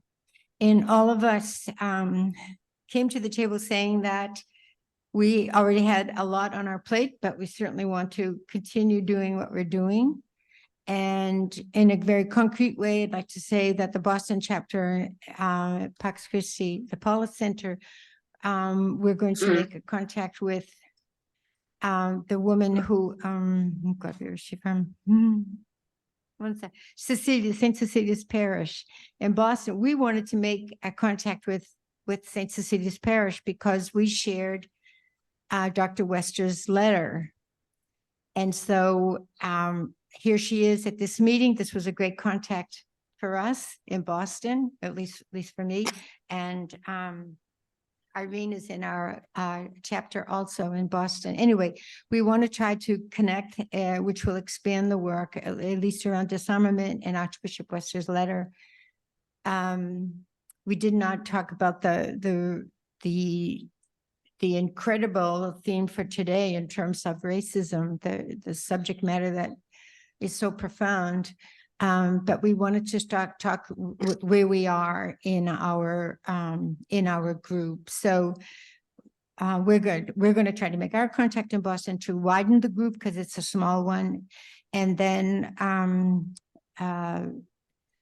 Linda, I think it is, sorry, also in her parish. I'm sorry, who is in my group again? Where are you? Yes. She's going to, she's starting relatively new in that group and wants to also connect and expand around that. So concrete steps that are more in the light of increasing membership and intensifying the commitment. But more concretely, we can say, like, if we met again, maybe in 2 weeks, we could tell you, well, we did make that contact, this is happening and this is happening. So that's what happened in our group. I hope I made myself clear. When I talk too fast, so I'm sorry. And I forget names quickly too, I'm sorry.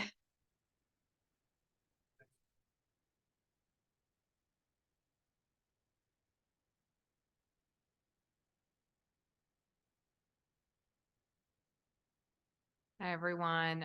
We had a pretty small group, just myself, Sam, Craig, and Joanne.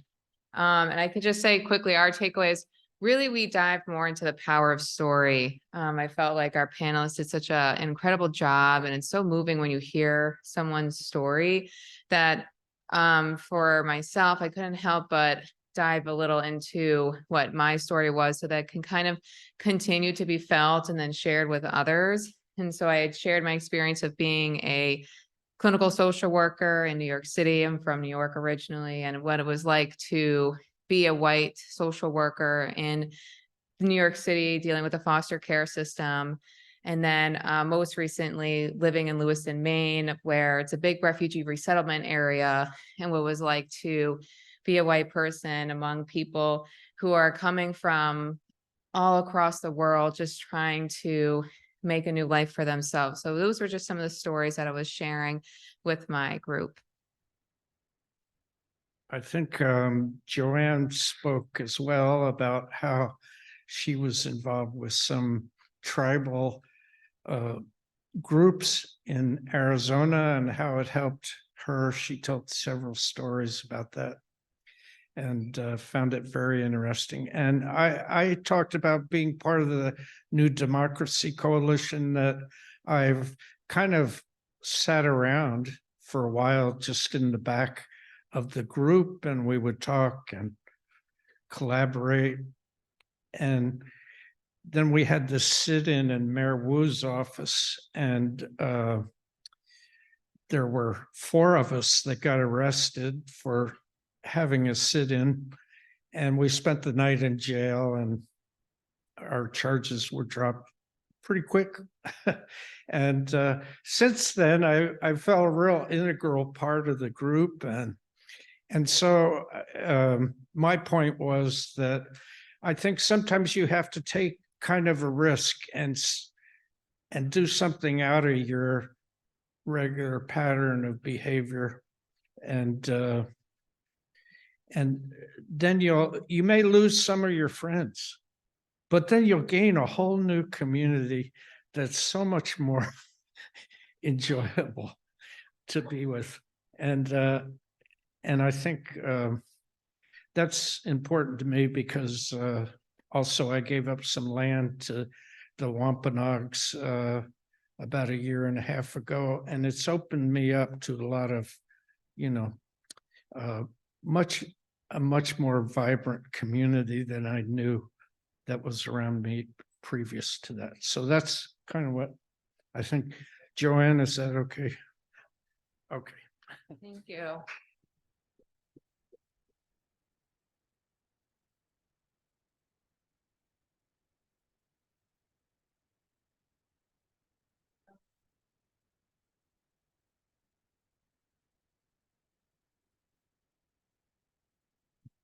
Do we have any other people who would like to report on what their group was talking about, or maybe some individual reflections?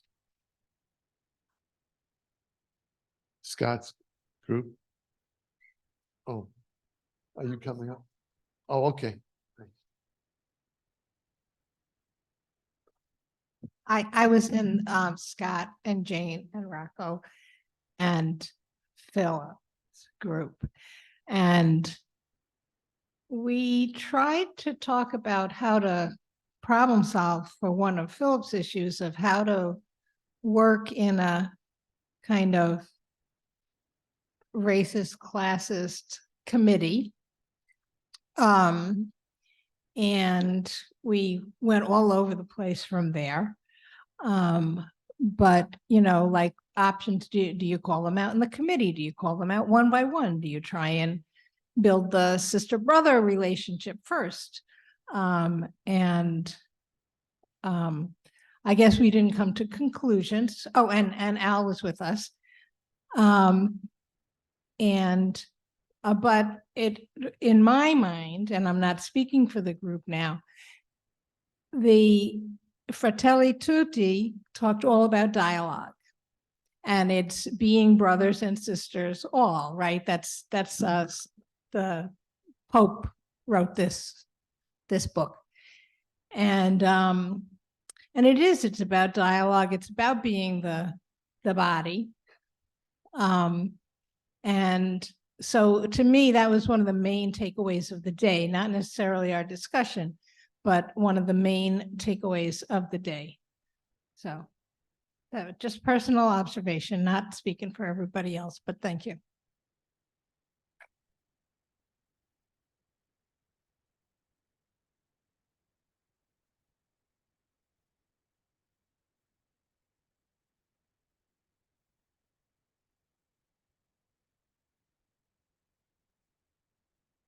Okay.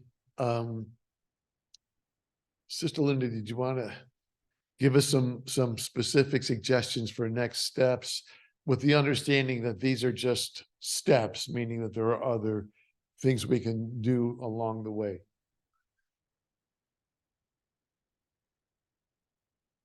Well, it's always reflection, and action, and with the prayer moving us on, right? And that's what we have to learn to do. You know, what is the thread or threads that we're taking away from here that will move us to take and risk to take that next step? I mean, I think that's always the question, individually and as your Pax Christi groups begin to look at that. In terms of this campaign to change the name, we're ready to move on to that next step. We're waiting to see there are definite next steps. There will be community conversations on this name process. We hope that the city councilors and perhaps asking the city councilors, especially those who voted yes, maybe they could host in their district these conversations. What can be the name? You know, as a impetus of hopefully moving the rest of the city to be able to do that. That's going to take place.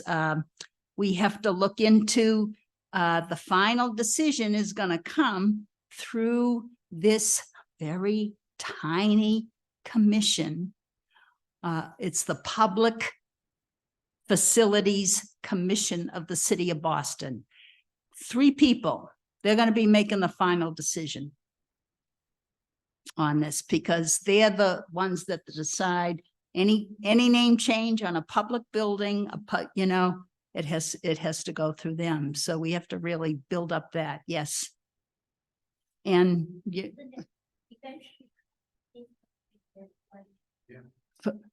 I'm sorry.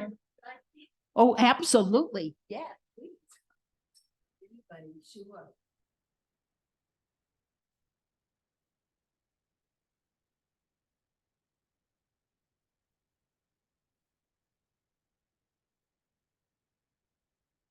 I want to say about 3 things. 1, I want to say a giant thank you to all of you in Pax Christi, Massachusetts, for the honor you bestowed on me last year at the 50th anniversary celebration when I was named an ambassador of peace. I cannot thank you enough. I think you know I love being a sister of St. Joseph, but I think at the heart of that is loving being an ambassador of peace. And I can't do it without every one of you. The second thing I want to say is I want to thank in a very special way Samantha and Brian. Part of the life of Pax Christi nationally is that they have been for the past 2 years working on peace pairs where an older peace activist is paired with a younger one. And Sam is the other in my peace pair. And it happened to be in the year that she was marrying Brian. And she said to me when we're supposed to do outreach, and she said to me a few months ago, something like, we're supposed to have this project, you know, and we still don't know exactly what our project is, but she said she was getting ready to be married to Brian just a few months ago. And she said, when she read my memoir, she said, you know, I think I'm getting hints on how to be a good wife. I thought, really? From this celibate sister, you know? I mean, this is really interesting. So the pairing, I cannot tell you what I've learned from Sam, but thank you, thank you, thank you. And I was thinking that, I mean, I think every state or local chapter of from Western Massachusetts across the nation should start a peace pairing. And because I think we need you, Sam, we need you, Brian. I can remember when I went to my last protest march, you know, to Martin Luther King's statue down in Washington, D.C. Who carried my luggage and the luggage of the sister who was with me? Brian did. What will we have done without him, you know? Retracing MLK's steps to protest everything that Donald Trump was doing. And, you know, we do need one another, and we need to reach out in a special way to the young. And I know, I mean, I'm pretty sure I'm accurate in this, that students from Boston University last summer did a lot of work, I think in the School of Journalism, did a lot of work tracing the trail of slavery across the city of Boston and writing things about, you know, what happened from place to place. And one of those students is a young woman named Cassandra Dumais, and she happens to be the daughter of the president of the Elms College in Chicopee, who is from Haiti. And I know from an email she sent me during the summer, or her mother sent me in her name, that she was a part of that project. And I think that that project might somehow, those students might somehow want to link on to the advocacy for changing a whole state of the soul across the city of Boston, to discover the reality of what happened here and what fruits we of a certain class and we of a certain age have reaped from the work that was an injustice that has to be named and unveiled as such. And those are the three areas I wanted to talk in, because I thank, because you keep me thinking, and the more I think, the more I know I pray, and the more I know my heart grows, and so does my life. So thank you again.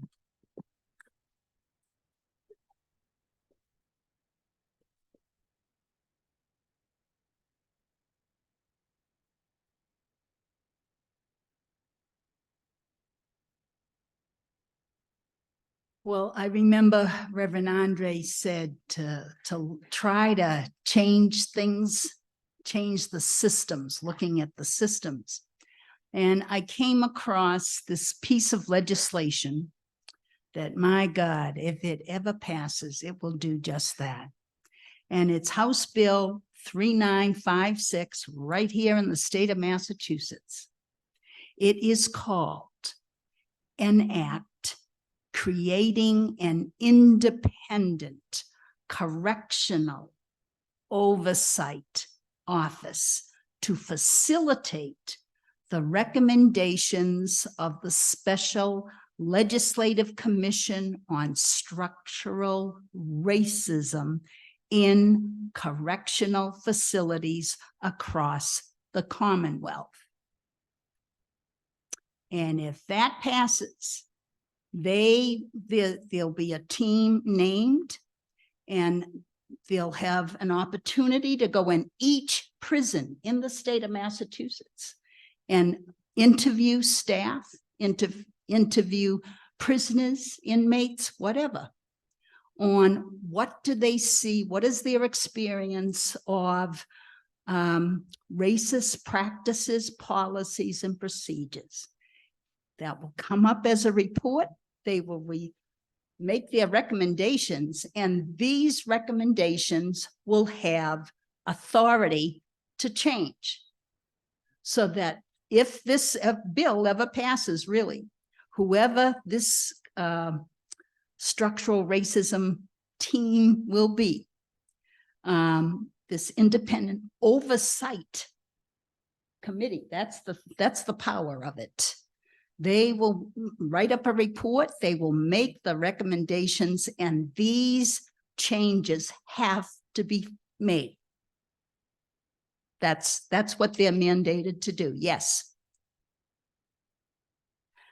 House Bill 3956. So one of the things you can do is to look that up.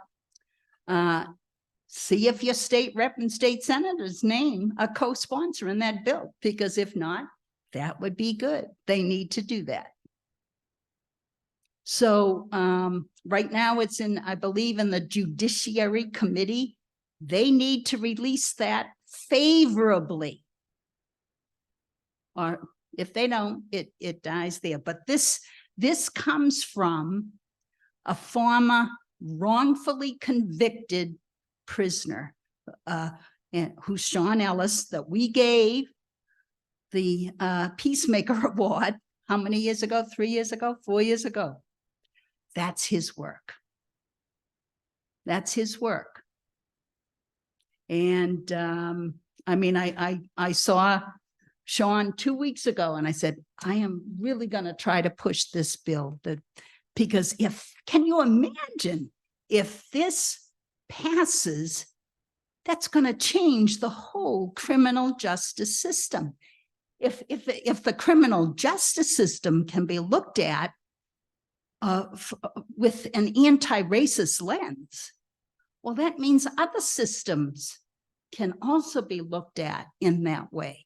And God, it's phenomenal. Reading the whole bill, I mean, I was floored. I said, oh my God, this sounds like a workshop that I took maybe 3 years ago, you know, but the fact, and I would encourage you to do that.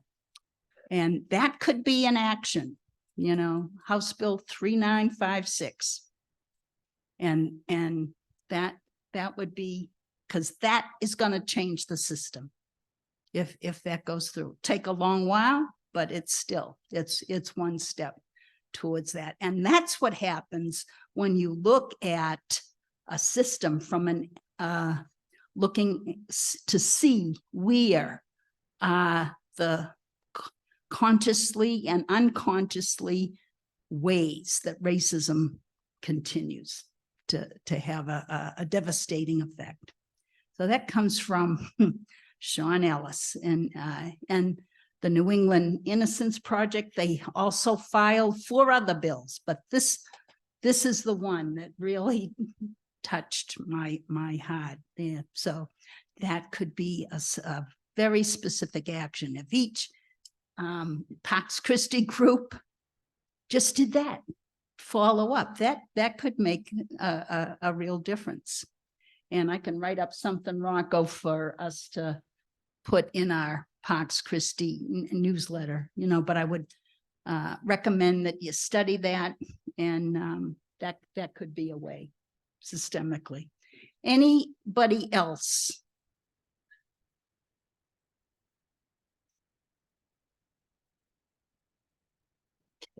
All right.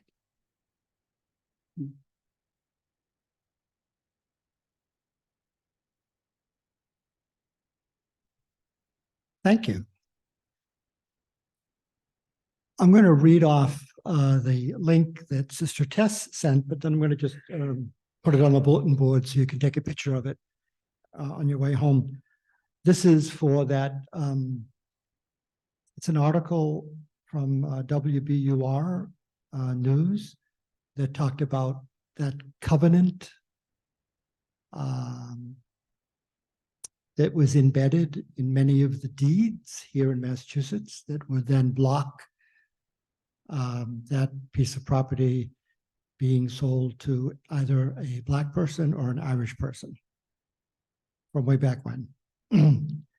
It's www.wbu.org/news/2022/01/racist dash land dash records dash discrimination dash Massachusetts.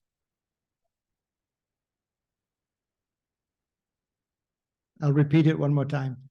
So www.bur.org/news/2022/01/, then written out, racist dash land dash records dash discrimination dash Massachusetts.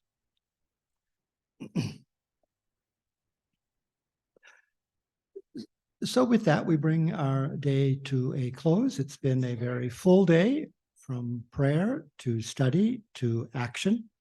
My suggestion is actually to take those questions that the board generated and you have on your paper and bring it to your group, bring it to your parish, bring it to your pastor, bring it to your parish staff, whatever, and see where they can go with it, because it's very real. But as we heard today, in spite of the challenges, there's great hope. So in that spirit of hope and godliness, I would invite us to stand as we just offer one final prayer that will accompany us on our way.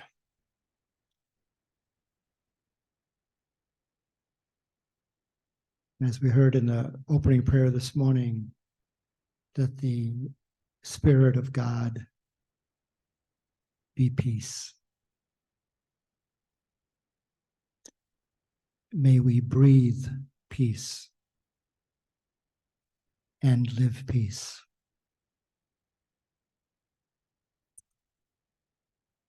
And we share the prayer that Jesus himself taught to us that reflects the very heart of God.